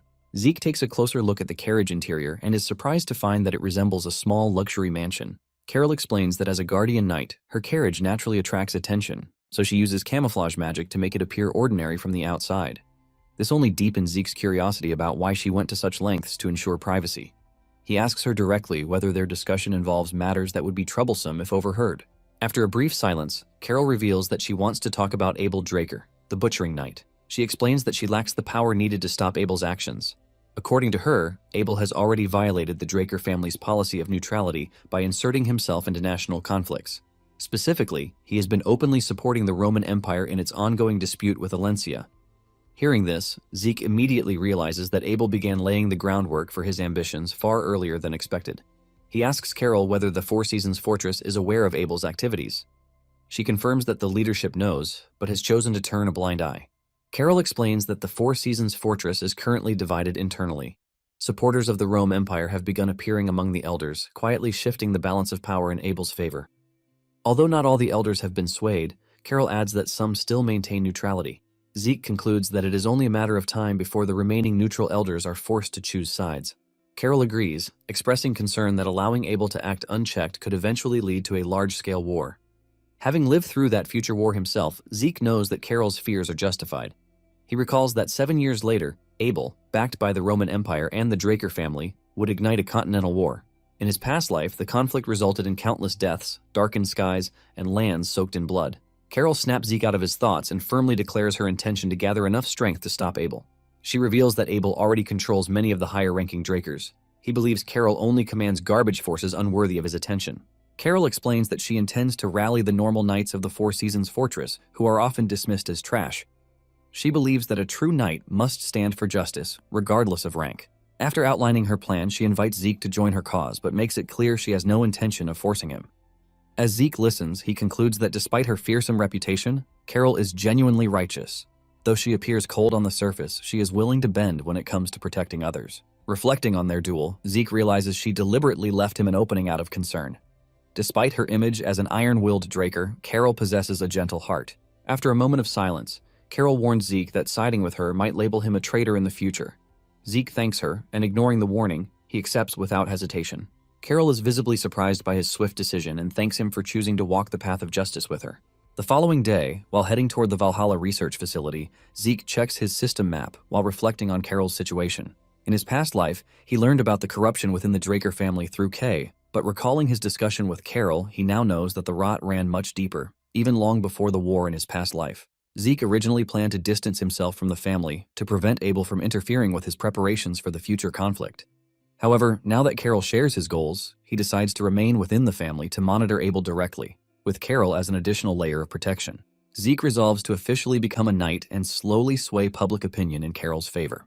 Despite being the firstborn and a guardian knight, Carol was suppressed in Zeke's past life due to her lack of pure-blood awakening and influential backing.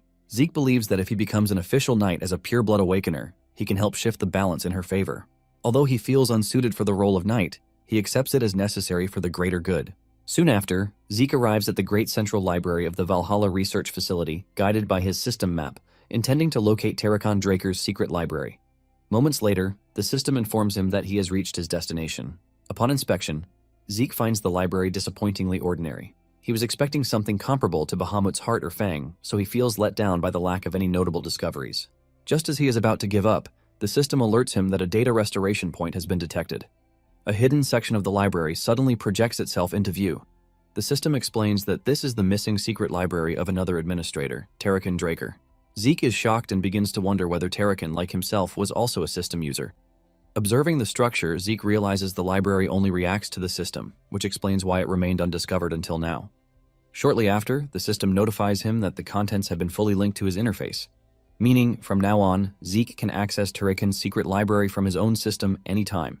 It also organizes the information automatically into categories for easier navigation.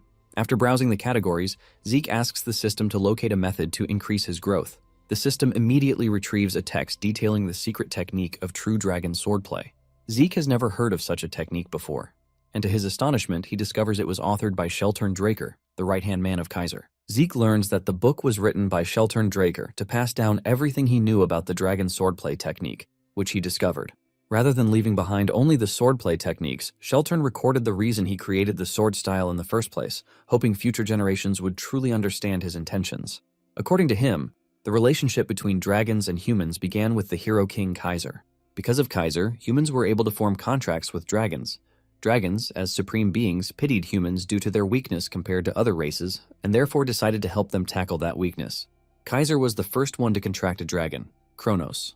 After that, humanity entered the era of dragon contractors. These dragon contractors increased and spread across the continent, ultimately creating new civilizations. However, this development also caused Sheltern to grow uneasy. He feared that dragons might one day turn against humanity. And if that were to happen, humans would be completely annihilated. This fear pushed Sheltern to search for a way for humans to defeat dragons without relying on them.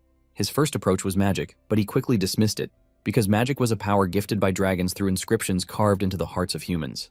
Since humans could not naturally generate mana, using magic against dragons was no different from using a dragon's own power against it. Next, Sheltern studied Kaiser's elemental sword. Unfortunately, this power was unique to Kaiser alone due to his bloodline as a descendant of the fairy monarch, making imitating it fundamentally impossible for any other human. No matter how much Sheltern researched, he found no way to replicate it. According to his writings, Kronos, Kaiser's contracted dragon, assisted him during this research period. Kronos claimed he helped simply because he genuinely enjoyed helping the human race, but Sheltern remained skeptical of his true intentions. After countless failed attempts, Sheltern and Kronos eventually discovered Aura, a power exclusive to the human race. Even after Kaiser transcended to the spirit realm, Sheltern continued researching Aura on his own. Over time, he developed both the theory and practical application of Aura, along with a swordsmanship style designed specifically to use it. This became the foundation of the true dragon swordplay. Despite the effort he poured into it, Sheltern's work was dismissed as impractical and discarded as garbage. The world preferred to rely on dragon-made artifacts to amass easy power rather than mastering a demanding technique. By the time Sheltern completed the handbook, his fears had not yet come true. Even so, he firmly believed that the day would come when humanity would need this technique to survive. After finishing the record, Zeke reads Sheltern's foreword, where Sheltern expresses hope that someone in the future would understand his intentions and inherit his will, preserving the path he painstakingly carved through hardship. Almost immediately, the system issues Zeke a quest to learn the true dragon swordplay and become Sheltern's successor. The time limit is 3 months, and the reward is the coordinates to the treasury of the Kronos Kingdom. Zeke finds the reward appealing and sees it as another opportunity to grow stronger and richer. At the same time, he senses that this quest may be even more demanding than learning Kaiser's elemental sword trial. He decides to devote his full focus to completing it as quickly as possible.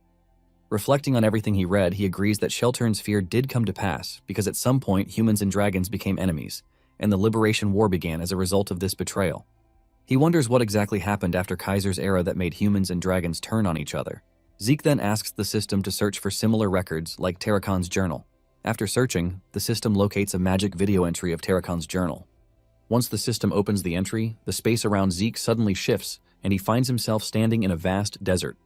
As he examines his surroundings, a dragon appears before him without warning, startling him. The system immediately activates Zeke's indomitable mental defense to prevent further shock. Even though it is only a recorded illusion, he finds the realism overwhelming.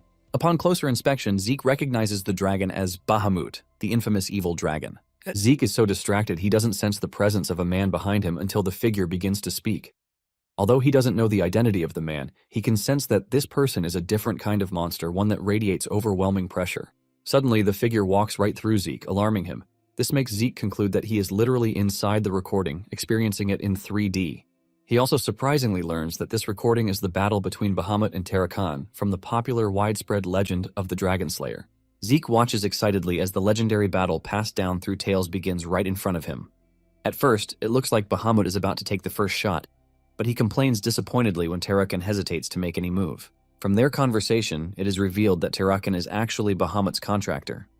Zeke is left in shock when he learns this piece of information. He loses his earlier excitement because this contradicts everything recorded in history. Zeke racks his brain for a reasonable explanation for what he is witnessing. According to the popular legend of the Dragon Slayer, Tarakan subjugated Bahamut, and the contract between them was never mentioned anywhere in the history books. While Zeke is trying to make sense of the confusing situation, the magic video crackles, completely losing audio. He urgently tells the system to fix it, but the system fails to process his request, leaving him disappointed. Just as Zeke is about to lose all hope, he turns around to see Kaiser making a suspicious move, ultimately preparing to attack the dragon. Right then, Zeke recalls asking the Hero King about betrayal between dragons and contractors. Kaiser had told him that a contracted dragon can never betray its contractor. He had spoken with such certainty that he believed dragons could never betray humans. However, according to Kaiser, it is more likely for the betrayal to come from the contractor. Observing the sight before him, Zeke watches in horror as Bahamut's corpse begins to dissipate like ashes with just one strike from Terrakhan. Before long, the dragon's body disappears completely, leaving only the heart and fang, the same parts Zeke had stumbled upon previously at the home of the Dragon Slayer. Now Zeke is even more confused as he contemplates whether this is how dragons usually die, by vanishing and leaving a part of themselves behind. Checking his glove, he dismisses the thought because they are made from dragon's leather. He concludes that Bahamut's case might actually be special. Shortly after, the video ends and the space surrounding Zeke begins to disappear, returning him once again to the library. With the end of the video, he is only left with more questions, and Zeke collapses to the floor disappointed. Still confused by all the new information and partial information he received today, Zeke decided to head back home. Later, he tries to replay the Terrakhan's video journal again since it had synced to his system and he could access it anytime, anywhere. Regardless of how many times he tried to replay it, Zeke couldn't figure out how to hear the missing conversation between Bahamut and Terrakhan due to a suspicious noise interference. Despite his disappointment with the incomplete recording, Zeke still managed to learn a surprising piece of new information thanks to his consistent study of the library records. Apparently, he learned that the dragon-slaying arts technique is basically a knockoff version of Sheltern's True Dragon swordplay. Terrakhan had simplified and refined it to create the popular dragon-slaying arts without even giving the original creator any accolades. This version, created by Terrakhan and widely circulated, is complete garbage that can't even deal any fatal damage to even a common dragonborn. Zeke had experienced this firsthand when he tried to defeat the Hydra in the dungeon during his last quest. Although a bit weak, one can deal considerable damage using the method by applying innate traits, just like Zeke did. Terrakhan's simplified method caused Sheltern's technique to drop in power, but it made it easier to learn. Of all that he has learned so far, the thing still bothering Zeke is the alarming difference between the legend of the Dragon Slayer and the contents of Terrakhan's journal. Basically, according to the popular legend of the Dragon Slayer, Terrakhan slayed the evil Bahamut, ushering in a prosperous era. It was a classic feel-good hero saves the world tale. However, the part about the contract is totally unheard of, as if left out on purpose. Afterward, Zeke receives a message from Kay by carrier pigeon. He had instructed her to investigate the different variations of the Dragon Slayer folktale. In Kay's reply, she had investigated thoroughly, including versions not translated into the common human language. After extensive research, she couldn't find any tales mentioning Terrakhan contracting a dragon. According to Kay, she did find traces of a hidden conspiracy, which piqued her interest to dig deeper. However, she received a message from the Draker family warning her to back off. Kay informs Zeke that her organization has decided to stop investigating the conspiracy due to the fear of a backlash from the Drakers. After reading the letter, Zeke immediately burns it, and as he walks back, he concludes that the Drakers have whitewashed the true story behind the legend of the Dragon Slayer. This just piqued his curiosity more because the Draker family built their reputation from Terrakhan's dragon-slaying tales. But now that this same family is withholding information about their great founder, Zeke believes that there is something fishy going on behind the scenes.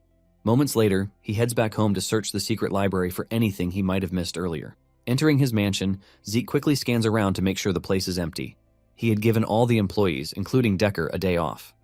Also, Duke and Andre would be late due to some urgent business. Taking advantage of the empty mansion, he heads to his room to access the library. But a masked figure lurches in the darkness, monitoring him. Zeke had already sensed the presence and he instructed the system to turn on the mini-map, which it immediately did. From the map, Zeke confirms the presence of two intruders, one inside and another outside the mansion. Recalling his encounter while searching for Kaiser's ruins, he wonders if the Empire's hounds from the mountain tracked him home. However, he quickly dismisses the thought because he didn't even utilize his dragon-slaying art or his true sword. During that encounter, he made sure to leave only traces connected to the McCain cartel. Casually heading up the stairs as if he hadn't discovered the intruders, Zeke decides to figure out who sent them instead of dwelling on their identities. Moments later, he heads into the room, shutting the door behind him. Zeke quietly appears from a window behind one of the intruders, casually asking if Abel sent him. The intruder, shocked by his sudden presence, completely ignores his question. Zeke, unfazed by his refusal to answer, casually strolls towards him, wondering if Abel already knows about his alliance with Carol. He pulls out a dagger, immediately attacking the dude while threatening to come up with fun ways to force him to talk. Moments later, the two engage in a fierce fight, but Zeke goes easy on him, intending to learn his identity through the fight. After crossing blades for a while, he ceases the attack, revealing he has an idea of the intruder's identity from his swordsmanship. Apparently, this dude is from the Gorka Kingdom of the Northern Continent. The Gorka Kingdom Rangers are known to be the strongest of the Northern Continent Guardians. These powerful Rangers wield a kukri, which is a dagger with a distinct shape. Due to their outstanding knife skills, they are highly valued in the Central Continent and are used as a special forces team designated for important missions. Now that he knows the intruder's identity, Zeke is sure that Abel didn't send them after him. This is because the Gorka Rangers never take requests that create chaos, like assassinations. Also, from their fight, Zeke recalls that the intruder only fought defensively, meaning he had no intention of inflicting any harm on Zeke. Even when Zeke purposely left several openings for him to attack, the Ranger didn't take advantage of them. After going through all possibilities, he concluded that these so-called intruders were only there to subdue him and not to eliminate him. Right then, a tiny ball swings past Zeke, almost hitting the back of his head. Seeing the second Ranger outside, finally making a move, Zeke tries to avoid the ball, which he senses must be a sedative. He pushes the ball using his arm, but it explodes close to him, releasing a strange gas. From the smell, he can make out the distinct smell of a popular root used in making sedatives. Zeke pretends to collapse from the effect, curious to know the Ranger's true motive. As he fakes a collapse, the system immediately neutralizes the effect of the poison. The Ranger inside the house picks him up as the one outside also makes an appearance. Zeke complied with the kidnapping to catch the mastermind and resolve the whole thing quickly. The following day, Zeke finds himself on a farmland located on the outskirts of Atlas. He was surrounded by several cloaked figures and chained to a chair opposite the mastermind, Cliff Lionheart, the leader of the Reinhardt merchant group. Zeke grins, recognizing who Cliff is, calling him an outsider. Seeing that Zeke recognizes him, Cliff hopes their negotiations will go smoother than expected. Zeke actually recognized him because they had crossed paths in his past life. The Reinhardt merchant group is one of the 10 great merchant groups, and Alencia is its center of operation. From his past life, Zeke recalls that this group, along with the Alencia kingdom, was completely destroyed due to the continental war pioneered by Abel and the Empire. Back then, Zeke and Cliff fought on the same side, strongly resisting the Empire. Cliff had disappeared in Alencia amidst its collapse after giving Zeke damning evidence against the Empire. Zeke never saw him again after that encounter in his past life. Cliff went through so much to escape, so Zeke could never understand why he went back to a sinking ship. Afterward, Cliff apologizes for kidnapping Zeke and orders his guys to remove the chain. He wanted to discuss compensation for any discomfort caused, but Zeke immediately shuts him down, urging him to get to the point. Sensing their hesitation, he fiercely questions their purpose for summoning him. The aura emitting from Zeke scares the shit out of Cliff as he stammers for a response. He concludes that even young Drakers are still as fearful as the older ones. The rest of the guards surrounding Zeke are also ticked off by his fierce aura. Cliff had wanted to intimidate Zeke, but looking at the aura around him, Cliff is impressed that he has turned the tables against them, making it seem as though they were at his mercy. Despite the overwhelming feeling, Cliff decides to act. He hands Zeke a document telling him to check it. The document contains a record of those recently infected by a new pandemic spreading across the southern and the central continents. Zeke is puzzled and wonders why they felt the need to show him the document. Just then, Zeke stumbles upon Liam's mother's profile, finally realizing why they came to him. Zeke recalled she was also suffering from the Rose disease, but he gave Liam an antidote to cure her. After going through the document, he drops it and, feigning ignorance, asks Cliff what the document has to do with him. Cliff tells him about the deadly pandemic and then pulls out Elena, Liam's mother's profile. He reveals that Elena was cured of the disease, but even her attending physicians refused to reveal how she was cured. Eyeing Zeke suspiciously, he asks him if he knew anything about the cure. Zeke knows that Cliff already has an idea of what happened, but he is simply fishing for information to make him reveal it by himself. Zeke finds his intentions suspicious because, as a merchant, Cliff might be trying to make money using the cure. From what happened in his past life, he knows that the cure could be greatly monetized due to the deadliness of the disease. After pondering it, Zeke dismisses the thought as he believes that the Cliff from his past life is an upright merchant. He believes there is no way such a person would kidnap a Draker for the sake of greed. Deciding to trust his instincts, Zeke reveals he provided the cure for Elena's condition. Excited to hear the news, Cliff jumps from his chair, frantically begging Zeke to sell him the cure for any amount. Seeing his excitement, Zeke advises him to act like an actual merchant and calm down. Cliff studies his reaction and concludes that Zeke is not interested in money.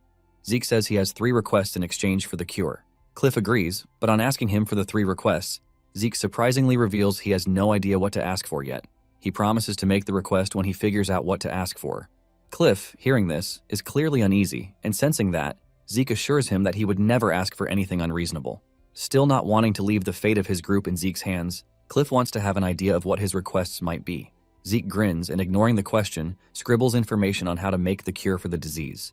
He immediately hands it to Cliff, who happily grabs the instructions. Before he can accept it, Zeke pulls back, asking Cliff who he truly plans to give the medicine to. Cliff, clearly hiding something, pretends to be clueless. He responds, saying he plans to mass-produce it and amass wealth. Zeke can smell through his lie because no one in their right senses will kidnap a member of one of the most powerful families just to get a cure to produce for money. Zeke further explains that Cliff's explosive attitude gave him away already, which is not the composure of a powerful merchant. Knowing that his lie has been exposed, Cliff droops his head, sighing heavily. He sits back down and reveals the cure is for a member of the Alencia Kingdom's royal family. Zeke is excited to hear the news, but on questioning which of the royals needs the cure, Cliff refuses to reveal the name, leaving him disappointed. Right then, Zeke realizes something as his mind wanders back to his past life when he last saw Cliff. After receiving the information about the Empire, Zeke had warned Cliff not to return to the collapsing kingdom, even advising him to seek asylum in the north, but Cliff stubbornly ignored his warning. After thanking Zeke for the warning, he simply said he was too tired and wanted to face his end in Alencia. Back in the present, Cliff decisively apologizes, refusing to reveal anything about the recipient of the cure.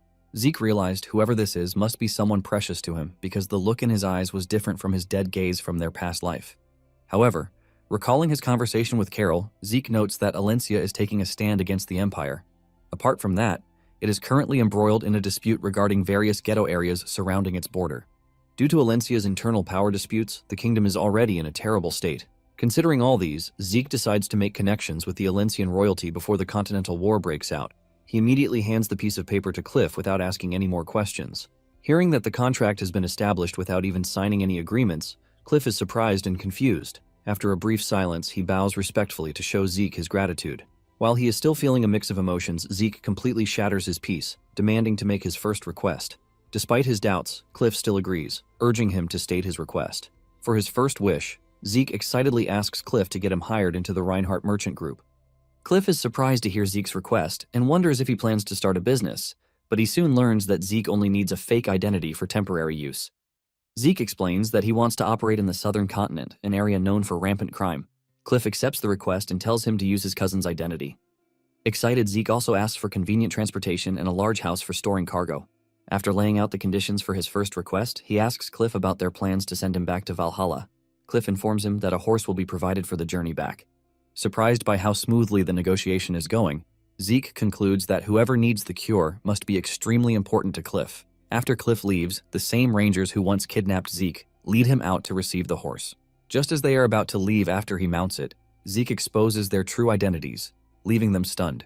They are shocked that the Draker family's influence reaches far enough to uncover their connection to the Gorka kingdom. Zeke then offers to contract them now that their deal with Cliff has ended. He asks them to rescue a target imprisoned by McCain. After hearing the proposal, the Rangers hesitate, making Zeke wonder if the payment is too small. They assure him that the reward is more than sufficient. However, they explain that the king of Gorka refuses to make deals with members of the great families. Zeke is surprised, so he reminds them of his new identity as Cliff's cousin. Besides, any remittance sent to the Gorka kingdom would be under that name, ensuring his true identity remains hidden from everyone except them. After a brief discussion, the Rangers accept the deal, warning Zeke not to let his identity be exposed. With the deal settled, Zeke decides to address their earlier act of kidnapping him. To their shock, he suddenly tosses both of their Kukrai daggers onto the ground in front of them. They did not even realize he had taken the weapons, which are supposed to remain with them at all times. Their expressions turn pale as the daggers symbolize their lives. The fact that Zeke took them so easily means their lives could have ended just as effortlessly. Before leaving, he mocks them in their mother tongue, enraging them further. Shortly after meeting with the Reinhardt Merchant Group, Zeke begins searching for comrades. He targets individuals who were heroes of the Continental War in his previous life, particularly the 5 Divine Knights. He plans to approach them and win them over as powerful allies. To support this plan, Zeke secures Dean Flaubert's backing, which helps him confirm the rumor that all the Divine Knights from his past life were alumni of Valhalla.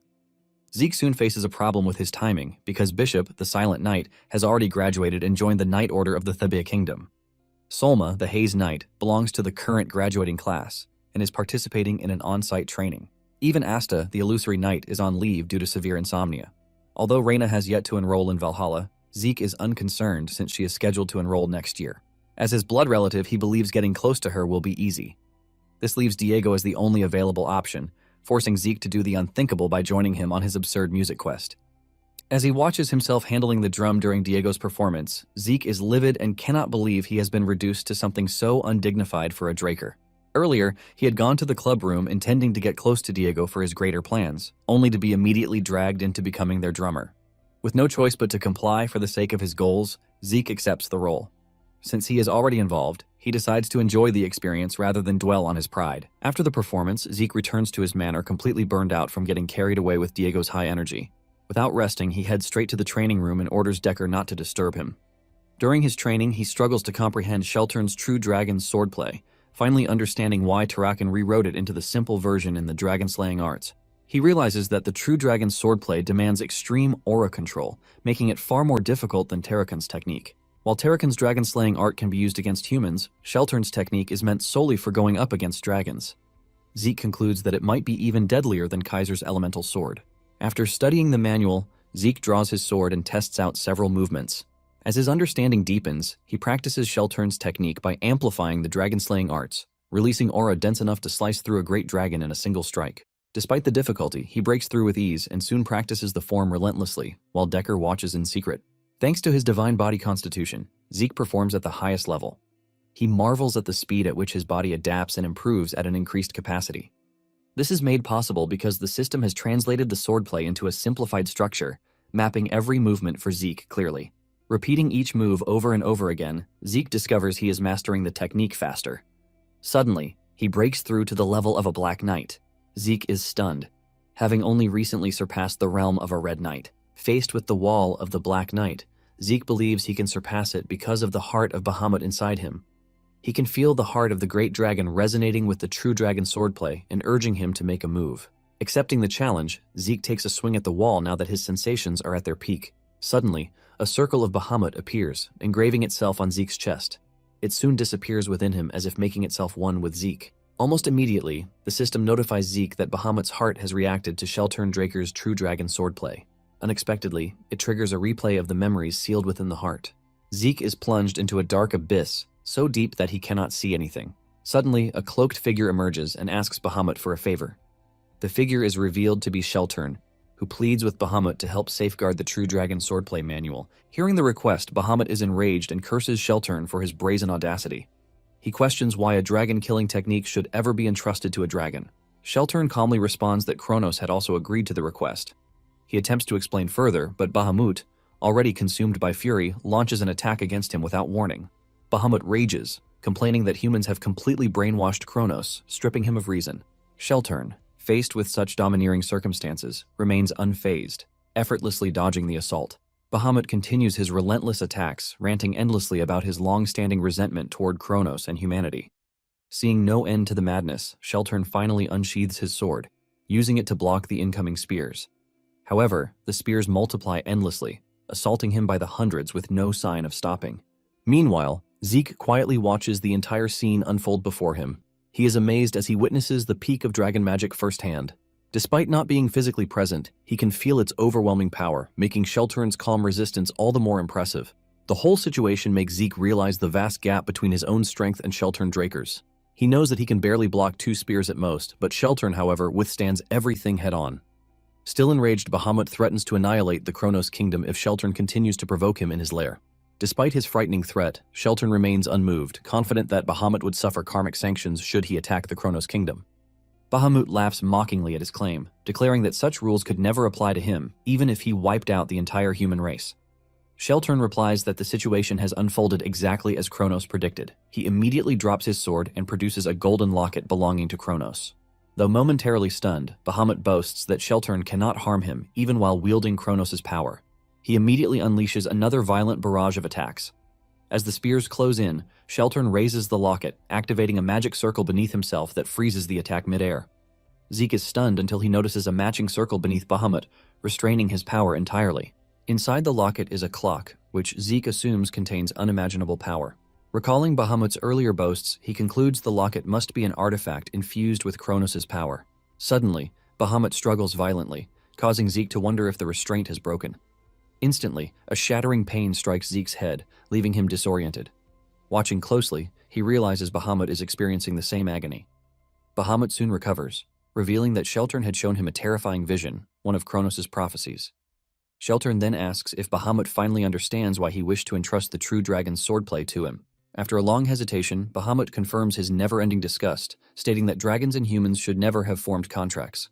He now fully agrees with Kronos and Sheltern that humans should gain power through their own strength instead of relying on a quick and easy method like using dragon artifacts. Afterward, he agrees to Sheltern's request to safekeep the manual, even though it is supposed to contain a way to harm him. Immediately, he receives the book. Bahamut quickly scans through it at lightning speed, commending Sheltern for doing a good job. Sheltern lets him know he did it to protect the world, a reason that Bahamut finds absurd. He believes that Sheltern only came up with this technique to protect the human race. With no further explanation or claims from Sheltern, Bahamut promises to protect the true dragon's swordplay manual. However, he also warns that the book will never see the light of day if Kronos' prophecy is wrong. Sheltern ignores him, and as he turns to leave, he assures Bahamut that even without the book, humans will eventually learn to use aura. Hearing this, Bahamut vows to exterminate the human race if they ever start using aura. He disdains humans and believes they're too insignificant and undeserving of such an immense power. Sheltern simply grins at his absurd claims. Even though he created the true dragon's swordplay because of his fear of dragons, he finds it unbelievable that he ended up entrusting the same dragons to help him safeguard the technique. Before leaving, he assures Bahamut that just like Kronos predicted, he would someday open his heart to a human, ultimately falling into the very contractual relationship he loathes, making Bahamut huff in disbelief. After Sheltern departs, Bahamut continues to reflect on his words. He still finds it unbelievable that he would one day open up his heart to a human contractor. After pondering the absurd claim for a while, he vows that such a day will never come to pass in his life. Moments later, Zeke returns to reality, left with even more questions than he had before watching Bahamut's memory replay. His only takeaway from the whole confusing conversation between Bahamut and Sheltern is that Bahamut is extremely distrustful of the human race. Due to Bahamut's heart within him, Zeke can empathize with his feelings. However, he wonders why Bahamut ended up forming a contract with Tarakan despite his distaste for humans. Afterwards, Zeke continues to search for more information to satisfy his curiosity. Unfortunately, he comes up empty every single time because all history regarding Tarakan had been manipulated by the Draker family. Currently, every single thing he could find points to Bahamut being an evil dragon defeated by Tarakan. Even though he doesn't find any useful clues or documents, Zeke refuses to give up. He continues practicing the true dragon swordplay while searching for any new information concerning the truth behind Tarakan and Bahamut's true relationship. One day, he receives a message from the Reinhardt merchant group about his first request. From the letter, Zeke learns that preparations concerning his first request had been completed. Even though Zeke had requested a new identity to help him evade any suspicions, he is still surprised that they gave him the identity of deputy manager of the Reinhardt Group's southern branch. Checking out his new identity card, Zeke feels like the identity is a bit too exquisite. Suddenly he hears something from outside his window and turns to see a carrier pigeon, making him grin in satisfaction. Zeke seems to have been expecting a message from Kay for some time. After receiving Kay's message, Zeke, in his usual disguised appearance, heads to the Syndicate branch in Atlas, located in the Secret Garden Hotel, to meet her. He finds her inside the VIP lounge bar, and she greets him by calling him her partner, leaving him momentarily stunned. Just as he is about to comment, he stops mid-sentence, captivated by the stunning view of Atlas. Even though he has spent time in the city, seeing Atlas like this feels completely different. The scenery he remembers from the Continental War is a ruined cityscape, but now it appears vibrant and full of life. Zeke comments that he never imagined such a breathtaking side of Atlas. Kay, who had long noticed his distracted expression, is surprised that he was only absorbed in the scenery. Pouring him a drink, she explains that the hotel is one of the Syndicate's side hustles, created to give underground workers a private space for their dealings. Zeke politely turns down the drink, without revealing that it is because of his tea obsession. Kay chuckles, and thinking he refused due to his age, she calls him a cute kid. Zeke, embarrassed, quickly explains that he simply doesn't like drinking. During the celebration party with Andre and Duke, he had discovered that the system categorizing alcohol as poison helps him detoxify it. Therefore, no matter how much he drinks, Zeke can never get drunk, making it pointless to continue drinking. Although during his past life he occasionally drank to help him forget his worries, now with the poison resistance effect, he would rather just stick to tea. Deciding to drop her mockery of him, Kay presents the result of her investigation into the true identity of the Pabella group. After her previous conversation with Zeke about the group being actual remnants of pirates, Kay had launched a thorough investigation. According to her investigation, she truly learned that the Pabella cartel had its roots in piracy. Kay had found overwhelming evidence more than she expected, thus incriminating them. She explains that the pirate group had disappeared after Carol, the White Silver Knight, attacked them. However, there was a period of extreme growth for Pabella after its disappearance. She then shows him evidence of undocumented profits between the Pabella and McCain cartel. The evidence shows the second in command of the McCain cartel, Joaquin, aka El Menco, having secret dealings with their rival cartel Pabella. Kay finds the whole thing so shocking that she hasn't reported it to her superiors yet, as it might cause chaos within the syndicate. She wants to inform Zeke about her search for a buyer for his artifact, but Zeke stops her mid-sentence. Looking at the picture with a satisfied grin, he commends her for doing him a big favor. To her shock, Zeke reveals he has come up with a plan to make her the syndicate boss. Afterwards, Zeke arrives at a deserted alleyway to initiate his plan for chaos. From the system, he had learned how to open a teleportation portal, a key element to ensure no one suspects him. He prepares to leave, satisfied that all the pieces are falling into place. Just behind him lies a pool of blood marked with a red sigil. Zeke's excitement grows as he imagines the reactions once his plan unfolds. Only a select few can perform teleportation magic, and it demands rare materials, giving him confidence that his actions will remain concealed. With the stage set, he quietly departs, eagerly anticipating nightfall and the reaction of Don Juan, head of the McCain cartel. By nightfall, a nearby building ignites, drawing a crowd. Many wonder when the firefighting mages will arrive to put it out, while others fear the fight might spread further. Others question if anyone has informed the build owner about the situation. Elsewhere, Kay marvels at Zeke's brazen audacity to stir things up. She had expected him to be bold like a Draker, but she wasn't expecting him to be this crazy. Earlier during their meeting in the Secret Garden Hotel, Kay was shocked when she heard Zeke's plans. He planned to set fire to all Soma warehouses within the central continent belonging to the McCain cartel. After revealing his plan, he asked Kay to give him all the warehouse locations. However, she refused for fear of being exposed, because this information is only available to the McCain cartel and syndicate executives. Zeke insists, revealing his plan to pin the blame on Joaquin, since Kay had not yet reported her findings to the higher-ups. Right then, Kay is stunned when she finally understands his plan. With a sinister look, Zeke overturns the table, explaining that he plans to destroy the syndicate executives, including McCain and the Pabella cartel, in one swoop by using Don Juan. Kay trembles, sending shivers down her spine after listening to him. She finds his plan absurd and fears a backlash if the organization uncovers Zeke's plot. Zeke, sensing her fear, questions how anyone would hold them responsible if the executives are wiped out during the plan. He barks at her, asking how long she plans to remain an underdog for useless old geezers. After barking at her, Zeke fiercely warns her that she needs to decide to either fall in line or get thrown out like the others. Kay contemplates her choice, recalling how Zeke mysteriously uncovered the Pabella cartel's true identity, and even recovered countless quality artifacts in an ancient ruin undiscovered by others. Looking back at all these unbelievable feats, achieved by one young boy, she decided to place her fate in his hands.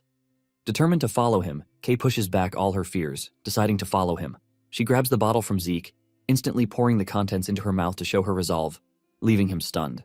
As she slams the bottle on the table, Kay asks him whether he is convinced by her act. She excitedly reveals her determination to go all in, even if it costs her life. Zeke, happy with her decision, assures her that he will make sure she never regrets her decision.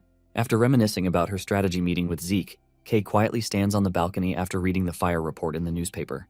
The newspaper reported on several fires across the central continent. Elsewhere, Don Juan, head of the McCain cartel, sits in the darkness cursing under his breath after reading the same newspaper. He vows to find the culprit responsible for destroying his warehouses and making them pay the price. Close to the end of the semester at Valhalla, Zeke receives an invitation to the promotion banquet.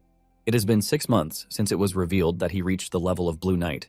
Staring at the invitation, Zeke is a bit nervous, even though he had been expecting it.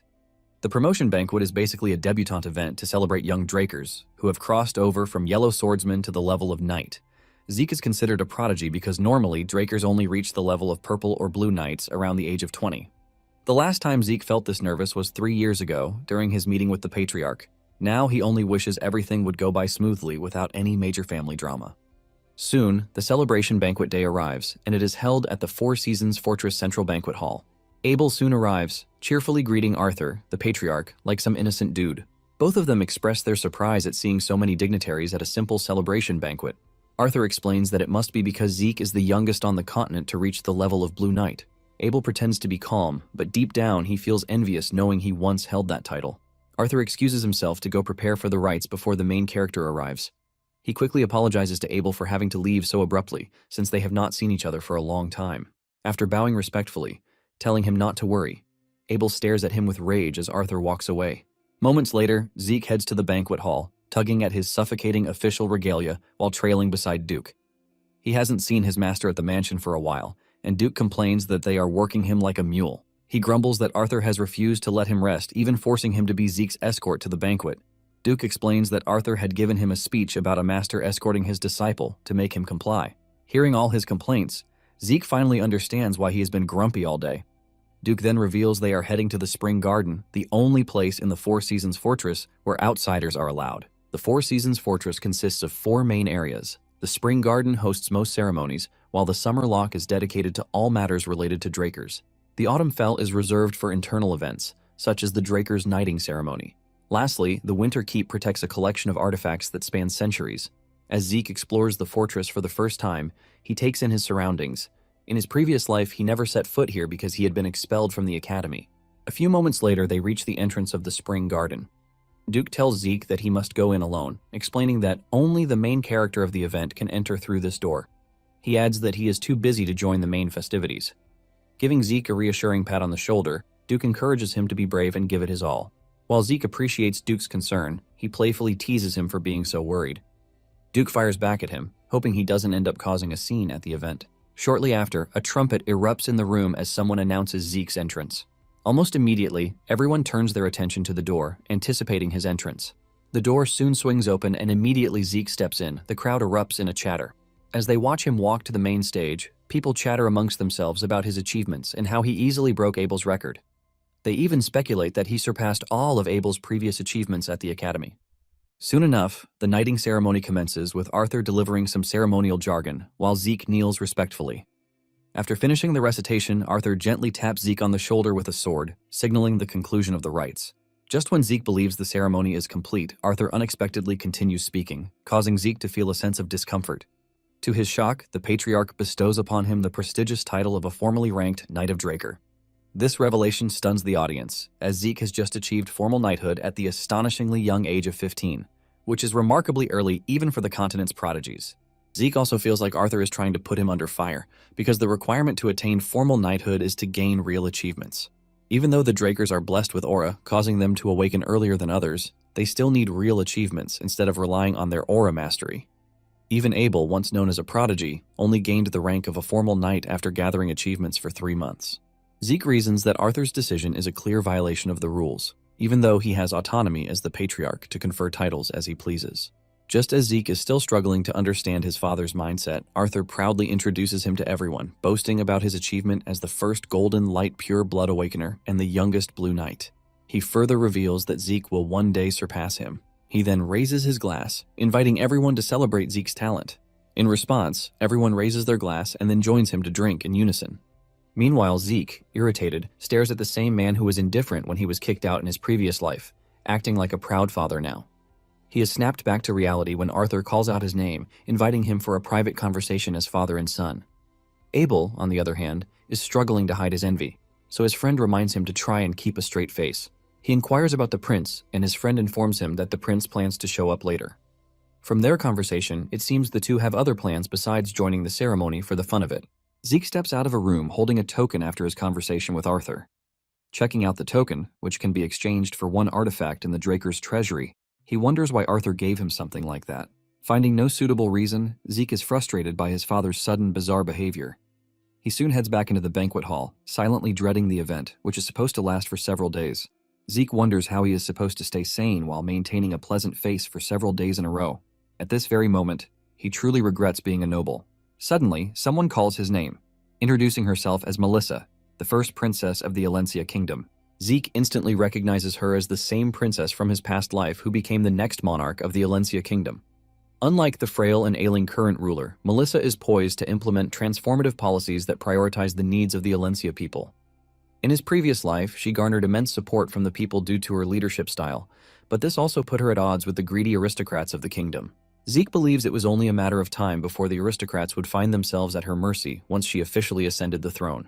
Unfortunately, in his past life, Melissa vanished without a trace as tensions with the Empire escalated. Before his regression, he had read several articles speculating about her whereabouts. No one was able to uncover the truth, even after the kingdom fell to the Empire during the war. Now that she has appeared before him, Zeke still knows so little about her activities. Right then, he suddenly makes the connection between her sparse news to Cliff looking for a cure for the rose disease. He finally realizes that Melissa has been silent so far because she might have been down due to the disease. He then cheerfully greets her, thanking her for gracing his event. Melissa, surprised to learn that Zeke has heard about her, questions him about it.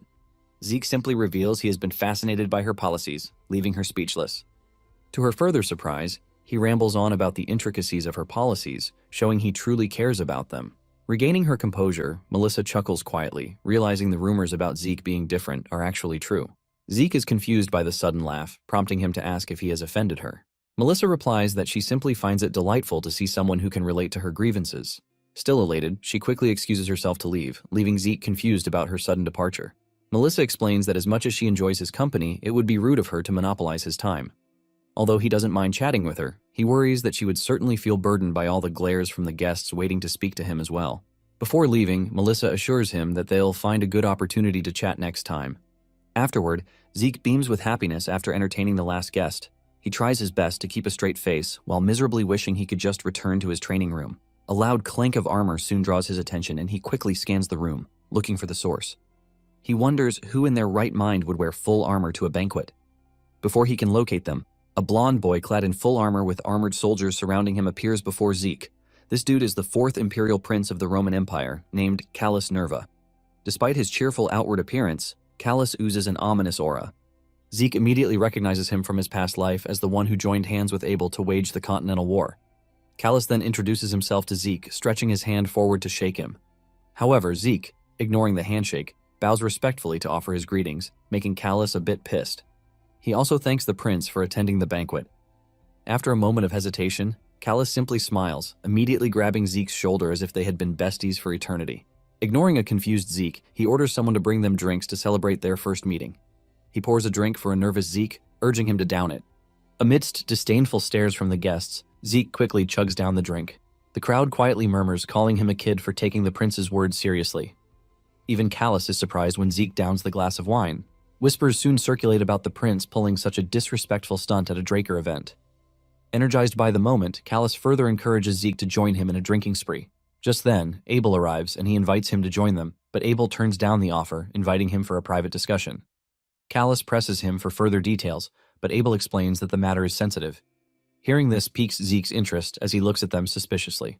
Callus then apologizes to Zeke for his sudden departure, and before leaving, he promises to share a drink with him. The crowd watches with disdain as the prince departs, flanked by his armored guards.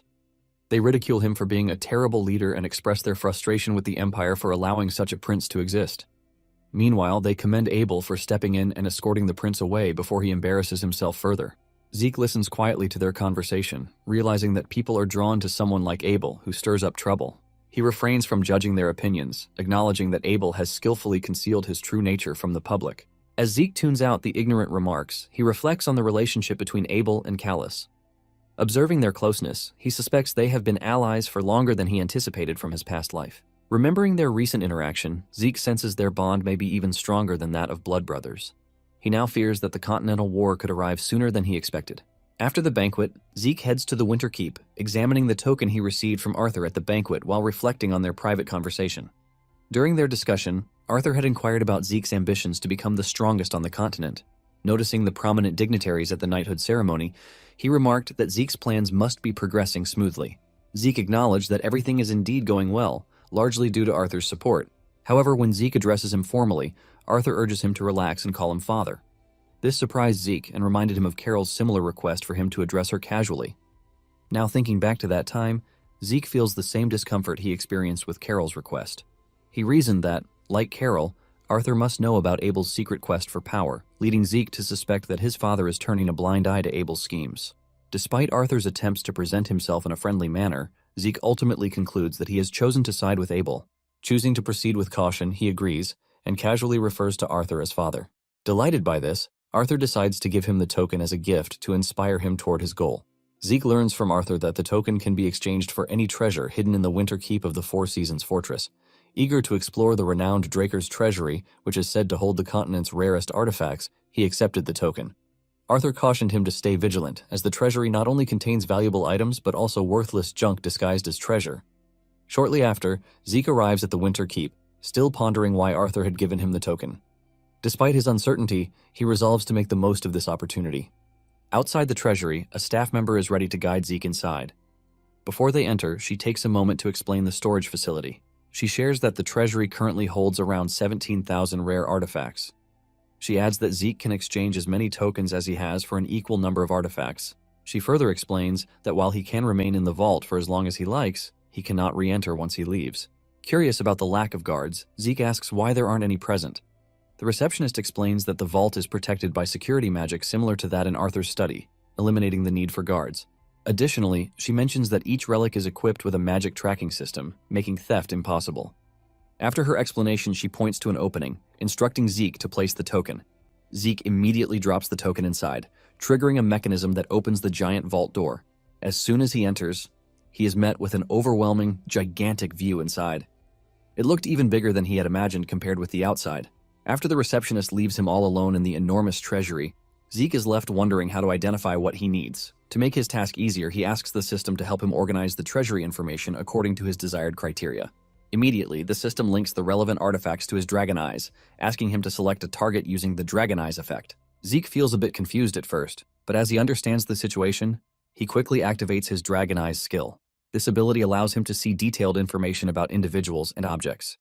He springs into action, swiftly scanning the treasury using the Gale Art's shadowless steps. Within seconds, he completes the scan, and the system notifies him that over 17,000 selected items will now appear on the minimap.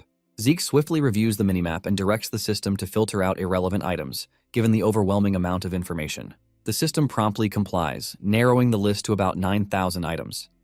However, that is still too many to sift through, so Zeke instructs it to eliminate anything inferior to his Stygian sword. After examining the updated list, he realizes that all other blades have been removed, confirming that his sword stands out among the so-called rare artifacts in the treasury. Suddenly he stops when he stumbles upon an artifact without any displayed information. Afterward, Zeke sets out to find the mysterious artifact. When he arrives at the exact location, he discovers an unremarkable bracelet. Disappointed, he examines it closely when, suddenly, the system alerts him that the bracelet has reacted to his status as the heir to Tarakan Draker. He picks it up to study, eager for more information about the bracelet. Moments later, Zeke learns from the system that it contains a sacred guardian stone blessed by the fairy monarch. This bracelet can call forth a summon that aligns with its user's soul. Without warning, the system registers the sacred guardian stone as Zeke's possession, prompting him to summon a familiar that suits him. As the bracelet disappears, Zeke is left confused, since he never agreed to any of this. However, the system explains that it became his due to his identity as the heir of Tarakan Draker, a title that cannot be revoked, meaning the item cannot be returned. Frustrated, Zeke wishes he had the chance to explore his options before making a decision. Nevertheless, he resolves to accept his fate, knowing that anything connected to Tarakan is bound to be extraordinary. He then instructs the system to activate the bracelet's properties. Activating the sacred stone, the system searches for a summon suitable for Zeke's soul. Soon after, the bracelet appears on his wrist, drawing him into a magical circle. To his astonishment, Zeke discovers that, thanks to the blessing of the fairy monarch, he can now summon holy beasts, which are at a higher level than ordinary summons. Moments later, the magic identifies a suitable holy beast for Zeke's soul and brings it forth. A blinding light erupts before him, and from the portal emerges a magnificent creature with a stunning blonde mane. The system informs him that this is a draconic steed holy beast. Zeke is thrilled to add this remarkable creature to his collection, which already includes Bahamut's heart and fang. Gazing at the insane beast before him, Zeke can't help but wonder what other extraordinary treasures Tarakan has in store. The draconic steed gently rests its mouth on Zeke's forehead, marking the beginning of their soul bond. Despite this being their first encounter, Zeke feels as if he is reconnecting with an old friend. Overwhelmed by a sense of familiarity, he embraces the creature and expresses his fondness for it. Their moment is soon interrupted by a system notification, prompting Zeke to name the beast so he can summon it at will. He takes a moment to observe the beast before settling on the name, Bucephalus. The holy beast seems to respond as if approving of its new name. The system quickly registers the name, revealing that Bucephalus's two horns can summon thunder. As Zeke reads on, he learns that his holy beast is the king of all draconic steeds. Puzzled by this revelation, he glances at Bucephalus with curiosity. Without warning, Bucephalus grabs Zeke by the collar, ignoring his protests, and tosses him onto its back. Realizing the creature only intended to give him a ride, Zeke happily strokes its mane, impressed by its intelligence. The beast seemed to understand Zeke's curiosity about its abilities and had placed him on its back to demonstrate. Suddenly, Bucephalus gallops forward, lightning crackling around it, startling Zeke. Once he regains his composure, Zeke excitedly encourages the beast to run. Bucephalus responds eagerly, dashing like a flash and leaving a trail of lightning in its wake. Despite its immense speed, Zeke realizes its hooves are silent, leaving no noise as it hits the ground. Still reveling in the insane moment, several magic circles suddenly appear in the air, and Bucephalus uses them to teleport from one point to another, leaving Zeke completely mind-blown. He happily commends the beast for performing beyond his expectations. Afterward, Zeke returns to his mansion, reflecting on his brief interaction with the receptionist as he left. She looked puzzled when he showed her the item he had chosen. Remembering Arthur's warning about treasures that might actually be worthless, Zeke understands her confusion. Before the bracelet responded to his title, even the system couldn't provide any information about it. This suggests that no one had uncovered the bracelet's true origins or value until now. Looking back, Zeke feels fortunate to have found something so remarkable. As he relaxes in his carriage, he eagerly anticipates getting home to unwind after a long day. Zeke arrives at the mansion to find Cliff waiting for him in an unsettling outfit. Cliff formally congratulates Zeke on becoming a knight, but Zeke feels uneasy and questions the strange attire and formal greeting. Chuckling, Cliff explains that his behavior is fitting for Zeke's new esteemed position. Frustrated with the awkwardness, Zeke quickly shuts him down and warns Cliff not to approach him so casually, as it could jeopardize his future plans if their relationship is discovered. Cliff quickly apologizes and points to another cloaked figure who has requested a private meeting with Zeke. The figure removes the cloak, revealing Princess Melissa. She greets Zeke warmly before shockingly disclosing that she is the owner of the Reinhardt Group. Looking at Zeke's expression, Melissa chuckles softly, seeing that he already knew about her true identity. Truly, Zeke already guessed it after Melissa suddenly made an appearance at his banquet after her long hiatus. That period coincides with the timing of the rose disease patient being completely cured after Cliff received the cure from him. Seeing that there is no need for any long explanations, Melissa gets down to discussing the purpose of her urgent visit. She shows him a couple of documents explaining that they are the analysis results of the rose disease, from the Nirvana Transcendent family. After reviewing the documents, Zeke is taken aback by their contents and asks Melissa once more to confirm their authenticity. The analysis reveals that the disease was artificially created using magic. Melissa reassures him that the document bears the sigil of the Nirvana family, confirming its legitimacy. The Nirvana family is one of the 3 most powerful families skilled in magic. Zeke observes that the rose disease is spreading more rapidly than it did in his previous life, leading him to wonder if his regression has triggered a butterfly effect. Melissa uses thumbtacks to mark the locations in a small village on the border of the Alencia Kingdom and the Rome Empire, where the disease first emerged. She explains that the disease is spreading toward the Alencia Kingdom, but not the Empire. As Zeke studies the map, he realizes that the Rome Empire intentionally created and released the rose disease to target Alencia. He remembers that in his previous life, the Empire significantly weakened Alencia by exploiting the devastation caused by the rose disease. Zeke finally understands that Melissa seeks his permission to mass-produce the cure for this disease. This is because the previous contract with Cliff only gave their merchant group the right to produce it. Now they need to draw up a new contract for the Alencia Kingdom to distribute the cure in bulk.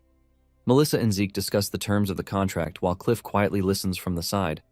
From how well she discusses business, Zeke is quite impressed, noting that she truly deserves the title of Reinhardt Merchant Group's main leader. Explaining her terms further, she tells Zeke not to worry about the production and distribution. After producing the cure, she plans to distribute it to her people as part of her usual relief supplies. She gives him the new contract, promising to compensate him properly. Zeke is stunned when he learns that the new terms state that he would get 20% of the merchant group's shares. Zeke carefully evaluates the value of the shares, considering that if the group remains stable along with the Alencia Kingdom, then these shares could become quite valuable. He estimates that converting 20% of their shares now could yield millions in gold. He also believes that if he can prevent the war, the shares might even be worth billions. After a moment of contemplation, he decides to ask Melissa a few questions to gauge her true perspective. He inquires about the possibility of his siding with the Empire, and Melissa confidently replies that she is certain he hasn't aligned himself with Rome. Thanks to her keen observation skills, she noticed his demeanor at the banquet after their conversation. From her brief assessment, Melissa points out that Zeke displayed a cold attitude toward anyone associated with the Empire, particularly when he declined the handshake from the 4th Imperial Prince. While others saw his bow as a simple gesture of respect, Melissa interpreted it as Zeke's attempt to distance himself from the prince out of disdain. Zeke is impressed after hearing Melissa's analysis of his true intentions. She further adds that losing 20% shares to save her people is worth it. Hearing this, Zeke is suddenly transported back to his past life. He remembers trying to persuade Queen Alicia to retreat, but she had stubbornly refused. To him, defeating the Empire held no value if it meant losing her life. Alicia insisted she understood the need to regroup, yet Zeke couldn't understand why she remained so stubborn. She told him, much like Melissa did now, that she would gladly sacrifice her own life to buy time for her people to escape. These painful memories weigh heavily on Zeke, filling him with sadness. He wished to forget them, but Melissa's words had brought them rushing back. In that moment, Zeke declares his intention to work with Melissa. making her extremely happy. As they finalize their agreement, he cautions her to keep his identity a secret. 2 weeks later, Zeke is back to his old routine, enjoying his favorite time in the training hall of his estate. From his insane moves, Zeke seems to have improved greatly in the True Dragon's swordplay. After an intense practice session, the system informs him that he has successfully learned the True Dragon's swordplay at an S-rank beginner level. Zeke is excited to hear this news, impressed that it only took him about a month to complete. With the conditions for the quest to become Sheltern's heir completed, the system rewards him with a bunch of good stuff, including 2 random boxes, 500 karma points, and the Kronos Kingdom treasury map. After checking out the rewards, Zeke is excited to replenish the points he spent burning down McCain's Soma warehouses. Zeke then pulls out one of the rewards, the Kronos Kingdom report radar, to check out the contents. However, to his shock, the system fails to read the coordinates in the capsule. It advises Zeke to locate the scattered seals required for activating the coordinates. He also learns that the seals are linked and visible on the system minimap. Zeke immediately checks the minimap to discover 2 seals in the middle and 1 each in the south and north. Zeke is now concerned that this new quest might take a while because of the distance between the seals. Almost immediately, the system turns into an actual quest, but Zeke is not surprised, as he has been expecting the notification to pop up. His new quest is to find the scattered seals and restore them to their original state. The quest has no time limits, and as a reward, Zeke will be granted the title of Kronos Kingdom's successor. Zeke finds the quest reward disappointing. It makes him wonder if the treasures he will obtain after restoring the seals have already been included, leaving nothing extra to gain. He also wonders if this reward title will trigger some reaction, like the bracelet from the Draker's vault. Frustrated by these questions, Zeke decides to put the quest on hold since it has no time limit. He decides to attend to other pressing matters. Having previously received a message from Kay, he sets out for the south. Afterward, he arrives in Port Gulfa, a port town on the southern continent. As the ship docks, Zeke immediately notices the familiar smell of blood mixed with the sea. It is the same scent he remembers from his past life. He had traveled south on a Reinhardt Merchant Group ship. Just as he tries to slip away quietly, the crew shouts their farewells at the top of their lungs, making him embarrassed. He wore his usual disguise to stay unnoticed, but their loud voices drew far too much attention to him. Once off the ship, Zeke strolls through the town, which still looks similar to before his regression. Not long after, the Northern Rangers who once kidnapped him arrive. They compliment how well he pulls off merchant clothes, and Zeke thanks them. He quickly gets to the point and asks if they memorized the plan he sent them. One of the Rangers answers confidently, saying they are ready. He explains how they plan to use chaos to rescue the prisoner from McCain's hands on the day of the operation.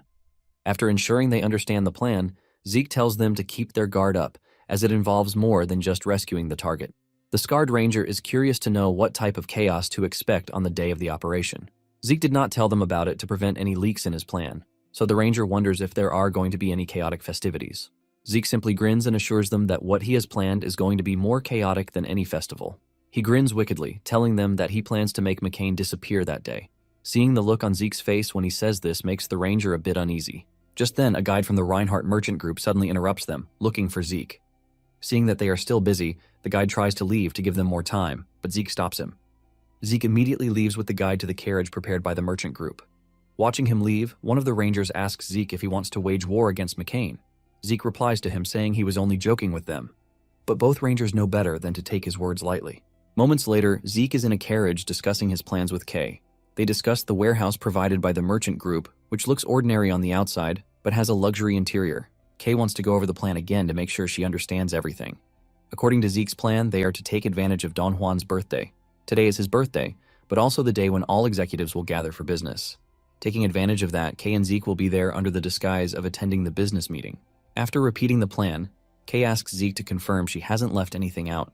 However, Zeke seems uninterested because they have already gone over the plan quite a few times. He scolds Kay for being a blockhead since it was already her 5th time asking him about the details. Kay snaps at him, saying she is very nervous, which is why she doesn't want to make any mistakes. Zeke had already realized why she was acting a bit off, and now he understands it is because of her nerves. He looks on amusingly as Kay trembles all over, panicking about the consequences of their plan failing. She fears what McCain will do to them if he discovers their involvement in the Soma warehouse case. Zeke, on the other hand, seems to be enjoying Kay's predicament. He even wants to tease her for shivering like a wet puppy. He then cheerfully explains to her a strange belief in the South about mages. Basically, in the South, it is believed that the corpse of a mage can block curses. Zeke further adds that instead of feeding her to swamp dragons, McCain will probably chop her up like sausages and sell each part for a good price since she is a mage. This revelation completely shocks Kay, sending shivers down her spine. It is at this moment that she realizes that the necklaces on McCain's subordinates are actual fingers. Kay wonders how much her fingers will fetch in the market. She frantically pleads with Zeke to help her recover her body if McCain uncovers their plot. Kay wonders how he knows so much about McCain's inside operations. This question reminds Zeke of his past life and how he helped McCain raise the cartel to prosperity. After he was kicked out of the academy, Zeke was captured by traffickers who sold him to a soma plantation owned by McCain. After spending a little time harvesting soma, he was soon sent to the battlefield as a human shield. Luckily, Zeke became the sole survivor over and over again. Looking back at that time, Zeke realizes he must have survived by subconsciously activating the healing skill. After surviving the horrifying incident 6 times, Don Juan decided to train Zeke as a hitman. Before long, Zeke became the best in his field and could effortlessly take down a purple knight. Back then, he made his targets let their guard down before using poison to defeat them. However, this tactic never worked on the Blue Knights. He had tried to sneak up on them several times, but they would always detect his presence. Despite striking a few with a poisoned blade, the Blue Knights always found a way to expel the poison by manipulating their aura. Eventually, Zeke was able to take down the Blue Knights by taking advantage of small openings. It was only after eliminating a dozen Blue Knights that he was able to secure his position as a hitman in the McCain cartel. Zeke's position after that grew rapidly due to his achievement in bringing down the Pabella cartel. In the end, he became Don Juan's foster son and even secured the position of heir. However, on the day the top executives gathered to announce him as the successor, Zeke annihilated every single one of them, including Don Juan. After getting his long-awaited revenge, he left the McCain cartel. Zeke was still reminiscing about all these past events when Kay snapped him back to reality. She has been trying to get his attention for a while now, making her suspect he is avoiding the topic. She then asks him bluntly if he is a spy for the McCain cartel. Kay even fears that Zeke is trying to set her up just to destroy the syndicate. Zeke simply ignores her absurd claims, making her even more uneasy. He finds the current clumsy Kay more amusing than the one from his last life. A few moments later, they arrive at Don Juan's mansion for the business meeting. They head inside a secret room, behind the banquet hall, and Kay greets the boss, introducing herself as a syndicate official. Zeke, meanwhile, is so engrossed in admiring McCain's expensive roster of hitmen and rangers. Don Juan responds to Kay's greeting, commenting on how surprised he is that she is a female mage. As if making a mockery of her, he asks her to speak her planned wise address. Kay proceeds with her speech, and as soon as she mentions the warehouse fire, the whole room falls into an icy cold silence. The cheery smile on Don Juan also fades as he anticipates what she has to say about the incident. The sudden icy look on his face makes Kay lose her composure, but she continues speaking, telling them that the incident was caused by a traitor in the room. She explains that the traitor conspired with Pabella to set fire to those warehouses. The executives are shocked by the revelation, and some angrily order guards to throw Kay out. Don Juan slams his fist on the table to silence them. He then asks Kay if she can take responsibility for her claims, and she simply nods in response. Next, he demands that she reveal the name of the traitor in the room. A few guilty executives begin sweating, fearing exposure. Suddenly, Zeke steps forward, pressing a knife against Joaquin's throat as he introduces himself to Don Juan. Don Juan frowns, asking why Zeke brought a knife instead of a present for his birthday. Zeke grins and announces that Joaquin is his gift to the boss. Don Juan casually asks if they really mean to accuse his beloved brother of being a traitor. Zeke tightens his grip on Joaquin, urging him to confess. He even calls him El Menco, a name Joaquin only uses for secret dealings with Pabella. Joaquin freezes, stunned, wondering how Zeke uncovered what even a boss like Don Juan failed to discover. He barks at his henchmen to rescue him, but they remain rooted in fear. Enraged, Joaquin scolds them for being useless money wasters. One henchman explains that Zeke looks like a professional hitman and they can't risk moving against him. From their observations of his movements, Zeke leaves no opening to attack. Even if they tried from a distance, he would simply use Joaquin as a shield. As a last-ditch move, Joaquin suggests that Zeke might actually be a Pabella spy. Zeke sees through the attempt and calls him gutsy for accusing him despite being a spy himself. Like a dog clinging to a bone, Joaquin keeps pressing, trying to make others doubt Zeke. His composure finally cracks when Zeke announces he has evidence to prove his claim. Zeke signals Kay, and she casts a spell to reveal the evidence before Don Juan. Don Juan picks up the document, scanning it silently.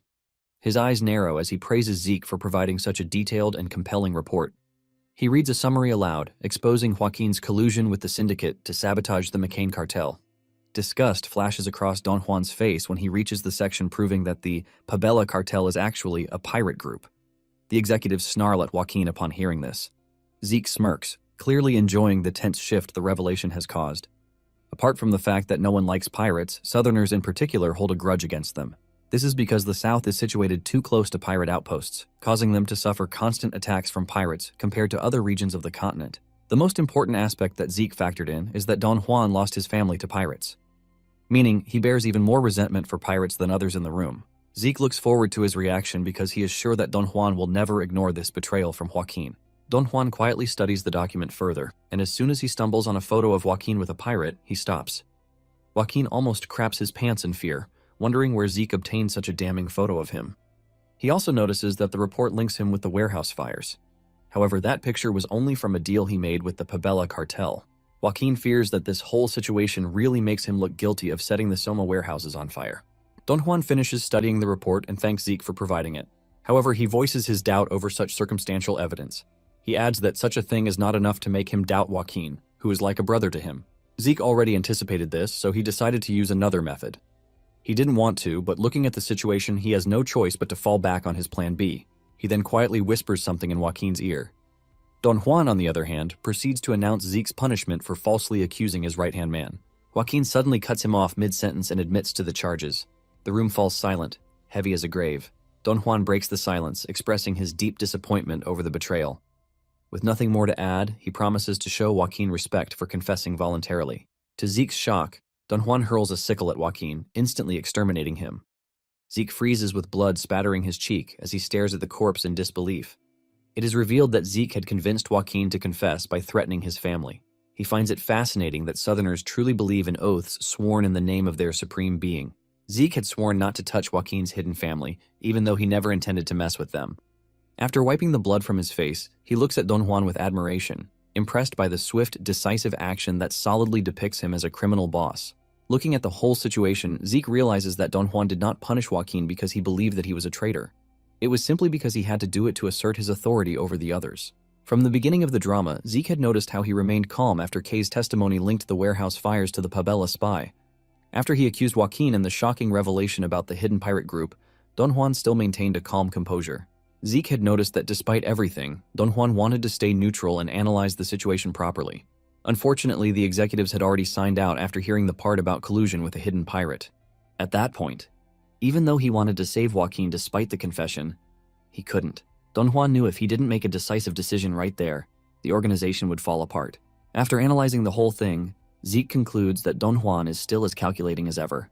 Meanwhile, Don Juan picks up his weapon and swings it to wipe the blood off it. He then turns to face the syndicate executives with a threatening expression. He says that since Kay's testimony is correct, it must mean there are other traitors among them. He slams his weapon on the document, explaining that in the report, the burning of the warehouse was the syndicate's first plan in betraying the McCain cartel. He then threatens them to confess, promising to give the traitors a painless end. By now, the syndicate executives are terrified. One of them denies all the allegations, claiming Kay is setting them up and urges Don Juan to interrogate her. Without warning, Zeke suddenly eliminates the loudmouth right in front of Kay, leaving her frozen in shock. Looking at the body beneath her feet, she trembles uncontrollably. Don Juan narrows his eyes at Zeke, questioning why he would act so brazenly in his presence. Zeke calmly explains that he was simply helping the boss deal with the traitor. He adds that, since Joaquin worked with the syndicate and already confessed to colluding with Pabella, there is no doubt the others are also traitors. Don Juan stares at Zeke, suspicion flashing across his face, finally realizing he had been used as a pawn. He now understands that Zeke planned to manipulate him to eliminate the syndicate executives. Hanging his head as if exhausted, he questions whether Zeke is an angel sent to help or a spawn of the underworld sent to destroy him. Zeke only smiles, replying that he is simply a businessman, here to propose a new partnership. Don Juan, taken aback by his sudden offer, looks at him with a curious expression. Zeke explains that they share the same goal of eliminating Syndicate and strengthening the McCain cartel. Zeke reveals that Don Juan didn't want to punish Syndicate executives for fear of retaliation, since they are his only distribution channel for Soma. He had guessed this because Pabella and Ishtar cartels already control the ocean routes, leaving Syndicate as the only distribution channel for the McCain cartel's Soma business. From his tone, Don Juan is surprised because Zeke sounds like he knows him well. To reassure him that there will be no retaliation, Zeke then informs Don Juan that Kay handles all the Syndicate's Soma distribution. He finally adds that he will join Kay in handling all of McCain's Soma distribution. After considering the offer for a moment, Don Juan replies that he can't fully trust Zeke, even though it is an enticing proposition. He explains that since this is their first meeting, there is no foundation of trust between them. Zeke steps up to the table, tossing Don Juan's weapon aside. He hurls a few documents into the air and drives his blade straight into a document bearing the Pabella cartel sigil. As a gesture of goodwill and to earn Don Juan's trust, Zeke promises to destroy the lands under Paulo's command. Paulo Santos of the Pabella cartel is not widely known due to his cautious nature. His caution earned him the nickname Cowardly Paulo for always taking the safest path. Don Juan is impressed that Zeke not only knows of his existence, but even recalls his nickname. Satisfied, he accepts Zeke's deal, stating that accomplishing it will be enough to earn his trust. Don Juan offers to assign an assassination troop to assist Zeke, claiming the task is too dangerous to handle alone. But Zeke senses it is merely a ploy to monitor him. Don Juan also insists that Kay remain with the cartel until Zeke returns. Zeke, however, knows it is just a subtler way of keeping her as leverage. Despite understanding all of this, he agrees to every one of Don Juan's terms. Later that night, Zeke leads the group of assassins toward the Pabella Soma production factory, deep in Paulo's territory. They move silently under the cover of darkness, following Zeke's precise orders. Even the squad commander Manuel finds himself completely under Zeke's control, unable to explain why.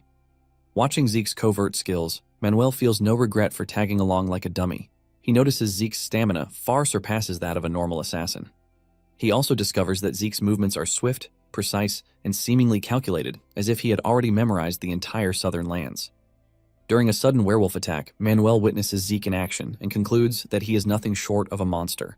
Moments later, they stop a short distance from the factory, and Zeke orders them to hold their position. Manuel starts to object, but Zeke reminds him that their role is only to observe. He adds that he has positioned them to see the entire factory clearly without any strain. Zeke warns Manuel not to pretend they are there to assist in combat. He insists they focus solely on observation and avoid getting in his way. Before Manuel can argue further, Zeke quickly disappears into the shadows, leaving him speechless. The rest of the squad, also confused, ask their commander for further orders, but Manuel simply tells them to observe, as Zeke said earlier. He admits that their true purpose is to observe, so there is no need for them to risk their lives. Manuel orders the group to set up a camouflage outpost so they don't get caught. Somewhere close to the factory, the Rangers are already in position. Suddenly, an explosion erupts in the factory, making them wonder if Zeke has made his move. Meanwhile, inside the factory rages absolute chaos, with fire razing the place and corpses lying on the ground. A huge fire tornado soon tears through the factory, and a guard informs his colleagues that a mage is among the intruders. Seeing that they can't handle the situation, he orders someone to call the magic squad for reinforcements. Unknown to them, there is only Zeke, hidden somewhere using the elemental sword technique. Moments later, one of the guards spots Zeke and calls for backup. Before long, he is surrounded by a group of armed men. Even so, Zeke is mildly impressed that they managed to locate him so quickly. As they charge towards him, he activates the elemental sword flame field, releasing a barrage of fireballs on them. In a single strike, he barbecues them completely, leaving no survivors behind. Even with such a powerful move, Zeke still feels it is too poor for his warm-up. Suddenly, he senses another presence behind him, and suspects cowardly Paulo has finally made his move. Turning around, he finds himself surrounded by several war magic tanks. Zeke reasons that this kind of extravagant defense suits a notorious coward like Paulo. Hiring a mage would have been cheaper, but spending a fortune on heavy machinery is the safest choice for a wuss like Paulo. Less than a minute later, the magic tanks crackle to life and fire multiple rounds at him. Zeke calmly deflects the massive projectiles with his blade, swatting them aside as if they were mosquitoes. Each shell explodes upon landing in different directions around him. Even then, Zeke finds himself impressed by Paulo's criminal instincts, noting that the Pabella cartel must have seen value in him to entrust him with their operations. Zeke then activates the elemental sword wind field, summoning a massive tornado. The raging wind lifts every magic tank into the air, smashing them apart like falling dominoes. Clearly enjoying the destruction unfolding, he reflects that in his past life he would have cowered and fled at the mere sight of such weapons, but now the situation is different. He releases one final wind strike, wiping out the remaining magic tanks. After dealing with the surface defenses, Zeke heads underground in search of his main target. Along the way, he takes out a dozen henchmen, wondering why the main dish has yet to appear. Hoping to draw him out, he moves deeper inside. Suddenly, an arrow shoots straight towards Zeke's head. He effortlessly stops it mid-air, but it detonates in his hand, releasing poison. The system immediately activates to neutralize it, but Zeke halts the process halfway and orders his healing factor to pause as well. At last, cowardly Paulo steps forward, complaining about the useless henchmen above ground who failed to stop a single intruder. He goes on to proudly educate Zeke about the poison that just exploded in his face. He boasts that it is potent enough to bring down even the strongest aura users. Offering an antidote, Paulo demands information about Zeke's companions in exchange. He urges Zeke to accept, claiming the group above ground must have already been captured. From the unnatural silence on the surface, Paulo concludes his men have dealt with the other intruders. Zeke, knowing there is no antidote for black mamba poison, secretly mocks Paulo for trying to deceive him. An ordinary person would have died within minutes. Even a blue knight, after forcibly expelling it, would suffer lasting after effects. Since Zeke knows he is an exception, he shatters the vial in Paulo's hand, startling him. Paulo calls Zeke a mad dog, asking if he intends to hasten his own death. Zeke calmly replies that he is immune to all poisons.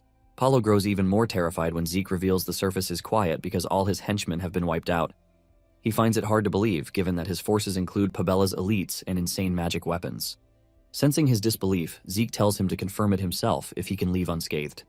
Now furious, Paulo demands to know Zeke's true identity and the mastermind behind the attack. Zeke simply tells him to take a wild guess. After a moment, Paulo settles on the McCain cartel, and Zeke immediately confirms it. Paulo is confused, since despite being rivals, the two cartels have always respected each other's territories. Zeke explains that Pabella operatives were found lurking in McCain's land, waiting for a chance to strike. Paulo is left speechless, only to be further shaken when Zeke reveals that Pabella's piracy routes have also been exposed. Zeke adds that his boss has officially declared war on all filthy southern pirates, including the Pabella cartel. With everything laid bare, Paulo sees no reason to keep fighting and flees in panic. Zeke immediately gives chase, but eventually loses him on purpose in a strange section of the factory. Zeke looks around, noting that this area feels different from the underground mines where he encountered Paulo. He also notices that the path leading here was filled with far more traps. They were so excessive that he found it difficult to restrain his power, in case someone was secretly watching. Judging from their placement and condition, Zeke senses the traps were installed recently. The strange setup makes him wonder what Pabella had been planning to do in this place. As Zeke scans the ruins, someone lurking in the shadows suddenly attacks.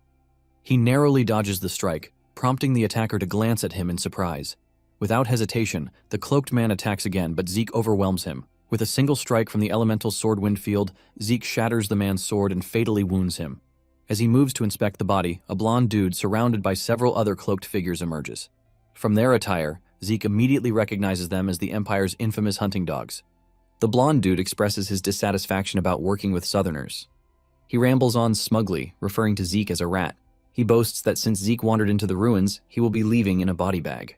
Zeke recalls spotting a marked ruin in the southern continent during his search for Kaiser's ruins and wonders if this site also contains an artifact the Emperor seeks. Meanwhile, the blonde dude studies Zeke's dagger, noting that though it looks ordinary, he recalls seeing it wrapped in wind earlier. To avoid any surprises, he warns his team to stay alert, suspecting it might be an artifact. Suddenly, his attention snaps to something in Zeke's hand, and he orders everyone to brace themselves for impact. Apparently, he mistook it for a destructive magic scroll. Zeke calmly tells them to relax, explaining it is only for soundproofing and barrier magic. He adds that it has no lethal effects and will last for 30 minutes. Zeke intends to test some of his new skills without drawing attention or leaving any survivors. After sealing the area, Zeke retrieves his main sword from system storage. The blonde dude stiffens as a massive blade materializes out of thin air. Combined with the wind-wrapped dagger and the barrier spell, the scene leaves him confused. At first, he assumed Zeke was a mage, but now he can no longer tell what he is. His unease spikes even further when Zeke channels aura into the blade, making him wonder if Zeke is a blue knight. But Zeke gives them no time to think, as he executes Chapter 1, Verse 1 of the True Dragon's swordplay. With terrifying precision, he unleashes Sky Slice, completely annihilating the hunting dogs, including the blondie. As violent energy tears through the ruins, the barrier spell prevents any sound or debris from escaping. Moments later, the barrier dissipates as Zeke burns the remains, wanting to leave no traces behind. He plans to set up the whole show today to make it appear as though the McCain cartel used knights and mages to attack the Pabella cartel. This is just one step in his plan to pit the two against each other and intensify the tension between them. While finalizing the setup, Zeke questions why Pabella and the Empire were cooperating. The most likely explanation he comes up with is that the Empire is using Pabella's network to search for ancient artifacts. He soon recalls that in his past life, he searched this ruin and found no artifacts. He didn't find any traces of the Empire either, suggesting they left long before his arrival. Regardless of their goal, Zeke is satisfied that he disrupted the Emperor's plans by clearing out this underground ruin now. After finishing the cleanup and satisfied with his masterpiece, Zeke prepares to leave, but trouble arrives uninvited. An armored redhead appears, claiming he sensed a strange, chaotic surge of magic earlier, only for it to vanish. He fixes his gaze on Zeke and remarks that, despite not being invited, Zeke somehow managed to wander into this place. Zeke studies the armor and quickly identifies it as Hersion, a magical armor issued exclusively to the Red Knights of the Roman Empire. It is considered a supreme artifact, enchanted with multiple spells including lightning enhancement and automatic restoration. After observing it closely, Zeke notices subtle differences from the standard Empire-issued Hersian armor. He asks the redhead for his identity, but instead of answering, the dude suddenly attacks, catching Zeke off guard. Zeke reacts just in time, switching from his dagger to his sword to block the blow. The two soon clash fiercely, their exchange of power kicking up a massive cloud of dust. Before Zeke can fully recover from round 1 of the battle, the redhead reappears out of nowhere and charges again, relentlessly like an annoying mosquito. Zeke blocks the strike, but the battle quickly turns into a test of endurance. The overwhelming power behind Red's sword makes Zeke suspect he may not even be human. As he caves under the pressure from Red, Zeke wonders if this version of Hersian is enchanted with strength-enhancing magic. Just as Red is about to smash him into the ground, Zeke suddenly vanishes, leaving his opponent momentarily confused. While hidden, Zeke activates the elemental sword steel field, trapping the armored dude inside an earth enclosure, but Red effortlessly shatters it with a single strike. Before he can regain his footing, massive stones crash down from above, crushing into him. Taking advantage of the chaos from the falling rocks, Zeke activates a flashbang. He tries to deal a fatal blow while Red is disoriented from the stones and flashbang. To his shock, Red deflects the aura-infused blade, ending Zeke's attempt. Without giving Zeke time to recover, Red launches another attack, which Zeke blocks using his dragon-scale armor. Red finally stops the attacks, remarking that Zeke possesses an unusual number of strange abilities. Deciding that Zeke is a worthy opponent, he finally reveals that his name is Cain Zimmons Constantinus. Zeke is surprised to hear this because Constantinus is a name reserved solely for the imperial bloodline of the Roman Empire. Moreover, the imperial bloodline's middle name is granted only to Elector Prince families. The Elector Prince families are noble houses granted the authority to elect an emperor. The fact that this prince bears the middle name of the Zimmons makes Zeke wonder if the Zimmons family is one of the Elector Prince families of the Roman Empire. While Zeke is still pondering the situation, the atmosphere suddenly crackles with red lightning. The system immediately alerts him that miasma has been detected in the air. It informs him that defeating a target infused with miasma will grant bonus points. The notice only leaves Zeke more confused, as he has no idea what miasma even is. Almost immediately, the air around Cain erupts as even more red lightning surges violently around his body. From a distance, Zeke can feel the crushing pressure radiating off him. This is enough to convince him that this so-called miasma is extremely dangerous.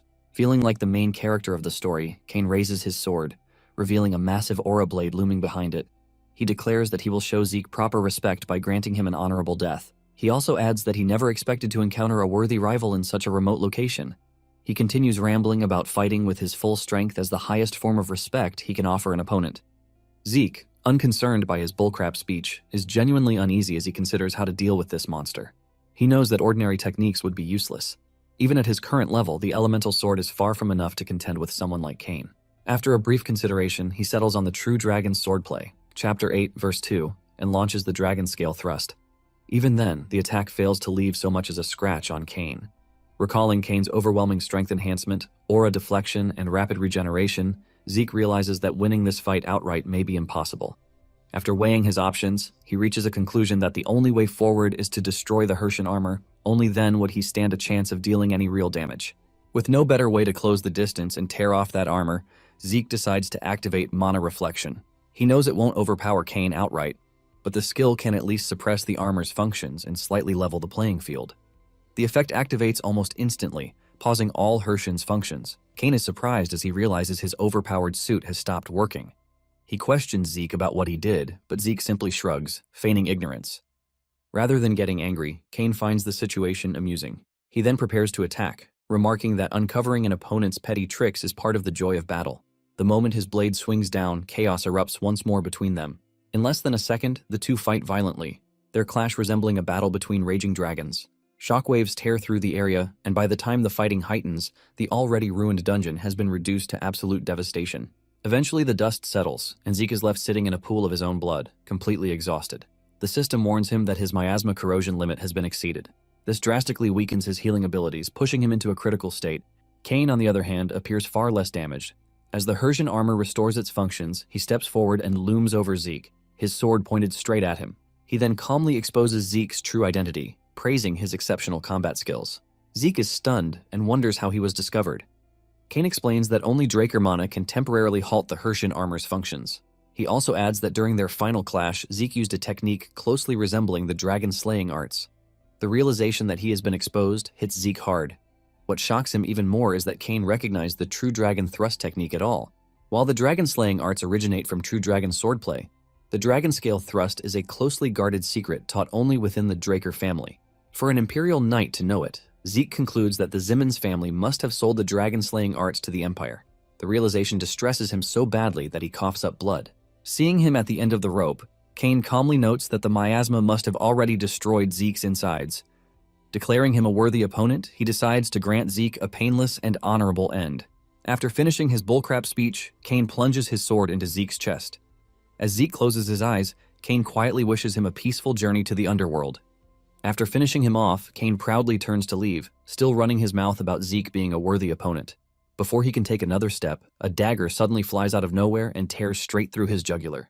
As blood sprays from the fatal wound, Kane staggers forward in disbelief. He turns around, only to find that Zeke's body has somehow vanished without a trace. Clutching his neck, Kane desperately tries to stop the bleeding while struggling to understand what just happened. Behind him, Zeke quietly reappears, preparing to send him to the afterlife. Having used a top-grade healing potion, Zeke's body is already in recovery. Without giving Kane a moment to react, Zeke completely severs his blockhead with one single clean slice. The moment it ends, Zeke drops to his knees, coughing violently. The system is still repairing the damage from earlier, and forcing that final strike pushes his body beyond its limits once again. Zeke, struggling to catch his breath, recalls how he had used the Holy Grail healing potion, named Salvation. This is the item he had kept in his shortcut slot back then for emergencies. It can only be used once to recover stamina and mortal injuries. Apart from that, it can also grant an unknown effect. While this potion saved his life, it failed to heal his aura-inflicted wounds completely. A few moments later, the system cracks, as though it is infected with a virus. Zeke suddenly feels an unbearable pain, just as the system attempts to shut him down due to excessive skill usage. Refusing to pass out in enemy territory, he fights against the system's shutdown protocol with all his willpower. For a brief moment, it becomes a struggle for consciousness between him and the system's safety protocols. As his body almost gives in and crashes toward the ground, he forces himself to stay awake. Zeke desperately chides himself to stay awake no matter what.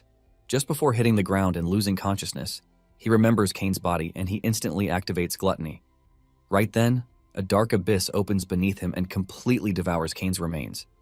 Since Kane was a miasma-corrupted demonic human, the system converts the absorption into a massive recovery, refilling Zeke's stamina and mana. On top of that, he also acquires a grade A lightning skill from Kane's bloodline. After completing the absorption process, Zeke wakes with a sharp gasp, as though he just forced himself out of the grasp of the Grim Reaper. Relieved he stopped the forced shutdown, Zeke is glad he remembered to activate Gluttony just before losing consciousness. The system immediately informs him that he has obtained Kane's armor and urges him to register as its user. Zeke finds it quite curious that he cannot find any name or detailed information about the armor in the system interface. Deciding not to dwell on it, he accepts the registration. When he equips the armor, Zeke discovers that it can change freely into different forms based on his preference. He also learns that he can currently activate 3 out of the 28 magic circles engraved within it. After testing its lightness and functionality, Zeke is more than satisfied. However, to avoid drawing the Empire's unwanted attention, he stores it away for now. He plans to use it only after changing its form later. Just as he is about to leave the underground ruin, Zeke perceives the stench of blood and decay. He heads out to investigate, only to stumble into an active human experiment lab. The sight instantly sends him into rage. He can't believe the Empire has sunk this far in their shitty behavior. The workers in the lab are all busy, completely oblivious to Zeke's presence. Just then, one of the mad scientists sees him and immediately alerts the others. He orders them to attack, and they immediately use a magically formulated poison to attack Zeke. Due to the nature of the poison, the system is unable to neutralize it. To counter the poison's effects, Zeke drinks an upper-class antidote. After annihilating everyone and wreaking havoc in the lab, he decides to grab the lab's research papers since they might contain something related to the Rose disease. Just as Zeke prepares to round up, the main mad scientist arrives, pissed at Zeke for destroying his lab. Without even waiting to hear him talk trash, Zeke unleashes his aura blade and charges forward to end the old geezer. Despite his surprise to see someone wielding an aura blade, the old geezer, who happens to be a mage, blocks the attack using a magic circle. Zeke immediately recognizes the crest behind his cloak. This crest belongs to the Desert Scorpion clan, who are practitioners of forbidden magic. From the proficiency of his skill, Zeke can tell he is an executive-level 6th Circle mage, meaning he is a tough opponent to handle. He also realizes that the Empire is willing to collude with every disgusting gutter rat it can find. Not wanting to waste time in this territory anymore, Zeke activates Mana Reflection, nullifying the old geezer's magic. The moment his magic shuts down, the old man realizes Zeke is a pure bloodline Draker. With his magic temporarily shut off, the old dude panics and quickly uses a magic artifact to summon a grotesque synthetic chimera. As the abomination charges in, the old man proudly lets Zeke know that it is his greatest creation. He claims that even a pure-blood Draker can't defeat it. The creature attacks relentlessly, its claws tearing through the air as Zeke struggles to block each strike. Activating Shadowless Steps, Zeke leaps above it and counterattacks, slicing off several stingers. He then studies the creature closely, searching for a blind spot, but finds none. Growing frustrated and aware that reinforcements could arrive at any moment, Zeke unleashes a barrage of attacks that barely leave a scratch. He had not planned to waste any more time in enemy territory, but this new problem seems to be preventing his evacuation plans. Just as he reaches his limit, the system sends a sudden notification. It informs Zeke that he can now activate Innate Authority Draconic Control. The system asks if he wishes to subjugate the target, noting that the creature possesses dragonic origins. Staring at the raging abomination lunging toward him, Zeke can hardly believe it. The idea that he might actually control the damn thing feels unreal. The moment the grotesque creature inches closer, Zeke accepts the system's suggestion and commands the ugly bird-like abomination to submit. Just as it is about to tear his head off, the creature suddenly freezes mid-motion. Fear floods its instincts as the command takes hold, strengthening Zeke's control over it. With full authority established, Zeke orders the system to proceed with subjugation. In an instant, a magic circle appears beneath the creature, and glowing chains wrap tightly around its body. Once the process is complete, the once rampaging beast becomes obedient. Zeke casually reaches out and pats it as though taming a pet. Meanwhile, the old geezer cowers in a corner, desperately shouting orders at the beast that go unanswered. Peeking out, he watches in disbelief as his greatest creation behaves like a harmless pony. Zeke, ever ruthless, casually commands his new pet to deal with him. In less than a second, the creature strikes, forcing the old man's soul to flee from his exhausted, fragile body. Zeke checks the old dude's bag to find his identification. He learns that the old man's name is Gurav. Thinking about it now, he wonders if Gurav is the second in command of the Scorpion clan. He is still trying to figure it out when the chimera nudges him. Just as Zeke is wondering why it is so clingy, the system notifies him to give it a name. This is to make it easier to respond to summons later. Without even thinking about it, he simply names the creature Gurav and the system registers it. The creature clearly dislikes the new name, but Zeke informs it that it cannot be changed anymore. After all his near-death ordeals, Zeke returns to report to Don Juan, who commends him for completing the mission. Don Juan says he wishes to treat Zeke as his own child, but Zeke hates those very words. This is because he knows that a man like Don Juan only uses people as tools.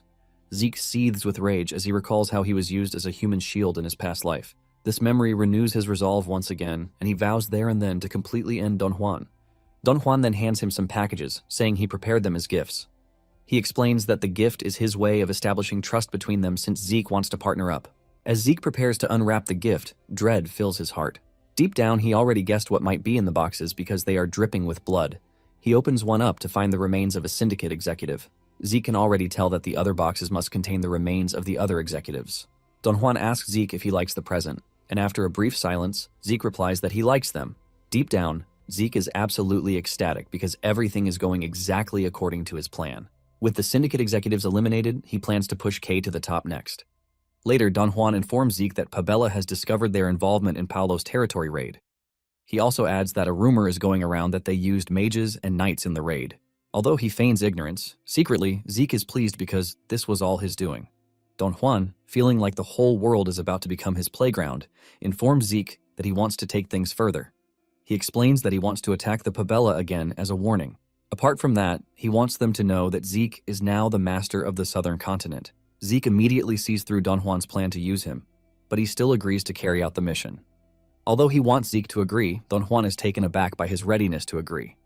Zeke, resolving to take on the challenge, promises to pass on Don Juan's will to the Pabella cartel. In return for accepting the mission, he asks Don Juan to give Kay the power to become the new head of the syndicate. After thinking about it for a while, Don Juan agrees to be Kay's backer. He also assigns the cartel's greatest hitman squad to assist Zeke, claiming they'll be useful to help with his mission. In less than a second, the hitman squad swoops into the room without warning. One of them, with a patch over one eye, immediately catches Zeke's attention. Meanwhile, Abel is busy checking out the underground ruin where Zeke dealt with Cain. He arrived after the Imperial Investigation Bureau to investigate what went down in Paolo's territory. Abel scans the ruins for any evidence, but his friend William informs him that the team already searched and found nothing of use there. William continues explaining things while Abel studies the ground without paying him any attention. From the investigation reports, the colleague speculates that a night squad caused the damage. After picking up some sand residue, Abel informs him that only one person was involved in the attack, and not a squad. William finds it unbelievable because, from the look of things, there are traces of swords and magic. All these convinced him that the squad of attackers consisted of both knights and mages. However, Abel stands on the conclusion that the attacker was definitely one person and a red knight at that. He further adds that something fishy must be going on because, from his investigation, it looks like the Intelligence Bureau did the investigation in a hurry. Abel believes that they must be trying to hide something. Now more curious, he informs William that they need to uncover whatever the Empire was hiding in these ruins. Before he can leave to dig up the truth, William tries to stop him. He lets Abel know that it might be dangerous to poke around the Intelligence Bureau. But Abel stubbornly refuses to back down, claiming there is something here that he must uncover. Abel barks at William, saying his instincts are telling him to keep digging. With a creepy look on his face, he reminds William about his utmost desire to become the supreme ruler of both the Draker family and the Empire. Elsewhere, Zeke and the Hitman squad arrive at the Pabella cartel port on a small boat. One of the guards watching over the port notices the boat and demands to know their identity. In response, Zeke immediately lunges into the air and eliminates him in one swift motion. As the guard falls from the fortress wall, the patch-eyed assassin uses his sword to slow the fall, allowing the body to slip into the water without making a sound. Seeing the quick thinking, Zeke commends the man, whose name is Simon. He then signals for the others to move up. But Simon only stares at him in silence. When Don Juan first introduced the squad, Zeke had recognized Simon instantly from his past life. Simon was the one who taught him Southern-style martial arts and assassination techniques. Back then, Simon was the only person he trusted within the McCain cartel. Because Simon trained him, their fighting styles gradually became similar. Even now, Zeke is impressed by how naturally they complement each other in combat. As Simon and the rest of the team disembark from the boat, Zeke finds himself wishing he could win Simon over to his side. Not long after, they sneak into the main port city, only to find guards scattered throughout the area. Simon asks if Zeke has a way to infiltrate the central district, and Zeke replies that he does. He explains that the city was built on former imperial land, meaning underground passages should be spread across it. Simon agrees with the idea but notes that those paths form a maze. He asks how Zeke plans to navigate them, but Zeke simply tells him to watch. Moments later, they follow Zeke into the underground maze. Unknown to the others, Zeke is secretly using the system minimap to guide them. He avoids heavily guarded zones while moving forward. Even though the system shows enemy positions clearly, Zeke still proceeds cautiously. This is because Red Knights and higher-tier knights cannot be marked on the minimap, which was the reason he failed to avoid Kane before. Shortly after, Zeke informs the group that they are close to their target, Mateo's office. Mateo happens to be the second in command of the Pabella cartel. Zeke orders the squad to split up and plant bombs in as many locations as possible while he handles Mateo alone. They accept the orders and Zeke moves ahead, leaving them behind. Later, Zeke arrives at an underground sewer where he stops to think about his plans. He wants to eliminate Mateo to make Pabella's boss furious and wage war against McCain. After confirming the plan, he rips off the cover of a drainage and sneaks in through it. While heading into the pipe, Zeke can't help but wonder why Don Juan suggested this mission in the first place. After thinking about how Don Juan eliminated Joaquin to keep subordinates in line, Zeke finally understands his real plan. He concludes that Don Juan wants everyone on this mission eliminated after helping him do his dirty work. He reasons that the crazy man only wants to use this attack as a warning to Pabella, so sacrificing a few operatives is nothing to him. As Zeke presses on, he resolves to ruin Don Juan's scheme by actually killing Mateo. The mission was supposed to be nothing more than disruption, but Zeke has no intention of holding back. At that moment, he drops out of the pipe system, alerting nearby guards. Before they can react, Zeke swiftly eliminates them.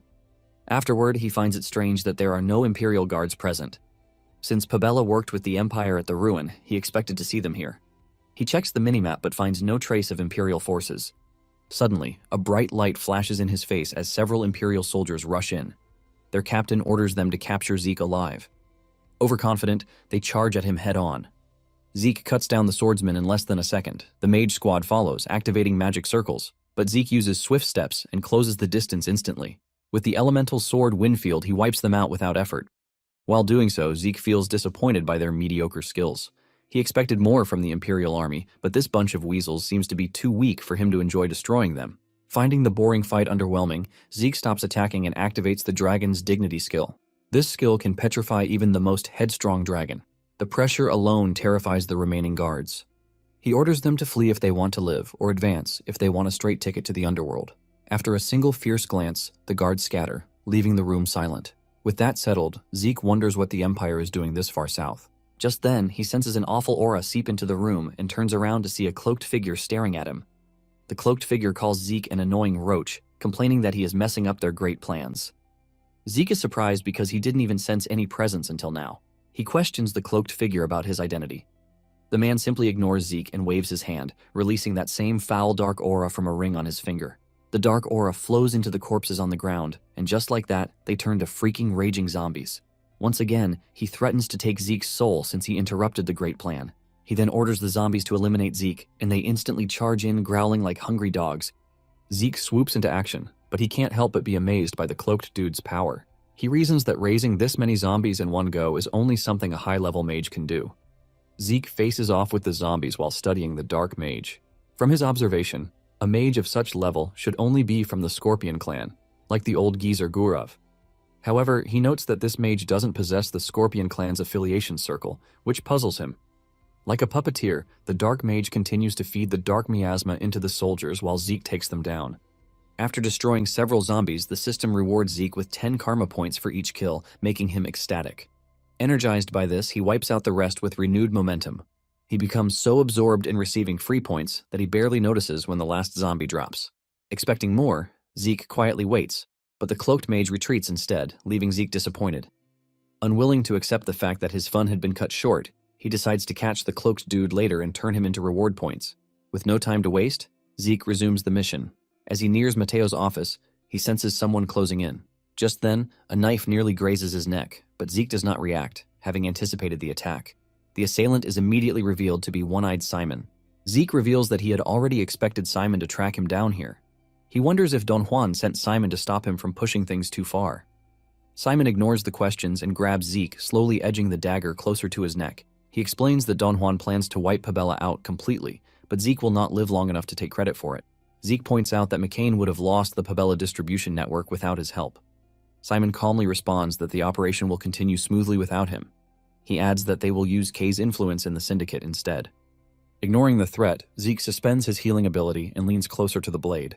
He urges Simon to kill him and calls him by his secret code name, Shadowless Ghost. Simon freezes in shock and immediately demands to know how Zeke learned his former name. Zeke replies that he knows Simon's past and the real reason he works under Don Juan. The revelation unsettles Simon as he never expected a stranger to know anything about him. Zeke continues, stating that Simon's true goal was to protect the last surviving bloodline of the Cuzco Kingdom. Simon is left stunned, questioning how Zeke could possibly know this. Seeing Simon distracted, Zeke decides to make his move. He quickly draws his dagger and deflects the blade at his neck. Simon refuses to retreat and counters, demanding how much Zeke truly knows. He presses further, asking who Zeke really is. Zeke reveals that he is a direct descendant of Draker. Hearing the name Zeke Draker, Simon pauses and asks if he is the same one rumored to be the youngest Blue Knight. Moments later, Simon resumes his attack, believing that a Draker's presence would only worsen the situation in the southern continent. Zeke explains that he is not acting on behalf of the Draker family and insists he is working alone. Simon remains doubtful and demands to know why Zeke revealed his identity instead of hiding it until the end. Their blades clash again, but Zeke refuses to fight seriously and knocks Simon's weapon away. He proposes an alliance, urging Simon to side with him instead of Don Juan. Zeke promises to protect the Cuzco bloodline and assist in rebuilding the fallen kingdom. Hearing this, Simon freezes, as Zeke continues to tell him all the reasons why he should not side with the McCain cartel. He asks Simon to think about what will happen after he carries out Don Juan's request and eliminates him here. Zeke tries to convince him that Don Juan only sent them here to die after helping him achieve his goals. He assures Simon that the bastard will never send reinforcements after they finish the mission. Reflecting on all their previous missions, Simon finally realizes that Don Juan has never sent reinforcements for them. They always had to find a way to survive after every mission, no matter how dire the situation. Zeke, adding more fuel to the fire, reminds Simon that the cartels took over the Cuzco lands after the kingdom collapsed. He adds that Don Juan intends to erase all remaining royal knights so he can sell the surviving princess to the rebels for profit. 10 years ago, when the kingdom fell, Simon took the newborn princess to the border to take refuge. To become stronger, he became an outlaw, mostly to gain power to defeat the rebels and restore the princess to the throne one day. This reason pushed him to become a hitman under Don Juan. Even though Simon hid his true purpose, Don Juan already discovered it long ago. Zeke remembers that in his past life, Don Juan disposed of Simon and sold the princess to rebel forces. Before he died back then, he had asked Zeke to take care of her. But before Zeke could find her, she had already perished in a fire. Still regretting that he could not keep his promise in his last life, Zeke wants to save Simon in this one. Having listened to Zeke's convincing speech, Simon decides not to ask how Zeke knew about his past anymore. He admits that siding with McCain once seemed like the best option. Now, with Zeke's arrival, he sees the cartel's foundation crumbling. He adds that chaos erupted the moment Zeke appeared at Don Juan's birthday party, leaving him uncertain of everything. To decide his next move, Simon asks Zeke to reveal his true objective. Zeke explains that he intends to force Pabella and McCain into war, then eliminate McCain once the conflict ends. Simon finally understands that Don Juan was Zeke's real target from the beginning. Zeke invites Simon to join him, and Simon agrees under several conditions. He asks Zeke to protect his subordinates, honor his promise to safeguard the Cuzco bloodline, and help rebuild the kingdom. Zeke agrees without hesitation, swearing on his honor as a knight. Once Zeke swears to him, Simon bows respectfully, pledging his allegiance to his new master. Zeke always finds this type of formality annoying, so he quickly tells Simon to rise. He tells him they need to finish up quickly, and asks about the other hitmen. Simon tells him that the others are in place, waiting to detonate the bombs once he gives them the signal. Zeke tells Simon to send the signal and call the others to gather at the underground path entrance. Simon then reveals he has already captured and tied up Mateo inside. After exchanging information, the two of them go their separate ways to finish up the plan. A few moments later, Zeke finds Mateo inside the office, bundled up like a bag of meat. While struggling to break free, Mateo assures Zeke that his boss will definitely come after the McCain cartel. Zeke, trying to put on his usual show, tells Mateo that no one will be safe if a war breaks out between the two cartels. He then forces a note into Mateo's mouth, making it clear the attack was carried out by McCain. After securing it, Zeke eliminates him swiftly and takes Pabella's secret ledger. Outside, he runs into Simon, who informs him that the signal has been sent. Sensing danger in the hallway, Zeke orders Simon to get behind him. He quickly reshapes his sword into a shield, just in time to block the attack. Just then, Pabella cartel members rush in, wielding crude weapons. Zeke immediately activates the elemental sword and releases the blaze field, wiping the pirates littering the hallway. Afterward, Zeke and Simon regroup with the rest of the team. Simon orders them to acknowledge their new leader, and the squad bows to Zeke. Without delay, Zeke commands them to evacuate before trackers arrive. As they flee through the tunnel, Zeke senses the tracking team's pursuit and orders the group to split up. He instructs Simon to lead the others out while he draws the trackers away.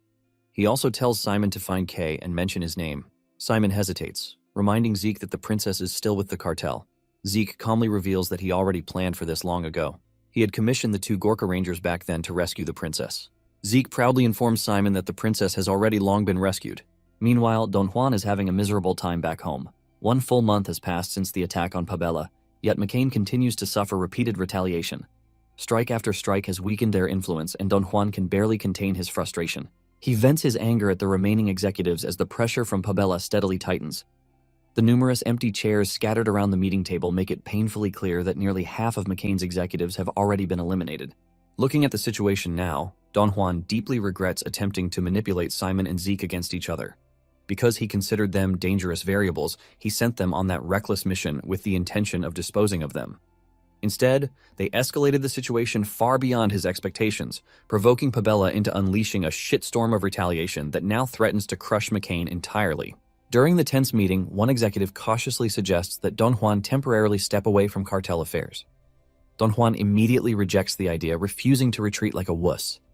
The executive quickly clarifies that it is not an escape but a strategic withdrawal. He explains that Pabella's revenge will continue relentlessly, and remaining exposed would only worsen the damage. He proposes relocating Don Juan to a secured villa in Tawani while deliberately luring Pabella's forces toward the main mansion. This will allow them to wipe out the attackers in one decisive counterstrike. After carefully weighing the suggestion, Don Juan ultimately agrees to the plan. Once the decision is finalized, Don Juan delivers a bold speech meant to steady the shaken executives and restore their confidence. After the meeting concludes, the executives gradually leave the room, leaving behind only the man who proposed the relocation plan. As the executive tries to leave, Zeke suddenly appears behind him, pressing a dagger tightly against his throat. Terrified, the man frantically explains that Don Juan has already been lured to the Tawani villa exactly as instructed. Ignoring his desperate pleas, Zeke eliminates him without hesitation. Under his breath, Zeke happily thanks the man for helping him set up the stage for the main course. Later that day, Don Juan arrives at the villa in Tawani, completely unaware that he has walked straight into a trap. As he steps out of the carriage, he angrily curses Pabella for forcing him to hide in what he considers a worthless dump. That night, while enjoying what would unknowingly be his final bottle of premium wine, a shadow silently appears inside the room. Assuming it belongs to a servant, Don Juan dismisses the figure without turning around. When no response follows, his irritation rises. He barks another order and finally turns, only to see a masked figure wrapped in dark miasma. The figure removes the mask, revealing Zeke and leaving Don Juan frozen in shock. Quickly recovering, Don Juan scoffs and lifts his wine bottle, clearly underestimating the threat standing before him. He dismisses Zeke's intrusion as a childish prank and pours himself another drink. Zeke strikes the glass, shattering it instantly. Expecting fear or pleading, Zeke instead finds satisfaction in Don Juan's arrogance and decides to end things without delay. Leaning closer, he remarks that it would have been dull if Don Juan begged for his life. Furious at the disrespect, Don Juan curses him and orders his guards to force Zeke to kneel. Zeke calmly informs him that every guard in the villa has already been eliminated. Preparing to end Don Juan, Zeke steps closer and speaks of his past life, expressing regret that he was unable to make Don Juan suffer properly back then. He recalls the years of humiliation, abuse, and the countless assassinations he was forced to carry out under Don Juan's command. He admits that those memories still haunt him relentlessly. Don Juan, unable to comprehend the nonsense talk of past lives, denies everything in panic and begs Zeke to stop. Ignoring his pleas, Zeke attacks, declaring that the voices of his victims still echo endlessly in his nightmares, all begging for mercy just as Don Juan now does. Rage consumes him as he recounts their final words while choking Don Juan. As Zeke prepares to deliver the final blow, Don Juan begins rambling about being chosen, which only further enrages him. Refusing to listen any longer, Zeke chops him up and leaves him to die slowly. Eventually, he seals his remains inside a body bag like beef before heading downstairs to meet Kay and Simon. Zeke asks Kay for an update regarding the syndicate. She reports that everything proceeded smoothly. All executives who sided with Pabella were eliminated, and evidence was planted to make it appear as though Don Juan orchestrated the purge himself. Kay assures Zeke that the syndicate is fully under control. Zeke hands her a Reinhardt Group contract. While removing his usual disguise, he explains that the contract is for transporting highly refined soma. According to Zeke, the Reinhardt Group wants to establish a pharmaceutical company. He plans to produce high-quality soma and distribute it through them. Apparently, refining soma properly yields a lot of good medicines. Before leaving, he tells Kay that he will be entrusting the logistics plans to her. Confused by the incomplete explanation, Kay presses him for details about production and how to legally move the products. Zeke informs her that permits will follow once the Cusco Kingdom is rebuilt. He adds that the rest has already been planned, though he lacks time to explain it to her. Kay is left frustrated as he quickly departs. Later, Zeke arrives at a secluded location wearing his Valhalla uniform. Decker has summoned him urgently on behalf of Prince Callus, who has remained in Atlas since the banquet. Zeke plans to teleport to the central continent, knowing that traveling normally would delay him and raise suspicion. Any lateness could trigger an investigation tracing him back to the south. Zeke even suspects that they might already be suspecting him, hence the invitation. Deciding to tread cautiously, he plans to construct a convincing alibi. To do that, he uses the system teleportation portal and spends 600 points to teleport to the Atlas ruins. Soon after, Zeke arrives on time at the Atlas Hotel Sky Lounge to meet Callus. Seeing Abel present does not surprise him, as the two are rarely seen apart. Maintaining his composure, Zeke pays his respects to Callus and immediately asks why he was summoned. Callus claims it is for a serious matter, but to Zeke's shock, it turns out to be nothing more than getting wasted. The crazy prince throws an arm around Zeke like they are lifelong drinking buddies. He starts complaining that Abel and William are excellent at work, but absolutely useless when it comes to holding their liquor. He explains that he called Zeke because of how well he handled himself at the banquet last time. Just listening to Callus ramble already drains Zeke's energy for the rest of the day. Being stuck in a room with so many dangerous people also makes him uneasy. As he quietly observes the group, Zeke suspects Abel actually wants to speak with him alone. Callus wastes no time and shoves a drink into Zeke's hand, urging him to drink. Zeke accepts it, and they clink glasses, signaling the start of a long night. Before long, Callus drinks himself into oblivion, forcing William to drag him away like a sack of potatoes. Zeke remains completely unaffected thanks to his convenient ability to neutralize alcohol.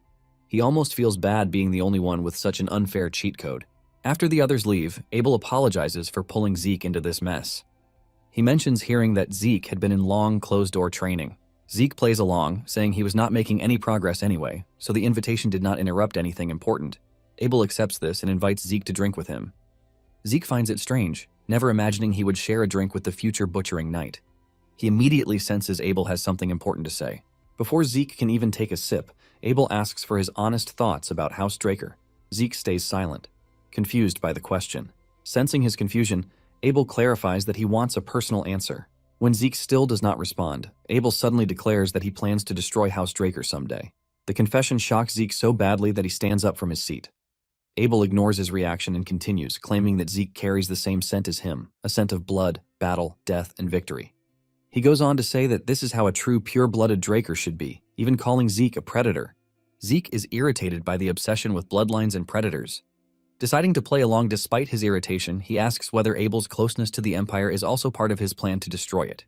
Abel answers vaguely, saying that ruling one city is meaningless and that true strength comes from expansion.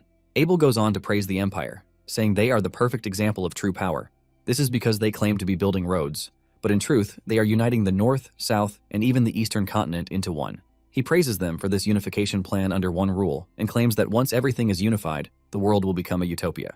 He delivers the speech with the enthusiasm of a politician chasing votes. Listening to him, Zeke feels like he is hearing an emperor in the making. The speech also reminds him of Cain, who also shares the name Zimmons.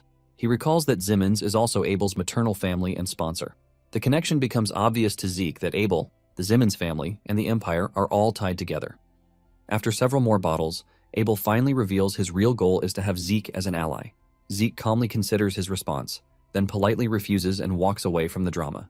Abel warns him that he will regret this decision one day. Zeke answers without hesitation that he never will. Deep down, he swears he will never become a butcher like Abel. Later, William returns and finds Abel alone like a sad puppy. He asks about Zeke's whereabouts, and Abel tells him that Zeke has chosen a different path. With a fiery expression, Abel declares that the only option now is to crush Zeke before he grows stronger. The expression on Abel's face unsettles William, who can only stare at the man spiraling deeper into madness. Later, Zeke heads to the dean's office for an interview regarding his early graduation request. Zeke is now 17 years old and in his second year at Valhalla. However, he has no plans of staying in Valhalla for 5 whole years. This is why he submitted an early graduation application. In his application letter, he claimed that he needed to graduate early to support his family. The letter was received well, and an interview was scheduled for him right away. As he approaches the office, Diego calls out to him and joins him with a blonde boy who looks like life has personally offended him. Zeke has never seen the dude before and is curious about his identity. The boy does not even respond when Zeke asks who he is. Moments later, the three of them enter the office to see the dean. The dean calls the blonde boy Asta, making Zeke realize he is the illusory knight from the future 5 divine knights. Back in his past life, Zeke never found any information about Asta, hence his surprise. He feels a little uneasy standing beside one of the greatest knights from his past life. In the meantime, Asta apologizes to the dean for missing class due to his severe insomnia. Diego offers to sing a lullaby to knock him out, but Asta, whose head is spinning, tells him to be quiet. Zeke quietly observes Asta, remembering his future alignment with the Empire and deciding he might be worth recruiting. Finally, the dean gets down to the truth of why he summoned the three of them. Apparently, Diego and Asta also applied for early graduation. He informs them that the professors have also approved their request. The dean then hands them a Delphoa cooperation document, saying he plans to send them on a mission as their final assessment. He asks them if they have heard about the Yaksha, the Black Knight. Diego hasn't, while Asta can't even focus due to migraine, but Zeke answers. He explains that Yaksha is an outlaw, wanted by the entire continent. Basically, Yaksha is public enemy number 1 and the entire continent has agreed to eliminate him on sight. His recent activities have been tracked to Delphoa, so the dean informs them that they are to cooperate with the Delphoa Knights to capture him. The dean further explains that outlaws awaken their aura solely to kill. Apparently, due to their insane combat style, Delphoa requested Purple Knights or higher as reinforcements. The dean then informs them that they can still back out now since this is a deadly mission. Diego wants to know how many levels this final assessment contains. The dean replies that it has 3 rounds and this is the first one. With no other questions from them, the dean concludes that they all want to participate, so he tells them to go get ready. After the meeting, Asta heads out, still grappling with migraines. Zeke catches up with him, offering to give him medicine for his insomnia. Asta is taken aback by the offer and decides to turn it down, driven by deep skepticism. Over the years, he had tried countless remedies to fix his condition, yet every single one failed without exception. Seeing his hesitation, Zeke urges him to at least give it a try, assuring him that he would only sign a future supply contract if it actually worked. Asta still refuses outright, but the moment he catches a whiff of the contents inside the bag, his body gives in. He collapses on the spot and quickly falls into a deep sleep, even letting out a few soft snores. When he finally wakes up, his attitude changes completely, and he happily signs a contract with Zeke without hesitation. Zeke is genuinely surprised that Asta agreed to such a one-sided contract and urges him to read through it carefully. Asta refuses, explaining that as long as he can finally sleep, the contents of the contract do not matter to him. Looking over the agreement himself, Zeke is satisfied, realizing that he managed to find something surprisingly valuable in the system store. The item he gave Asta turns out to be a sleeping pill known as Sandman's Sleep Sand. While Zeke celebrates gaining another useful ally, Asta is busy staring at Valhalla with a clear mind as if he is watching a beautiful girl with insane jugs. Watching the strange dude in front of him, Zeke wonders why nearly all the divine knights he has met seem unusual. This makes him conclude that Reina might be the most normal among them. After storing the contract, Zeke decides to test Asta's combat ability before they leave for the mission. A few moments later, Asta pulls out his spear and begins warming up. Zeke immediately notices that Asta's entire demeanor shifts the moment he grips the weapon. He orders Asta to attack him at full strength, even allowing the use of aura. Asta agrees and charges forward at full speed until their weapons clash head-on. Because of Asta's choice of weapon, Zeke quickly realizes that his effective threat range is quite wide. He also notices that while Asta's blocking technique is solid, he relies far more on defense than offense when wielding the spear. Zeke activates Shadow Steps and vanishes, reappearing instantly behind Asta. Sensing the attack just in time, Asta splits his spear in half and uses the detached section to block effortlessly. Zeke follows up with another strike. But Asta, now fighting with both halves of the spear, continues to deflect each attack cleanly. Zeke is surprised that the spear can even split apart in the first place.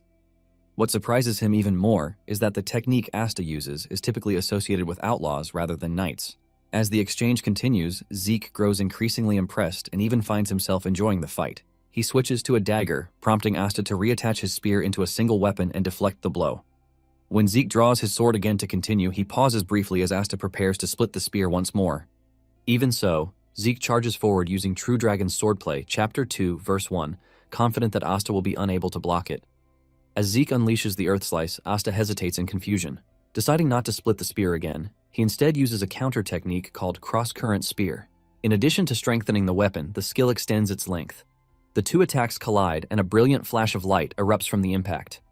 After the duel ends, Asta is wrapped in bandages and covered with pain patches.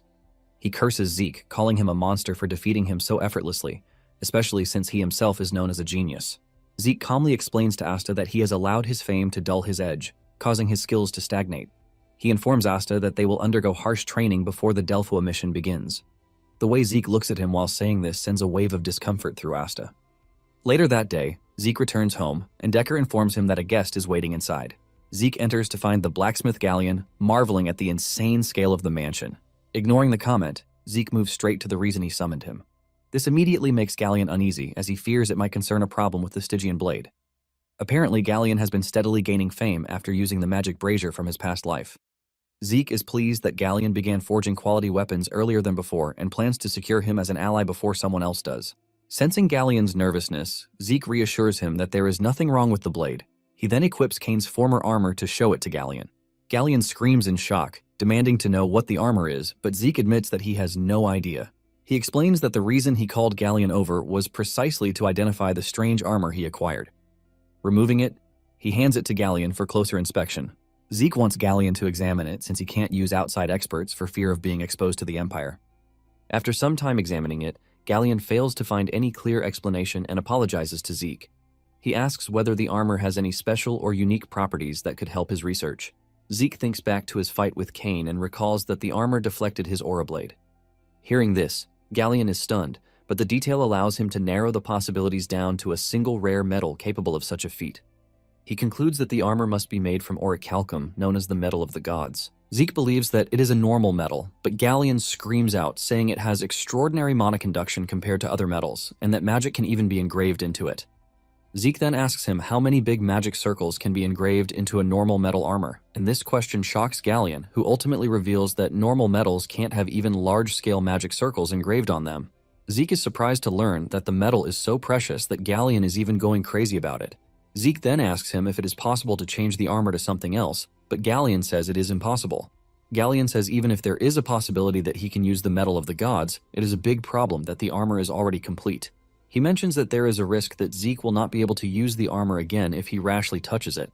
However, Galleon tells him that his master might be able to work his way around it. He tells Zeke that his master might be able to change the form without changing the function, and Zeke asks Galleon if he knows his master's current location. Galleon replies that his master is always in Himonas, and the moment Galleon mentions this, Zeke's reaction changes. He asks Galleon where he is talking about, the area where the Northern Duke is, and Galleon says yes. Galleon is shocked that Zeke knows this place because most Central Continental people don't even know about the Northern Duke. Zeke replies that he somehow just knows who the Duke is. Zeke then stands up, thanking Galleon for his insight, and he tells him that if he wants to know more about the metal, he can come look at it while he is around. Galleon wants to ask more questions, but realizes that Zeke's demeanor has suddenly changed, causing him to just pull back. It turns out that Zeke is already thinking about Himonas, and he plans to go there when he is done taking care of his priorities. Later on, Zeke meets with Melissa and Cliff at the merchant company. Cliff tells Zeke that the production of the medicinal supplies will go as planned, but they might have an issue setting up a factory that produces the soma they need in the central continent. Zeke already knows that this is going to be a problem because if news spreads that the princess is supporting the production of soma, there is going to be a dent in its reputation. Zeke then asks Cliff if it would be better if the production were already complete. Cliff replies that it is going to be treated as medicine as long as they receive the safety verification from the magic tower in advance. Zeke then tells Cliff that they already have their solution, saying they are going to create a factory in the southern continent and create the product. Once they are done with production, they are going to distribute it from Reinhardt.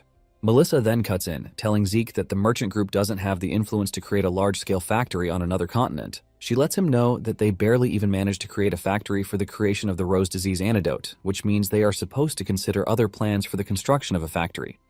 Zeke then tells her that she doesn't have to worry about this because they will be the ones to create the factory. He tells her that what she has to do is ensure that the magic tower provides the approval so that they can distribute it.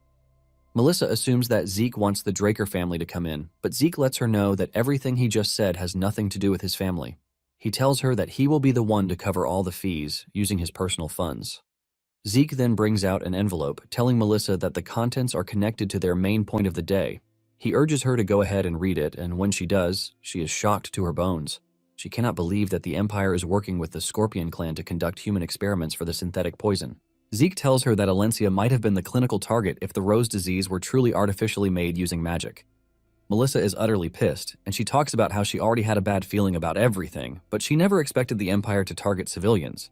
Zeke lets Melissa know that the reason he is giving her this information is that they need to keep it a secret in the meantime. Melissa gets up in anger, asking Zeke what he means by this, because they need to immediately reveal the Empire's evil deeds to prevent something like that from happening again. Zeke assures her that he knows how she is feeling, but he tells her that the evidence is way too weak to use as a means for diplomacy. He says the Empire has wisely made it look like the Scorpion clan is the main agent behind the experiment. Since they are a famous black magic organization, no one would think human experiments are too much for them to dive into. Zeke mentions that the Empire would simply deny their involvement with the Scorpion clan and express their regrets, burying the whole issue in the mud. In addition, he lets Melissa know that it is going to be an advantage for them to hold on to the information in the meantime. Melissa asks him what he means by this, and he replies that the Empire doesn't even know that they are aware of this information already. He tells her that as long as the Empire is carrying out such experiments without care, there will be evidence that they are more involved in it than it seems. Melissa asks him if what he plans to do is to obtain the evidence using the opportunity to properly pressure the Empire, and Zeke confirms this. He tells her that the reason he showed her the evidence is to prepare her for the future. Zeke explains that if the rose disease were a temporary experiment in the Alencia conflict areas, there is a possibility that they are going to test other synthetic poisons. Zeke tells Melissa that they need to create the antidotes to the poisons before then. When Melissa hears this, she realizes that Alencia's soldiers would have to fight while being poisoned, not knowing what is going on. But if they are to prepare the antidotes in advance, they are going to be able to prevent losses and have the upper hand on the Empire. Putting all of these together, Melissa is extremely proud that she made the right call in bringing Zeke to her side. Before leaving the meeting, Zeke tells Melissa that he won't be able to partake in meetings for a while since he's going to be busy in Valhalla. Melissa acknowledges this and tells him that she would like the opportunity to welcome him to Alencia when the opportunity comes. She tells him that Alencia is a beautiful place filled with lakes and mountains, while asking him if he has been there before. Zeke replies that he has heard stories about how good Alencia is, but he is pretty sure that when he comes, Melissa will show him around. With this, they conclude their meeting, and Melissa wishes him a safe trip back. Later on, Zeke is seen training with Asta and Diego, but the two find it difficult to keep up with Zeke's intensity. Even though the training is hard, they keep on going, and Zeke realizes that the two have grown under his command. Diego and Asta are already influenced by each other. Diego, who was always joking around, started listening obediently thanks to their training sessions together. Moments later, Andrei shows up, commending their hard work, but he lets them know that there is something he has to tell them. The trio asks him what it is, and Andrei replies that the three of them are being sent out for the Continental Public Conquest mission. Since students can't go on their own, he would have to escort them on the mission. Later on, the team boards a train heading to Delphoa, and Zeke expresses his shock that Andrei is escorting them on the mission. Andrei reminds them of what he said, saying students cannot go alone because there are additional details to explain. Andrei asks them if they are aware of what kind of place Delphoa is, and Zeke replies that they learned basic things during class. Apparently, mages are favored in Delphoa, unlike other places. Andrei confirms this, saying Delphoa has a different system, explaining that the Knights of Delphoa, unlike other places, use shields as their priority. And while the knights drive into their enemies with their shields, the mages attack from the rear. Asta then asks Andri if the damage to the allies isn't always much. Andri tells him that to reduce this is why the knights train more often while running with shields. In addition, this is also the reason why Valhalla's graduates don't like joining the Knights of Delphoa. Diego is pissed when he hears this because he can't believe that there are knights who are specifically made to shield mages, saying it basically means the knights are not highly rated. Andri confirms what Diego is saying and tells the team they should not be too surprised once they arrive in Delphoa that the mages there are annoyingly arrogant. Soon afterward, they arrive at Delphoa and they are welcomed by the 8 Knights captain, Jorge Altair. Andri tells Jorge that the trio behind him is among the top students in the academy, assuring the man that there is not going to be an issue during the mission. Jorge is glad to hear this, and he casually tells them that the captain awaits them inside the carriage. Diego is surprised to hear the dude addressing someone else as captain, since he just introduced himself as the captain. Zeke doesn't want any problem, and he tells Diego to keep his mouth shut because they are in Delphoa. The carriage door then opens to reveal an arrogant and annoying-looking dude. Diego finds it hard to keep his mouth shut, and he admits that the dude truly looks like an a-hole. Andri finally gets to the mage's captain, and he is surprised that the knight's captain has been sulking up to the dude. After a brief discussion between Jorge and the mage's captain, Jorge tells them that the captain is saying he would go ahead of them, so they would have to find a carriage to transport them. This utterly pisses Diego off because he can't believe that they are being treated like dogs, and he starts screaming out of his lungs, forcing Zeke to kick him in the leg. Diego falls to his arse in pain while asking Andri why he is not saying anything about what just happened. Andri then tells him that he is going to face this kind of ridicule frequently once they graduate, so he urges them to keep in mind what is going to happen from that moment forward. Later that night, the team finds themselves in a rundown building that serves as a resting place for them. While the others have gone to sleep, Zeke remains awake, realizing that things are truly different. While they are staying in a tattered house, the mage facilities appear to be top-notch thanks to the amazing funding that they are getting. At the same time, Zeke wasn't expecting anything good in the first place. After thinking about the whole thing for a while, he decides to go and get some fresh air. As he walks through the hall, Zeke thinks about everything that is happening, but he is not entirely bothered because he has been treated worse in his past life. However, what he is worried about is the Black Knight Yaksha mission itself. It turns out that during the strategy meeting, all Jorge and the rest of the knights could do was listen to the mages. Even though he was expecting the situation to be bad, Zeke didn't think it would be this bad. Suddenly, he runs into the mage's captain, who asks him what he is doing out there all by himself. The mage captain then tells Zeke that there is not so much for them to do, so they should just go back quietly to avoid complicating things. Zeke cannot believe what is coming out of the dude's mouth because he can't believe why they would ask for a collaboration if they are just going to shut them out. Zeke clenches his fist in anger, wishing he could just beat up the dude. The captain then notices Zeke's gloves and he asks him if he is a pure-blooded Draker awakened, to which Zeke says yes, while asking him if there is something wrong with them. This pisses off the captain, who grits his teeth in anger, asking Zeke what gave him the effrontery to speak to him in such an arrogant way. The captain tells Zeke that it would be good for him not to remove the gloves when he is in Delphoa if he wants to finish the mission and return safely. After saying this, he walks off in anger. Zeke figures out that the dude is sensitive, and this is because pure-blooded awakeners have the power to disrupt mana. Just then, someone interesting shows up, and this is Professor Fanon. The two exchange greetings, and Zeke asks Fanon why he is in Delphoa. Fanon replies that he is there because there is no better place than to gain experience as a mage, and since he thought research was lacking, he decided to volunteer to enlist. Fanon then asks Zeke why he is there, and Zeke replies that he is there for the Black Knight Yaksha mission. The moment Fanon hears this, he immediately tells Zeke to follow him to where they can talk in private. Once they have made sure that they are alone, Zeke asks the man what he wants to say to him. Without hesitation, Fanon tells Zeke that he can't go out for the mission, and Zeke asks him what he means by this. Fanon reiterates what he said, revealing that the mission is already doomed to fail, and this shocks Zeke to his bones. Thanks to this, Zeke stays up all night, but he couldn't wrap his head around the whole situation, since Fanon refused to go deeper than what he told him. After thinking over it for so long, Zeke realizes that there are only 2 scenarios that he can imagine. He figures out that it is either there is corruption within the raid squad's higher-ups, or they have some sort of deal with the people to be raided. Even though Delphoa is a place that prefers mages, Zeke still doesn't believe that the inner workings should be so rotten that there would be rampant military corruption. He believes that if there is something wrong, it is more realistic that there is some kind of alliance with the people to be raided, and because of this, Zeke believes that it would not hurt if he considers the second possibility.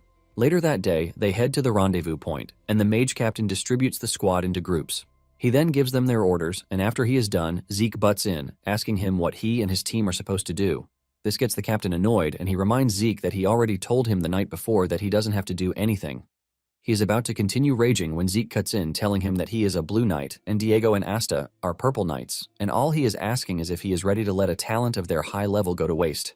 The captain is shocked when he learns that Zeke is a blue knight because Zeke is pretty young for such a level. Trying not to be too rude, he tells Jorge to assign patrol missions to the trio. Andre then asks Zeke why he suddenly riled up the captain because it is very unlike him to do so. Zeke replies that there is something off about the mission, and Andre asks him what it is. Zeke replies that he suspects that there is an alliance between the raid squad and the Black Knight Yaksha. Andre is blown away when he hears this, but he decides to keep it in, saying he is pretty sure that Zeke has his own reasons for thinking this. Andre then tells Jorge that they are going to carry out a patrol mission from where they are to the Black Knight Yaksha camp. Surprisingly, he puts Zeke in charge of the mission. Meanwhile, members of the Black Knight are seen patrolling the area when they run into trolls, and the leader of the patrol team tells his men that they have to move as quietly as they can. He is still telling his team what to do when a sword comes flying out of nowhere and hits him in the thigh. He falls to the ground and screams in pain, immediately alerting the trolls that they were trying to avoid in the first place. The trolls descend on them, turning the whole situation into chaos. The team is about to be wiped out by the trolls when Zeke and his team step into the fight, cutting down the trolls pretty easily. Once they are alone with the wounded team leader, Zeke walks up to him with all ferocity, demanding to know where Yaksha is. Later that night, Zeke and his team make their way to Yaksha's fortress to stake it out. Andre figures out that the fortress is made of stone, and it would be hard to break through. Zeke asks Jorge where the mage core is because it would be hard for them to raid the fortress on their own. Jorge reluctantly replies that once they are done with the fortress, the mages will be the ones to support them from behind. Zeke believes he heard wrong, forcing him to ask Jorge to clarify what he just said because they are dealing with a fortress with such a low number of people. Suddenly, Diego looks up to see projectiles flying in their direction, and he alerts the team. Zeke looks up in shock, and he immediately tells the knights to scatter as fast as possible. The shells soon hit, resulting in a massive explosion, but Jorge is too stunned to move. Zeke runs up to him during the whole chaos, telling him to get himself together unless he is prepared to let all of his subordinates die. This is able to wake Jorge up from his slumber, while Zeke, on the other hand, tries to figure out how the enemy is able to know their location. He realizes that there is an internal spy, but before he is done thinking about this, he spots enemy soldiers running at them. Just then, he notices that there is something wrong with the enemies charging at them, and on closer inspection, he realizes that the enemies are all high on soma. It turns out that the soma that is being produced by the Southern Cartel and distributed to the central continent has spread throughout the mainland. Apparently, mages use it in controlled amounts for temporary mana increases, but the real issue is the mercenaries. Since they are always living like it's their last day on the planet, they frequently use more soma than recommended. As they charge toward the knights, Zeke urges the team to maintain their stand and not fall for the mercenaries. A fierce battle soon ensues, and as they cross swords, Diego and the others complain that the enemy number is too much. Zeke urges them not to use their aura at the moment because they can't overdo the whole thing. Zeke realizes that it might be tough for them to apprehend the enemy with just the knight forces in their current state. Zeke starts to rack his brain for what he is supposed to do, and he even thinks of sweeping the entire fortress, but suddenly, a magic explosion hits in the distance. Zeke heaves a sigh of relief that the mages are finally there to help them out. Once the mercenaries realize that the mages have entered into the equation, they start to fall back. Andre is blown away by the mages' incredible power, and just when he thinks they are going to mount the pressure to chase down the mercenaries, the mage captain orders everyone to stop. Just then, the captain calls Zeke the B word, telling him that the mission has been ruined thanks to him. The captain screams at Zeke, telling him that he just did something unforgivable. Zeke is utterly confused, as he doesn't even understand what the dude is saying. When they finally return to the rendezvous, the captain scolds Zeke, reminding him that he told him to wait, not to provoke the enemy. The captain then tells Jorge to take Zeke and his team, promising to talk to Valhalla about what happened. The moment Zeke hears this, he asks the captain if this means their collaborative relationship is over. The captain is confused by this, and Zeke reminds him that since their collaboration is over, it means he doesn't have to follow his command any longer. Zeke tells him that he and his team will independently continue with the mission, but the captain yells at Zeke, telling him that he is in Delphoa territory. Andre cuts in, telling the captain that Yaksha is registered as a continental enemy, which means that Zeke and the official knights of the Draker family are permitted to independently act for the mission and report afterward. The captain is mad about this, and he walks off in anger, telling them to act however they want because they will be the ones to bear the responsibility later. Jorge is shocked when he sees the Mage Corps leaving because he doesn't believe that there is any way for them to complete the mission without them. Zeke then turns to Jorge, asking him if he has any desire to even complete the mission to defeat Yaksha. Jorge replies that they are knights, and there is no knight who would want to return with the enemy in front of them. Zeke is pleased with the answer, and he tells Jorge that he is going to need his help with one thing. Shortly afterward, the knights show up in front of the fortress, taunting the mercenaries, telling them to come out. The mercenaries are surprised to see the knights acting this way, and they start firing arrows at them. However, the knights stay in formation, holding up their shields to block the attack. When the captain of the enemy squad sees this, he is surprised at what the knights are trying to accomplish. Suddenly, his neck is cut from behind, including every mercenary standing on the wall. While the knights are causing a diversion, Zeke and his team have snuck into the fortress to tear them apart internally. Just then, Zeke spots a dude riding off in the distance, and he is surprised that someone is running away in a situation like this. After a closer look, he realizes that the dude is Yaksha himself, and he tells the rest of the team that he is going to chase down the dude.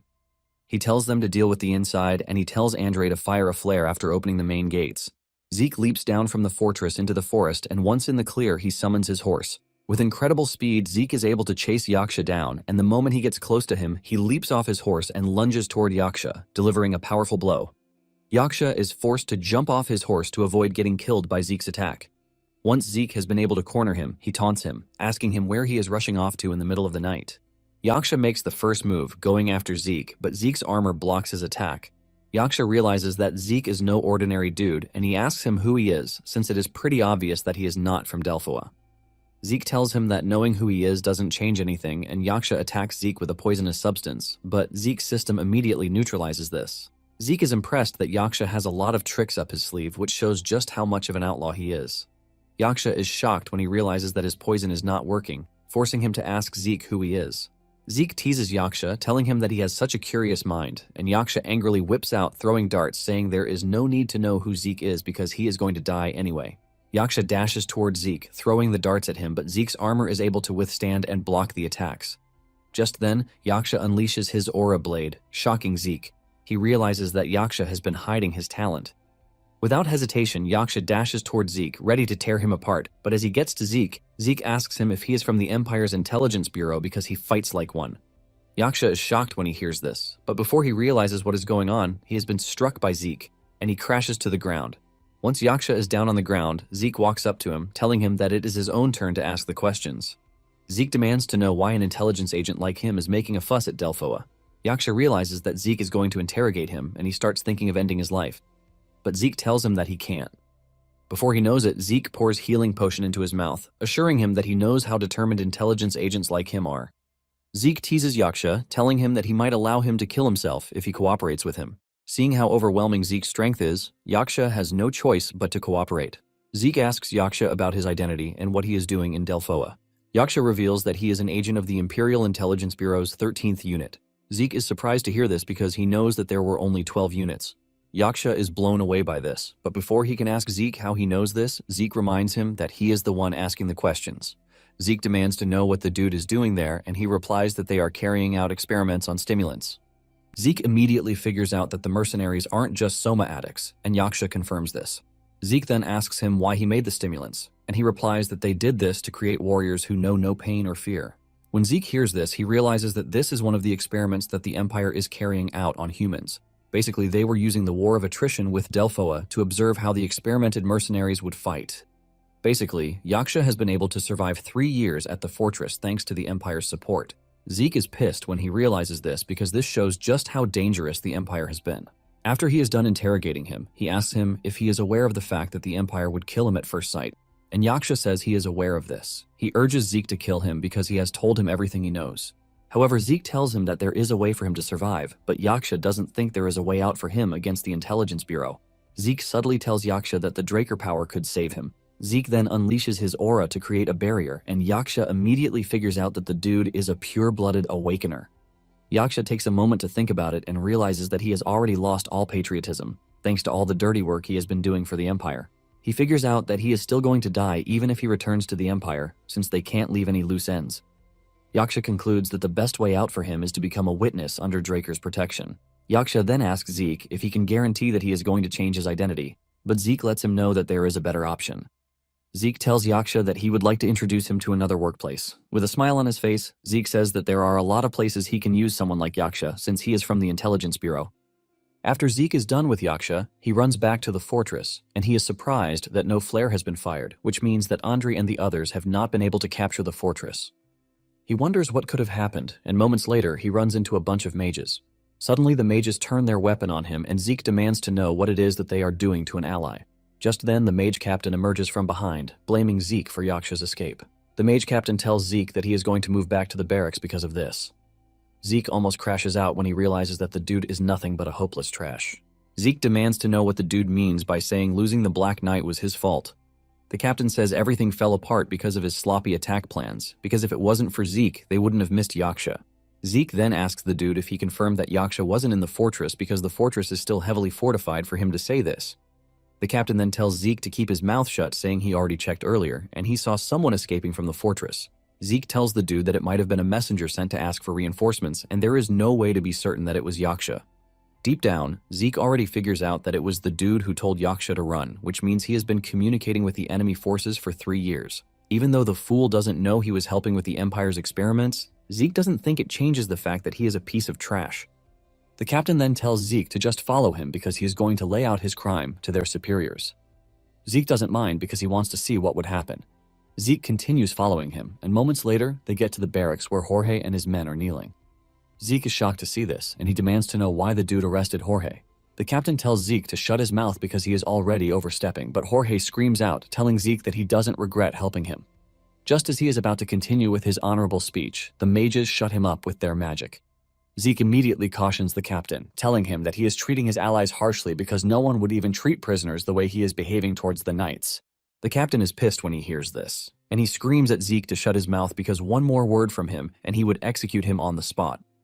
Just as he says this, Andre and the cadets make a grand entrance onto the scene, and Andre calls out the captain's name, Ingrid Haxon. Andre lets him know that what he just said can be considered a threat to kill Zeke Draker, which means Draker will enter a state of readiness to fight with Delphoa. The captain is shocked and stunned with fear when he hears this because what he just heard is an explicit warning from none other than the Draker family. Ingrid immediately reduces his arrogance, telling Andre that the threat was too much.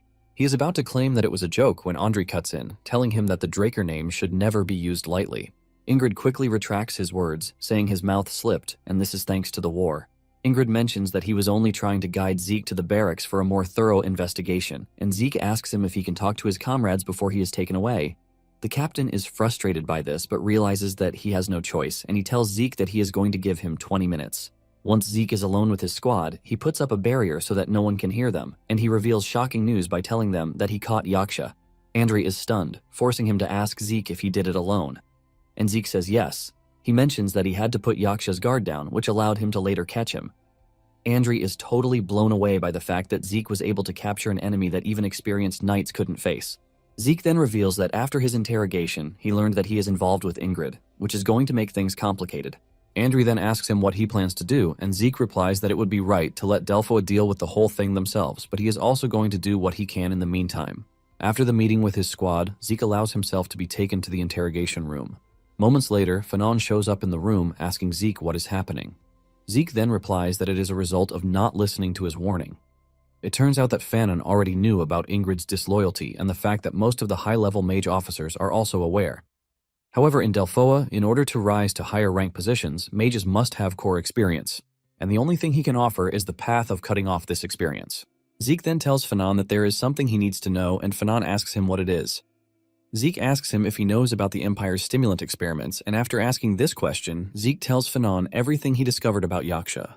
This leaves Fanon with two options, and the first is to confess the internal corruption that he has just discovered, and the second is to neglect it for his own safety. After revealing all he wants to reveal, Zeke asks Fanon if he is willing to help him expose the corruption. Later on, Ingrid gets information from his loyal underlings that Fanon rejected Zeke's proposal. Ingrid is glad to hear this because he is pretty sure that Fanon would put his position over his beliefs, and there is no way in hell Zeke would convince him otherwise. Since things appear to be going his way, Ingrid suggests that they continue with their plan. He tells his team that they are just going to explode a few noisy spells to make it look convincing. The team then returns to the fortress, and they fire off a bunch of trash spells, while Ingrid is already looking for a way to make Jorge take responsibility for the lack of achievements. Suddenly, Ingrid notices that something is wrong because the mercenaries are not firing back, and they always pretend to fire back. As if this is not enough, the doors start to open, which is totally not part of their regular plan.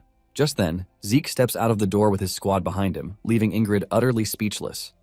In a shocking turn of events, Fanon, whom Ingrid thought was on his side, was even with Zeke. In a flashback scene, Zeke had set up a magic scroll that blocks listening, so that no one can hear their conversation. Once he confirms that there is no one listening to their conversation, Zeke asks him if he is sure that he would work with him, and Fanon says yes. Fanon tells him that he can't just stand by and watch when he knows what is really happening. Zeke reminds him that he won't be able to gather experience in Delphoa anymore if he does this, and Fanon assures him that he is fine with this because, instead of building a shameful experience, it is better for him to give up. Zeke is glad to have heard this, and he tells Fanon that it is time for them to screw Ingrid over. Now, in the present day, the captain crashes out in anger, calling Fanon a useless fool for betraying him. He asks him if he thinks he is going to be safe after doing this, but Zeke cuts in, telling Ingrid that he has brought people to investigate his relationship and secret communications with the enemy. A bunch of officers step out and Zeke urges Ingrid to cooperate with the arrest. Ingrid immediately recognizes the fellows as the men from Delphoa's inspection squad. Ingrid tries to water down the situation, claiming that it is a misunderstanding because he never communicated with the mercenaries. Ingrid claims that Fanon only said those horrible things to frame him, but one of the agents tells Ingrid not to worry because they have already procured the evidence, so there is no need for him to act innocent. Ingrid realizes that he is screwed, and he decides to crash out, telling the group that there is no way he is going to die alone because with his connections, he can eliminate everyone involved. He is busy saying this trash when Zeke dashes toward him and punches him to the ground. Ingrid is pissed about this, and just as he is about to continue saying what he likes, Zeke tells him that he is free to use his connections as he wishes. Zeke lets him know that he is a direct Draker lineage, a pure-blooded awakened, and the sole successor of Duke Draker, who was a Black Knight. With a terrifying aura, he asks him if he would like to make a bet to see which one of them truly has more connections. The moment Ingrid hears this, he realizes that he has messed up really badly, and he starts begging for forgiveness. Zeke then tells him that he is not the one he is going to beg for forgiveness, but from the knights who were killed because of him.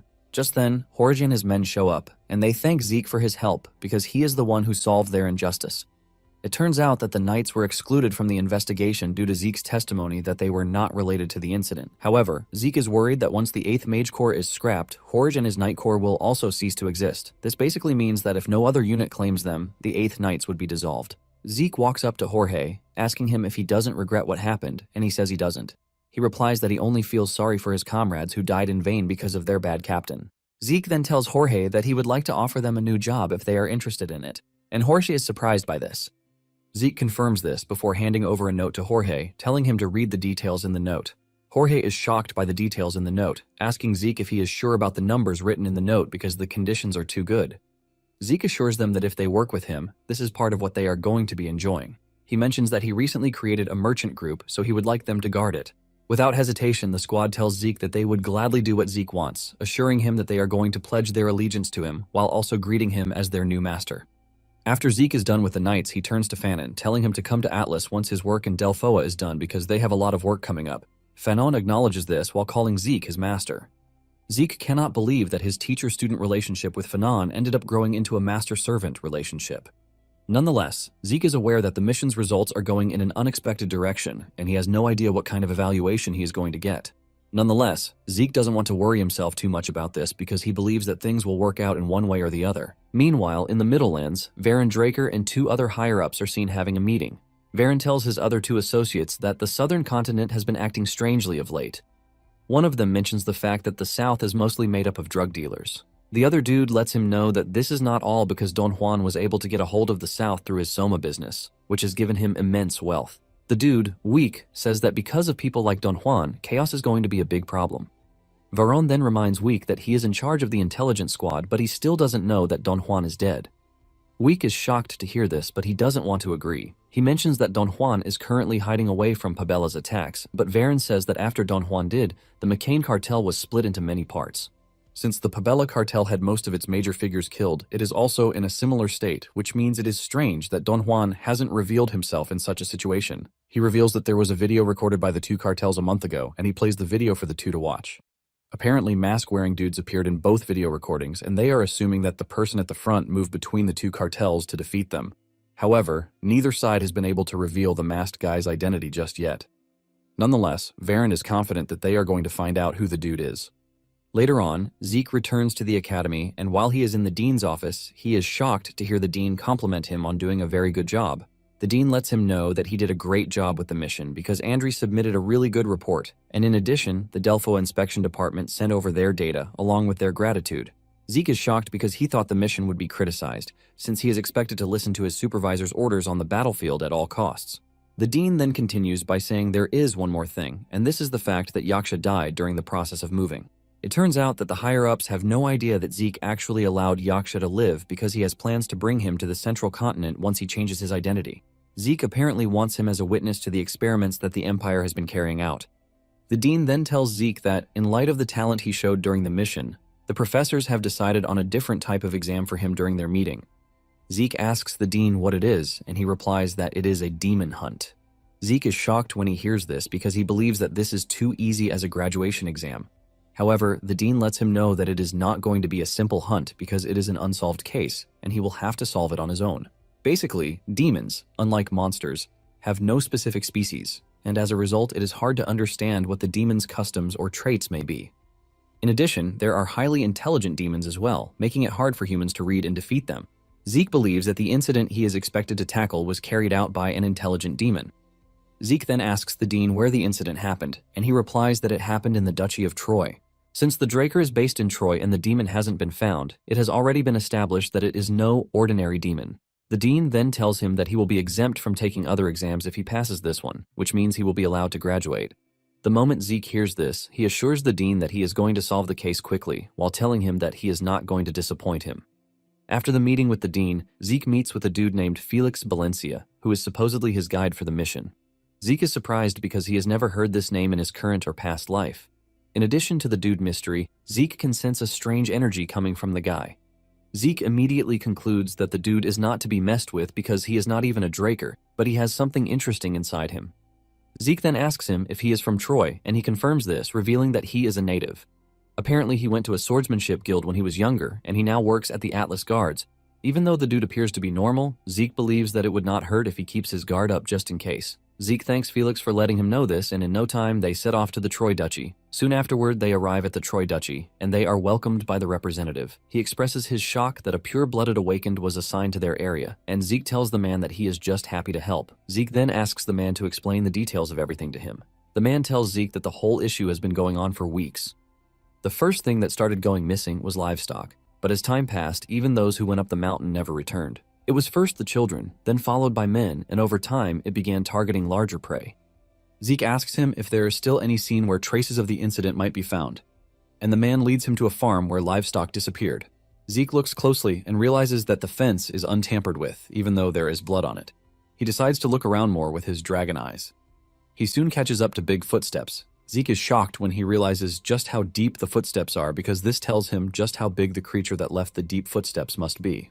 The moment he analyzes everything on the scene, Zeke declares that they are not dealing with any ordinary demon, and there is no indication that the mission is going to be easy for them. Later that night, they set up camp, and in no time, Felix fell asleep. Zeke is not surprised because he is convinced that the dude is tired since they worked hard on the investigation. Earlier that day, they had climbed the mountain following the demon's traces and eventually reached a deep forest far from civilization. This was where they finally found a clue, and this clue was a corpse that was shriveled up like a mummy with no wounds. Zeke figures out that demons can't absorb body fluid without leaving a trace. And if it is the demon that he suspects, the footprints found in the village aren't his. Suddenly, they hear some sort of noise, and even Felix wakes up asking Zeke if he heard the disturbance. Zeke lets him know that it is 2 kilometers to the west, but he urges Felix to stay back in the meantime, assuring him that he is going to return before sunrise. Without wasting time, Zeke dashes off to the origin of the disturbance. He figures out that whatever is going on out there is the demon's doing. He soon arrives at the location, and to his surprise, he sees a giant red-headed dude swing a big tree like it is nothing. Even Zeke is taken aback by the dude's immense strength. With a closer look, Zeke draws his conclusion that the redhead is most likely a barbarian, and then the dude that the barbarian is fighting turns out to be a creature with a stinger on its tail. This is an ancient species called Joyuan. In his past life, he remembers finding a mummified corpse, and his master told him that it was the handiwork of a demon, so he had to be careful. Just like a monkey, the Joyuan moves very quickly, and it is pretty cautious. However, what one needs to be careful of is its tail, which it uses like a tentacle. Once the tentacle is attached, it sucks the victim's vitality as fast as possible. As the fight between the two continues, Zeke figures out that it was the barbarian who took the livestock and the Joyuan took people. Just then, the Joyuan gets the drop on the barbarian and pushes his tongue into his chest, sucking out his life force as fast as he can. The barbarian initially tries to fight this, but before he knows it, he starts to feel dizzy. Before the demon can finish the barbarian off, Zeke intervenes. He appears from behind, ready to cut the demon's head, but the demon's reflexes are so sharp that he is able to dodge Zeke's attack at the last second. The demon figures out that Zeke is going to be a problem, and he dashes off into the forest. Zeke refuses to follow the demon, since it is quite fast. He then turns his gaze to the wounded barbarian. Even though he is not really interested in the dude who stole the livestock, Zeke decides to do something nice for once. He uses the healing potion on the barbarian, but this doesn't work. Zeke assumes that it is because the barbarian isn't human. Since this is the case, Zeke places his hands on the dude's big chest to activate his buff skill, the healing factor. This generates a lot of energy, and in the end it is able to heal the barbarian. The barbarian finally gains his strength, and he gets into defensive mode, believing that Zeke is an enemy. In barbarian language, Zeke urges the giant fellow to calm down because he was the one who saved his life. The barbarian thanks Zeke for his help, and he is glad that Zeke knows how to speak the barbarian language. It turns out that the dude's name is Big Fists, and even though he is just 16, he is stronger than the warriors in his village. Apparently, it is because of this reason that they wanted a suitable test for him as the warrior ceremony.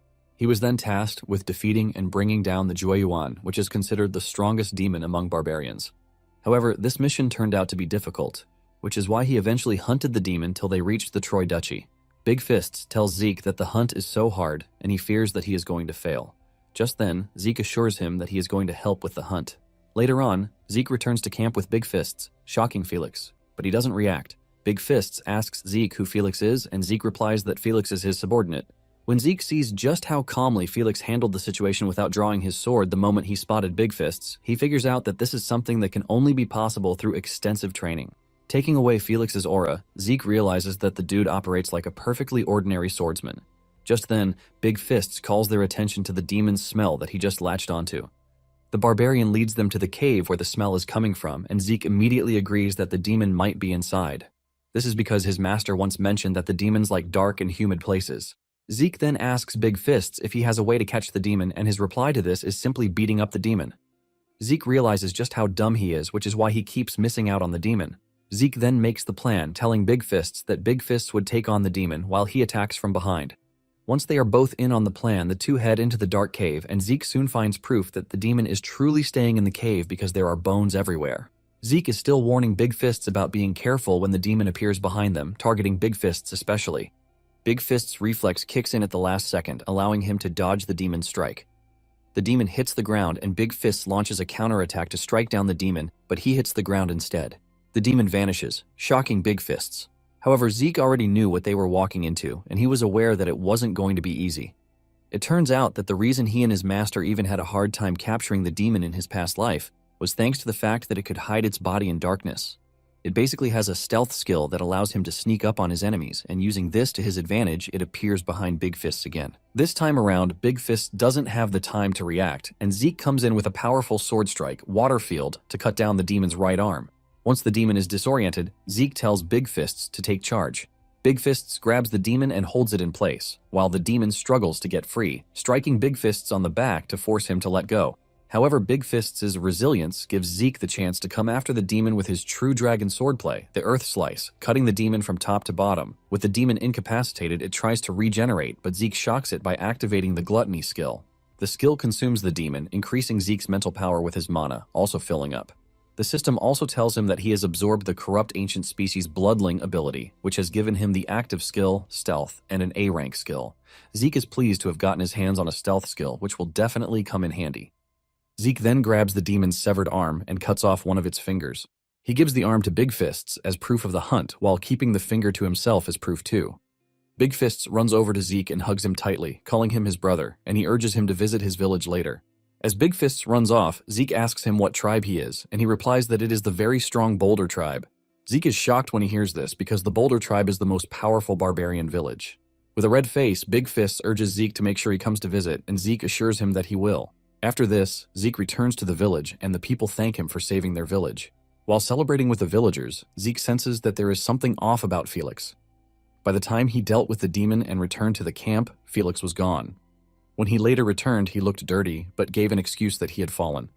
Zeke wonders if Felix actually hid around to watch him and Big Fists fight, since he can't sense people from afar whenever he is fighting.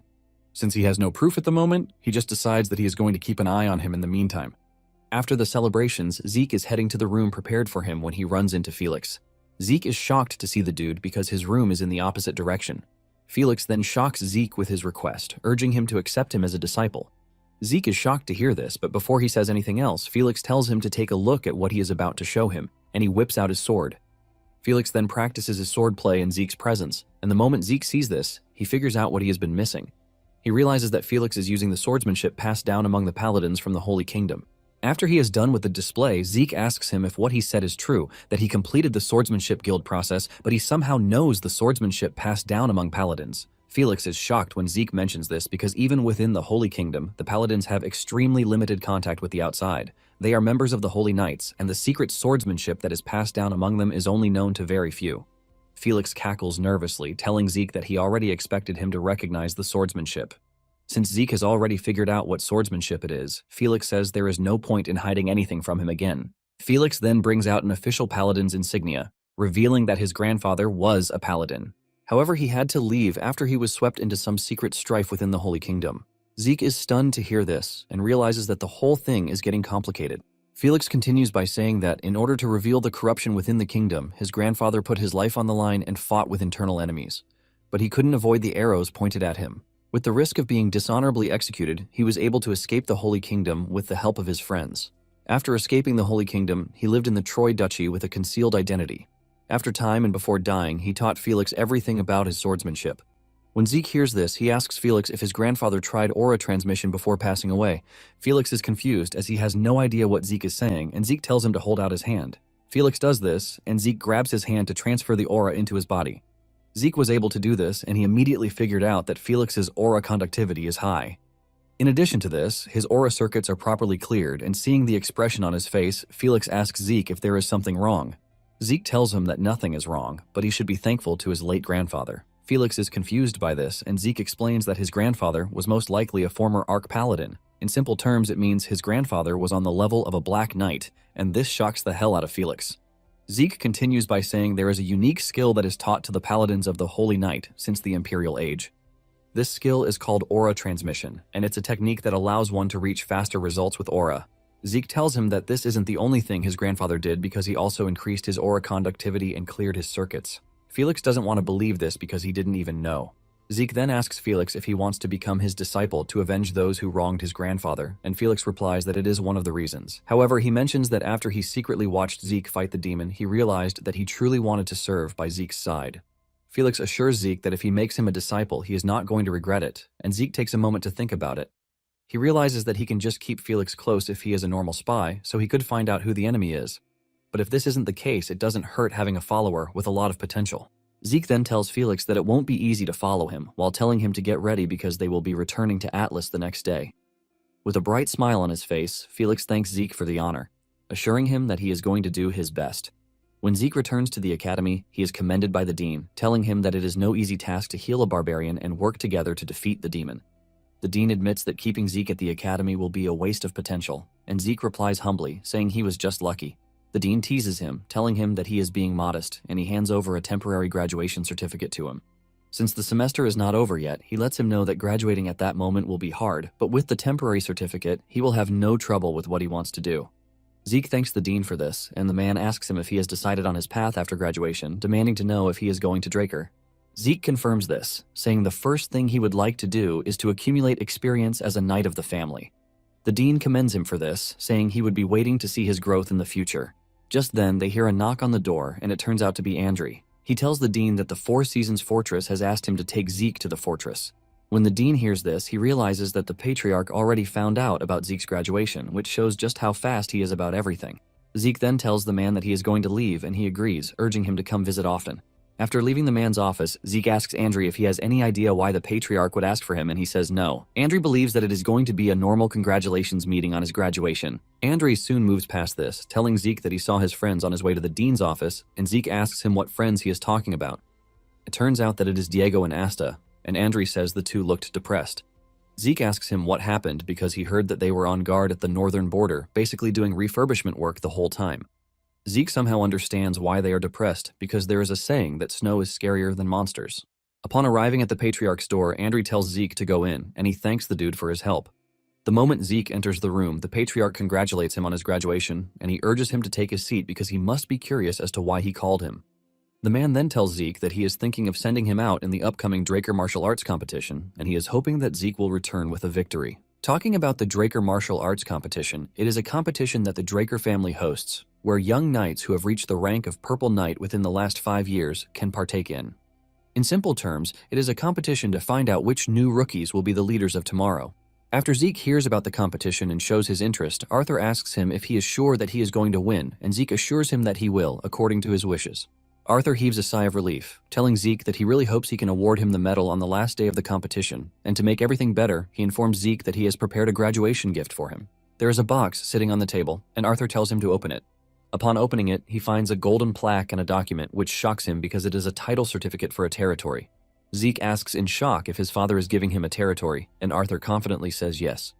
He mentions that the territory is in the north of the Duchy of Troy, where he recently caught a beast. Zeke is totally blown away because he can't believe that he is getting territory for his graduation present. Zeke immediately assures his father that he is going to work even harder to meet his expectations, and Arthur tells him that he will be looking forward to this. He informs him that he is going to assign him a caretaker to manage the territory, so he can just hear the details from the caretaker later. After revealing this, Arthur tells Zeke that he is free to leave, and Zeke thanks the man before exiting the room. As he walks through the hall, Zeke thinks over the whole thing again, and he realizes just how crazy it is because one needs to become a high-level knight to receive a territory, but he, on the other hand, just became an official knight, so the whole giving of a territory is crazy to him. Suddenly, Zeke gets tapped on the shoulder, and when he turns around, he sees his master, Duke, behind him. Zeke is shocked, and he asks his master what brings him over. Duke shamelessly replies that he came to rest at his disciple's side, but before he knew it, he got caught by Arthur and was dragged into work. Duke can't believe that he has retired from night work, but he still needs to do command work in Draker. Zeke piles on his misery, reminding him that he has rested for 10 years already, so it is pretty okay for him to overwork himself. Duke cannot believe that Zeke is taking his father's side in this, and he just concludes that Zeke is Arthur's true son. Suddenly, Duke opens the window and jumps downstairs, telling Zeke that it is time for them to go home. Moments later, Zeke returns home to meet Duke chilling out. Duke talks about how nice it is to return home, but Zeke is forced to remind him that it is his home. Duke disagrees, telling Zeke that since he is his master, whatever is his also belongs to him. Duke then asks him why Arthur called for him, because he knows for sure that it is not just to congratulate him on graduating. Zeke tells his master that he has just received his graduation present, and Duke immediately becomes interested, asking Zeke what it was. Zeke calmly replies that he was given a territory, and Duke initially says it is fine because a territory is good for him. Suddenly, it dawns on him what Zeke just said, and he stands up in shock, screaming out of his lungs, asking Zeke if he is sure about what he just said. Zeke mentions that the territory is north of the Troy Duchy, and Duke cannot believe his ears because this shows how happy Arthur is, since it is not normal to be given a territory at his age. Duke tells him the territory might be up north, but the tax revenue is pretty good.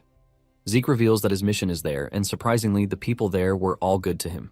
Duke assures him that it is a good deal because being a lord of a territory is better than just having a knight title. Zeke then tells his master that there is one more thing, and the man asks him if he managed to get another present. Zeke says no, revealing that Arthur told him to win the Draker martial arts competition. The moment Duke hears this, his mood changes, and Zeke asks him if the competition is that hard. Duke replies that the competition is not hard because with his talent, it won't be difficult for him, but it is not based on talent alone. Duke asks Zeke if he has ever watched the Draker martial arts competition before, but he says no, revealing that he only heard that it happens once every 5 years. Duke then tells Zeke that the competition is not a simple competition because it is a battle of families disguised as a competition. Zeke asks Duke if he is suggesting that there's corruption underneath, but Duke says no, revealing that it is actually the opposite of corruption. He mentions that the intervention of all sorts of power that can be mobilized is allowed, and the winner is decided with all of these included. It then dawns on Zeke that things have gotten more complicated than he thought because he believed that he just had to win, but with the kind of expression that Duke is making, it appears that things are quite serious. Duke then breaks it down, telling Zeke that if he doesn't have a sponsor family, he is never going to win the Draker martial arts competition. In the end, Duke tells Zeke that there is still time, so they can look for sponsor families in that time. Zeke is pushed to the wall because of this, since he is not a fan of politics, leaving him to wonder if there is no way out of the situation. Later that day, Decker shows up in his room, and Zeke asks him what he wants. Decker reveals that he has something to say, and it is about the Draker martial arts competition. Zeke tells him the problem he is facing, and Decker pulls out his sword to infuse it with aura. Zeke acts surprised about this, asking Decker if he was a Blue Knight all along. However, Decker tells him not to joke around because he is pretty sure that he's caught on before. Zeke admits this, and deep down he has no choice but to admit that Decker is quick-witted. Decker then reveals that he was once a knight in the Draker family, and he was the guard who protected Zeke's mother. At the mention of his mother, Zeke becomes even more interested, and Decker asks him if he knows why no one speaks about his mother. Zeke asks him why, and Decker replies that it is because she is from the Agamemnon family. Zeke is confused because he has never heard of the Agamemnon family. Decker then reveals that the Agamemnon family was once the most powerful force among Draker's blood allies. In fact, they were more powerful than the current Turun and Zimon's families. Zeke is shocked to hear this, as he didn't expect that they would be this powerful. Zeke then asks Decker why he is just hearing of them at that time. Decker reveals that everyone avoids them, believing that they are a cursed family. Zeke immediately asks what kind of curse is afflicting them, and Decker reveals that in the family, pregnant women would give birth to stillborn children. Those who managed to scale through childbirth would die before the age of 5, but Zeke's mother was the only one who survived until adulthood. Zeke is shocked when he realizes that Decker is basically suggesting that he ask the cursed family for support. Decker tells him that this is exactly what he is saying because they were once the greatest power in the central region. In addition, Zeke has the qualifications to be the family's sole heir. Zeke then replies that he is going to consider it, and Decker thanks him for listening. Before leaving, Decker thanks Zeke for trusting him even though he had known forever that he was a Blue Knight, and Zeke tells him not to mention it. Soon afterward, Zeke and Felix head to a place called McKean. Basically, McKean is one of the cities in the Middle Lands that Draker supports, and according to Decker, the Agamemnon family were nobles who had ruled McKean and its surrounding territories for a long time. However, around 50 years ago, bad things started happening to the family, and as rumors spread about them being cursed, they became isolated. Zeke believes that this is most likely why their name is hard to find even within Draker. Zeke suggests that they get something to eat, and they make their way to an inn. Upon entering, Zeke tells the innkeeper to give him their best seller, and the innkeeper assures him that he is going to serve him their restaurant's special soup. Looking around, Zeke could see that the people seemed relaxed and public safety looked pretty good. In short, the city itself appears to be on the bright side. Just then, a stranger asks Zeke and Felix if they are strangers, and he suggests that they try the grilled short ribs. Zeke thanks the dude, telling him that citizens of the city are kind. Zeke then tells the innkeeper to give the kind strangers beer each. One of them tells Zeke that he didn't have to do this, but Zeke says he has to show his appreciation. Zeke then asks him if he has lived in the city for long, and he replies that he is a native of McKean, so he is free to ask him anything. Zeke goes straight to the point, asking the dude who rules the city because from what he's seen, there is no building for the city hall. The moment this question drops from his mouth, the entire place goes cold, and Zeke wonders why the atmosphere has suddenly changed. The dude who was being friendly immediately gets off and walks away, wishing Zeke a lovely stay. Zeke is shocked because the moment he brought up the Agamemnon family, their reaction turned cold, leaving him to wonder if they hate mentioning the cursed family. Zeke then gets up, telling Felix to stay put because he wants to have a look around. Zeke heads to an expensive bar, and upon entering, the bartender tells him that he is not supposed to be there because it is not a place for kids. Zeke doesn't even argue, and he whips out a VIP card for the dude to see. Sweat runs down the bartender's face when he sees this, and he begins apologizing, telling Zeke that he didn't recognize someone of his stature in the first place. Zeke then tells the dude that he would like to meet the branch manager, and the bartender assures him that he will guide him to where he needs to go. Zeke is surprised that the VIP card holds so much importance within the syndicate, and he is glad that Kay gave it to him. Zeke believes that he would continue to make good use of the card from that moment forward. Moments later, Zeke meets the branch manager, who falls on his knees to greet Zeke, offering his sincere apologies because he never expected someone of his importance to have shown up. Zeke asks the manager if he knows who he is, and the dude replies that he doesn't know the details, but he was told to never be disrespectful towards him. Zeke asks him how long he's been in McKean, and the dude replies that it's been about 20 years. Zeke is pleased to hear this because it means he knows a lot about the city. The dude confirms this, and just as he is starting to talk about the underworld, Zeke cuts in, telling him that he is not interested in stolen goods. Zeke asks him if he knows anything about the Lord of McKean, and the moment he asks this question, the manager starts shivering. Even Zeke is left in shock because he doesn't know what kind of rumors the Agamemnon family had spread to make everyone afraid the way they are. Zeke then says he's realized that mentioning the family's name in McKean appears to be a taboo, but he would like to know why. The manager reveals that the family is cursed, and Zeke assures him that he knows about all the dying children and all. However, the manager assures him that this is not all. With a terrifying voice, the manager tells Zeke that anyone who goes to the family's castle actually dies, and this shocks Zeke down to his bones.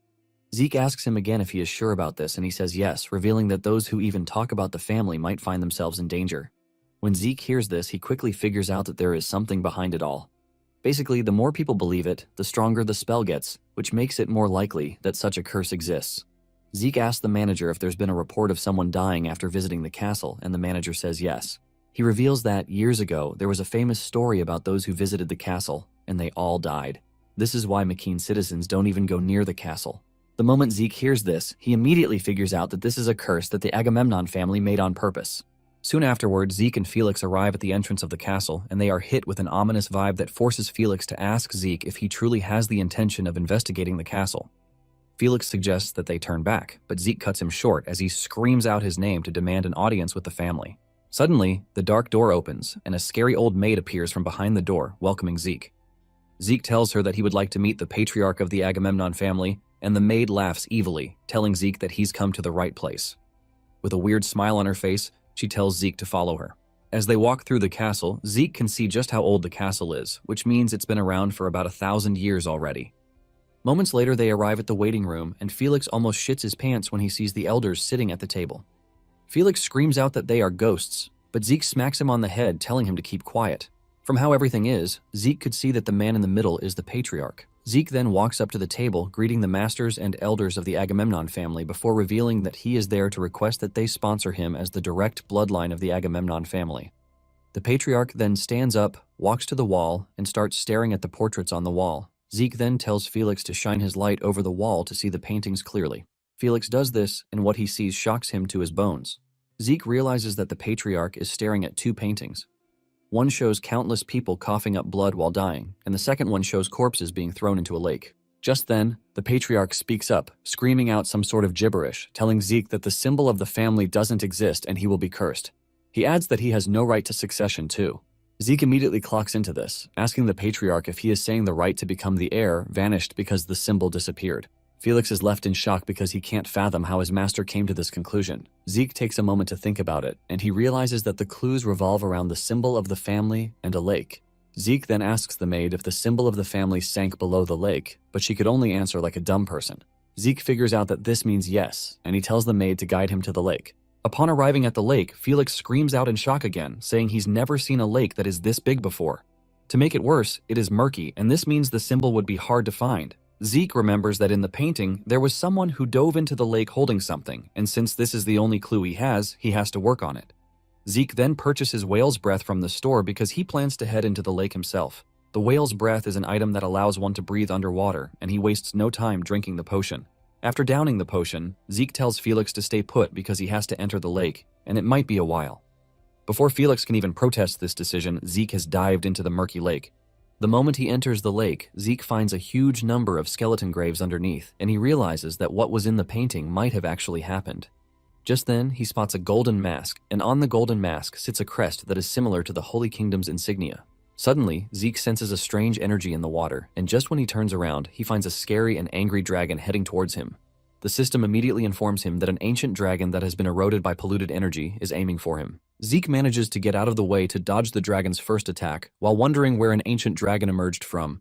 Realizing that he can't escape the dragon, Zeke keeps the mask and whips out his weapon, unleashing a powerful skill, the Wave Sword.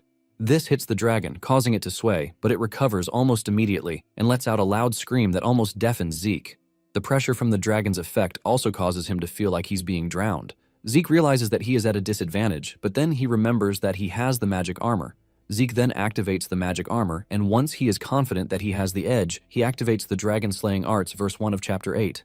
This releases the dragon scale slice that puts out so much pressure that the ancient dragon immediately trembles. The system then tells Zeke that the innate authority draconic control has been activated and asks if he would like to make the dragon submit. Zeke is surprised to learn that he can control the dragon, and without hesitation, he decides to do this. Once his authority comes into play, and the dragon is placed under his submission, a golden light hits the dragon. When the light subsides, Zeke is informed that the polluted energy that eroded the ancient dragon has been purified, and the dragon has recovered its past divinity. Zeke is surprised to see that the dragon that was once looking like a deadbeat now looks rosy. The dragon purrs, and the system asks him if he would like to name the dragon. Since the map said the lake's name was Nawel, Zeke decides to name the dragon Nawel. After naming the dragon, the system tells him that he has obtained the holy beast, Nawel. The system lets Zeke know that Nawel can only be summoned in places that contain water. In Nawel's description, it turns out that Nawel can develop into a divine beast once Zeke meets the conditions fixed for it. Since Zeke doesn't know what the conditions are just yet, he figures out that he will know with time. Zeke then resonates with the dragon, suggesting that they get along well with each other. On the outside, Felix is already wondering why Zeke hasn't shown up because it's been a long time since he vanished into the lake. Suddenly, water rises from the lake, shooting up so high that Felix falls in fear. Water splashes onto his body, and when he looks up, he sees a dragon. But what shocks him is the fact that Zeke is riding the dragon. Felix asks Zeke what he is looking at, and Zeke reveals that it was a monster that was in the lake, but the curse has been released, so it looks much better. Felix also notices the golden mask in Zeke's hand and the fact that the insignia on it looks like that of the Holy Kingdom's insignia. Zeke is about to store it away when the system informs him that he has acquired an interesting mask, but withholds the name. Zeke realizes that the name is hidden just like when he first got the magic armor. According to Galleon's words, after investigating the magic armor, it must have been made during the Golden Age at the very least. Zeke believes that the mask must have been from that time too, since they have similar properties. The system asks him if he would like to be registered as the mask's user, and Zeke says yes. After the registration, the system asks him if he would like to activate the mask's functions, and Zeke wastes no time activating it. Just then, it starts to radiate holy energy, and the system informs him that the mask has been connected with an intermediate-level administrator system. Once this is confirmed, the purification skill is fused with the immortal class, which upgrades into a unique class skill called Great Purification. Zeke wonders what this skill is, and suddenly the system tells him that the scope of Great Purification is being increased. Before Zeke knows it, a bright light emerges from the mask, and the system lets him know that the purification of the polluted mana that has infested the land has begun.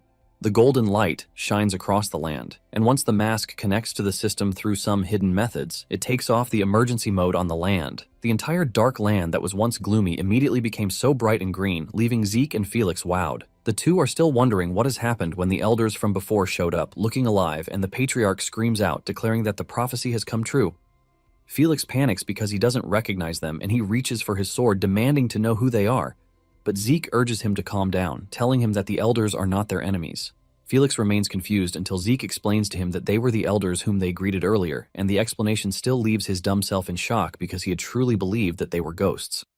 The patriarch talks about the prophecy, which revolves around a child with black eyes showing up to return the family to normal. As he speaks, the rest of the elders join him in celebrating the arrival of their savior. Felix is completely overwhelmed, and he confesses that he believes they were ghosts, but Zeke tells him that they weren't ghosts. He mentions that their conditions got worse because of the curse, but since the curse has been released, they have all returned to their original forms. The patriarch then addresses Zeke as his grandson, and Zeke returns the courtesy by calling the man grandfather. After the whole greetings, they return to the castle, and Felix remains completely blown away at how magnificent the castle looks without the dark, gloomy aura around it. Zeke figures out that the castle lifted the emergency defense mode when the surroundings started changing.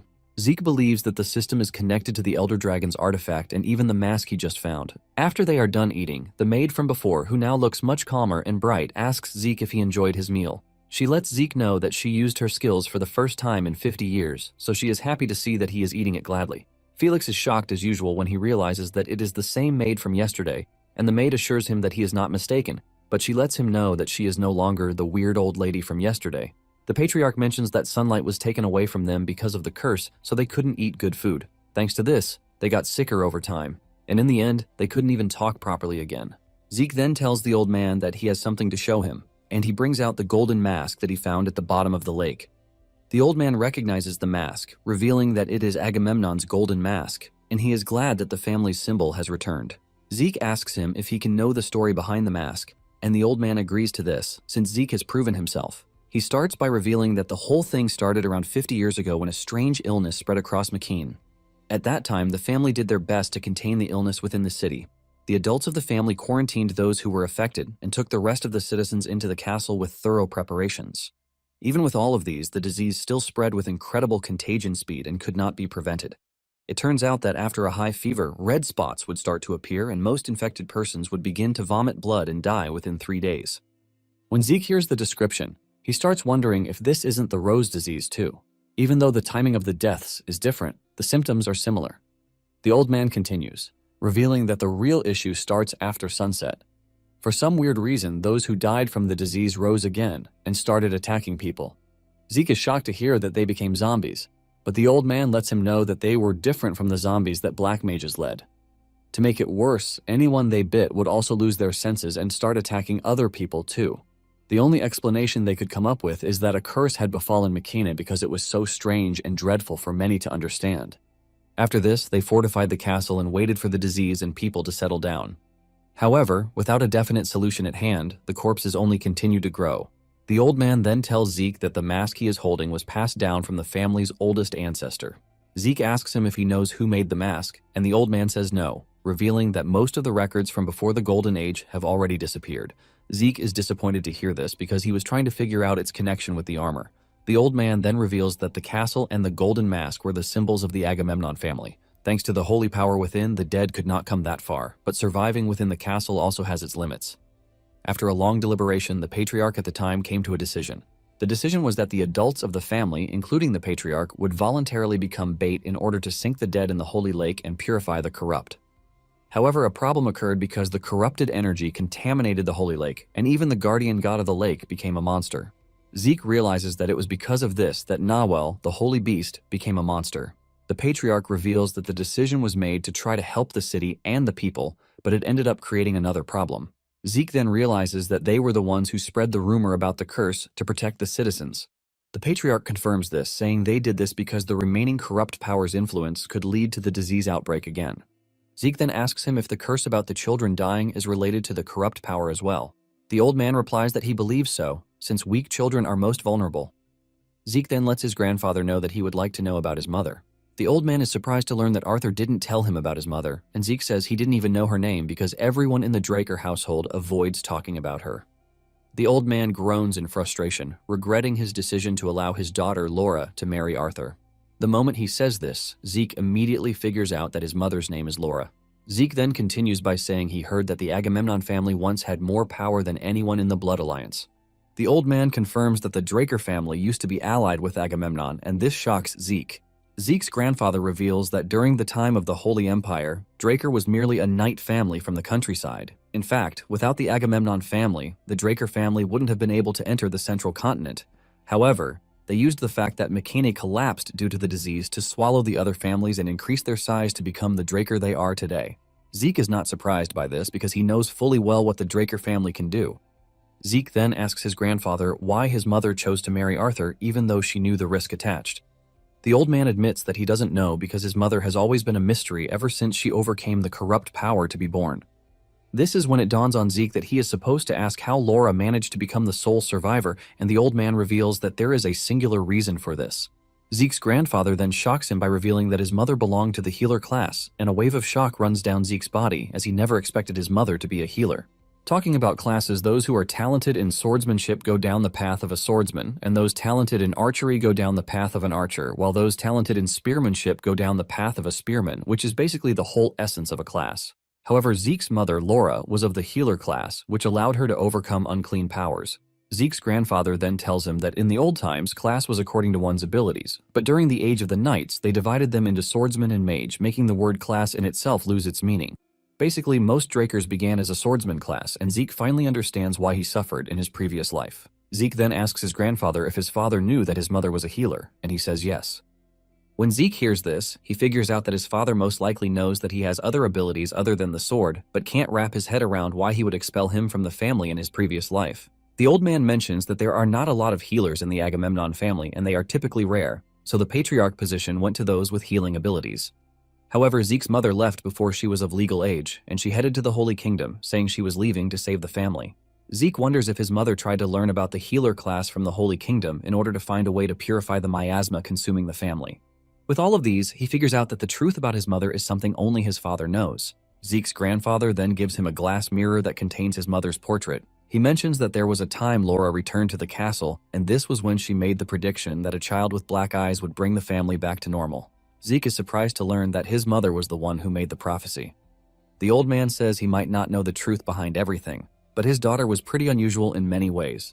The old man then goes back to why Zeke came, which is to get sponsorship. He tells Zeke that since he's saved the family and he is Laura's son, he is now the sole heir of the Agamemnon family.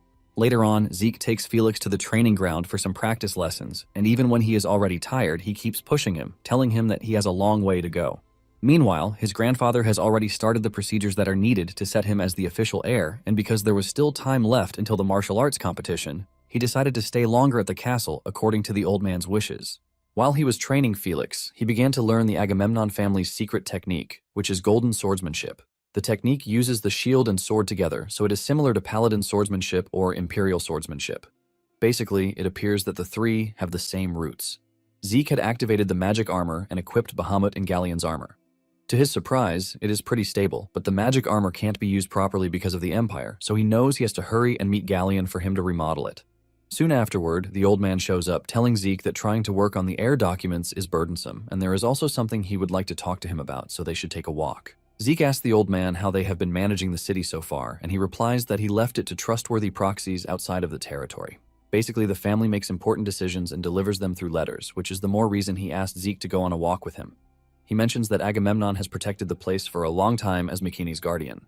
Apparently, there are 3 families under their command bound by deep vows to always come to their aid, which basically makes them their vassals. The old man tells Zeke that to become their official heir, he must be acknowledged by these 3 families. Zeke then tells the old man that he has a request concerning this, and the old man tells him to go ahead. Zeke suggests that the old man invite the 3 families to the estate, including all the families related to Agamemnon.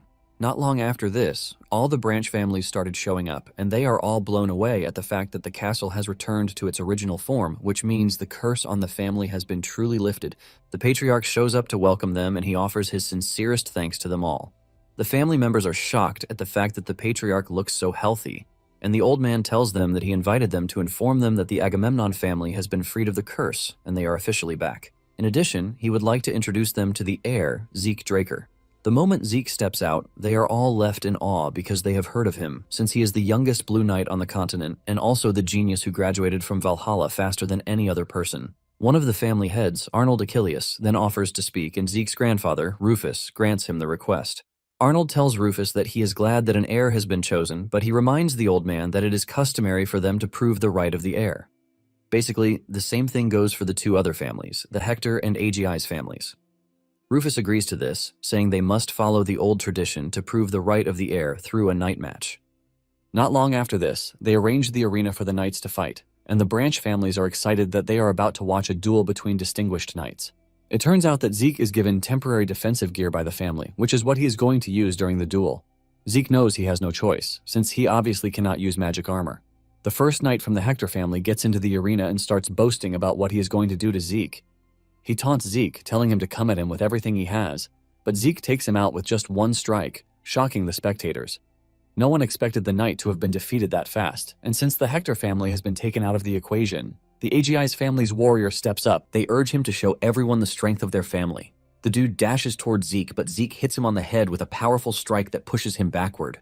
Before he even gets the chance to pull himself together, Zeke has descended upon him, landing a strike that causes extreme pain to his body. He feels his body erupting from the inside, leaving him totally confused. He knows that Zeke is only 17 years old, but at his young age, he already has a force that is strong enough to weaken him. The dude is still trying to hold on when Zeke lets him know that he is going to end the fight at that instant. Just as he promised, Zeke takes down the dude, ultimately recording the victory. With this, Zeke has only 1 person left to fight. The final dude is Pharrell Achilles, and he is a scary dude who is known as the reigning champion of the traditional dueling league. The moment he steps into the arena, the crowd goes nuts, and even Zeke can see that the dude is not to be toyed with. Pharrell offers his greetings while introducing himself, and Zeke also does the same. Zeke can see how pure his energy is, which shows that the dude is strong mentally. Since this is the case, Zeke decides to check out the dude's abilities, and he dashes toward him, but Pharrell blocks his attack with his shield. Seeing this, Zeke pushes back a little, and he is forced to admit that the dude is quite impressive because his fundamentals are pretty strong. From what he's seen, Zeke can confirm that he has a lot of real battle experience. The branch families are surprised at what they are watching, since they never thought there would be a knight who could stand toe-to-toe against Pharrell. Rufus smiles with pride because he knows what his grandson is capable of doing. As the fight continues inside the arena with their swords clashing, Rufus is convinced that Zeke will be able to convince everyone that he is the true heir of the family. At the same time, Pharrell is already sweating really hard, and he realizes that the rumors about Zeke being an insane monster are actually true. Basically, he is already getting tired, but Zeke shows no sign of tiredness whatsoever.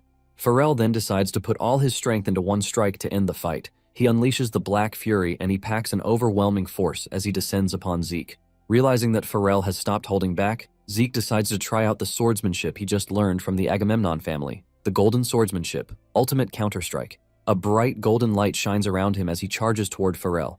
Their attacks clash, leaving a huge explosion for everyone to see. The impact leaves a cloud of dust that has everyone wondering who won. However, when the dust clears, they are surprised to find out that the 2 are still standing. However, both of their shields are broken, and they are still looking to continue the fight. Just then, Rufus screams out, ordering that they stop the match, saying it is going to be considered a tie. He mentions that it is going to be meaningless to decide on a winner among such good warriors, and the Branch families have no choice but to acknowledge Zeke as the rightful heir since they have seen what he can do. Once they have all come to an agreement, they roar out Zeke's name, wishing him blessings on his new title. Zeke commends Pharrell, telling him that he put on an incredible fight, claiming he would have lost if the match had continued. However, Pharrell disagrees, saying he would have been the one who lost because Zeke's attack could have finished him off if he wanted. He thanks Zeke for his consideration, and Zeke is surprised that the dude actually saw through his skill. Nonetheless, Zeke is not worried since he has succeeded in becoming the heir, which is the most important thing. With this, Zeke figures out that he can finally begin preparations for the martial arts competition. Later on in Zeke's room, Felix commends him for such a great performance because Pharrell is considered a superstar in the region. Zeke tells the dude to chill out, claiming that Pharrell was just thinking about his dignity, which is why he went easy on him. Felix asks Zeke what he means by this, and he tells him that the Achilles family is known for their spear, not their swords, but Pharrell used a sword against him, not a spear. Felix then mentions that Pharrell has always used a sword in his matches, and Zeke tells him that this is basically why Pharrell is an impressive knight, so he is someone he should watch and learn from. Just then, Zeke hears Pharrell's voice at the door, asking if he can come in. Zeke tells him that he can, and Pharrell apologizes for coming that late in the night. However, Zeke replies that the honor is his because it is not a small feat to have an incredible knight like Pharrell come to visit him. Pharrell then tells Zeke that he has a request for him, and Zeke tells him that he is free to speak his mind. Pharrell tells Zeke that it is not news that he is weak compared to Zeke, but he would like to help Zeke if Zeke wants it. Zeke asks if he is talking about the Draker martial arts competition, and Pharrell says yes. He mentions that the competition is like a battlefield, so if he can, he would like to be of help as much as he can. Zeke admits that Duke also said the same thing about the competition. Pharrell mentions that the competition is notorious for its strange rules and the events and regulations that change constantly. Pharrell lets him know that the ones who decide the policies of the competition are the preparatory committee members, but most of them are elders from powerful families in the central continent. This is why it is easy for them to create or manipulate rules to favor the candidates that they support, leaving them to instigate fights of incredible scale. This is simply why the competition is unique, and an example of this is a rule that one cannot use any aura in the fight. When Zeke hears this, he is surprised, and this finally tells him that the competition is really weird.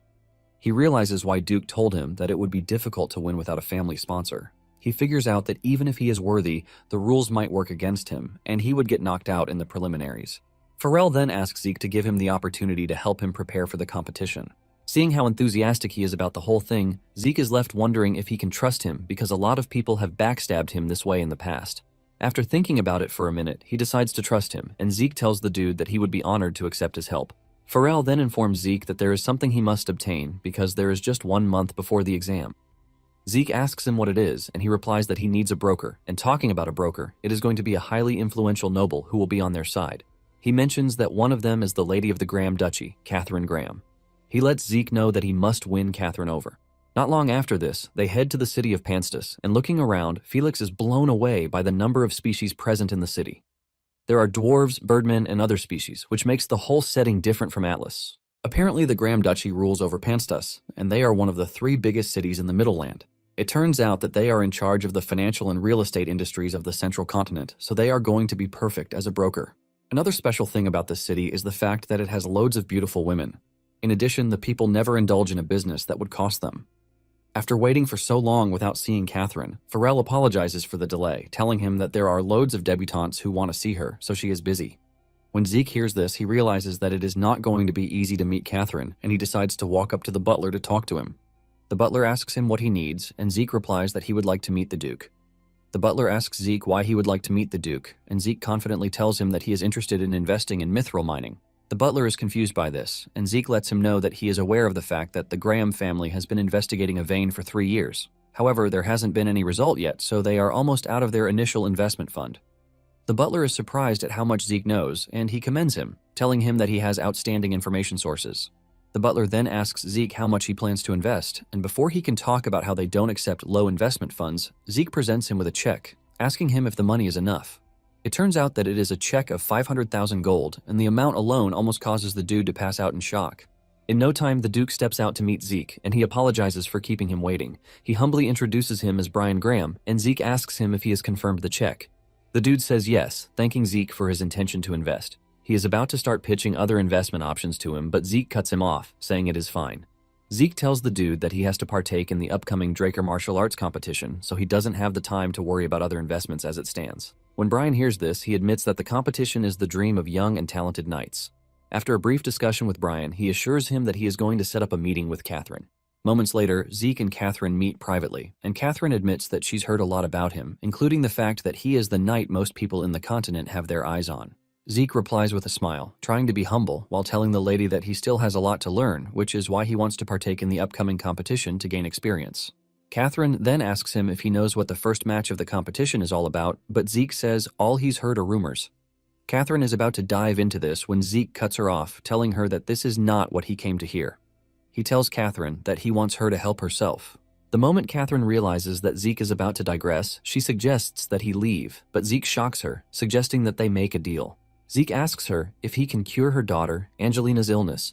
He wants to know if she is going to accept his offer. Catherine hears this, and she smacks her fist onto the table in anger. Apparently, Catherine was deemed the future greatest beauty on the continent in her youth.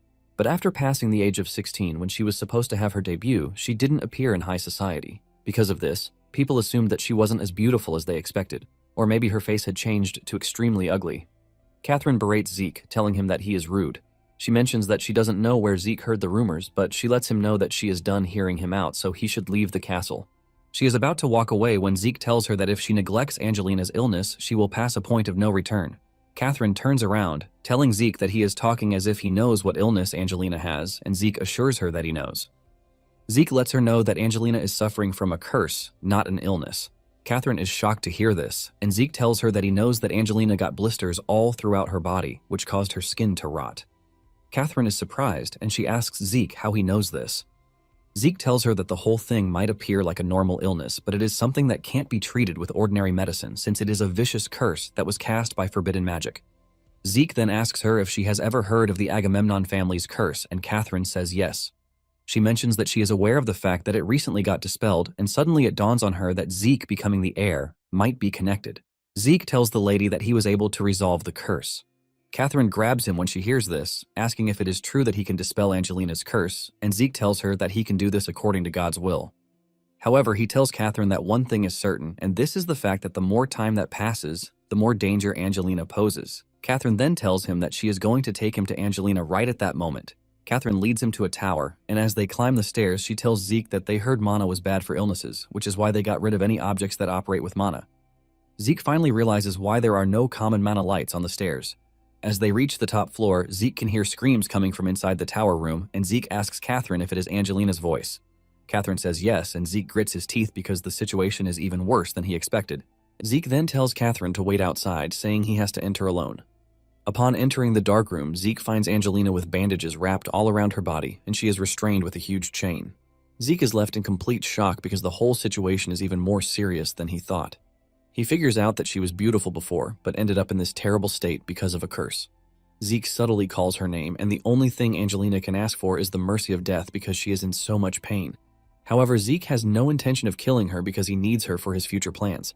He whips out the golden mask, and he puts it on as he prepares to do everything in his power to save Angelina.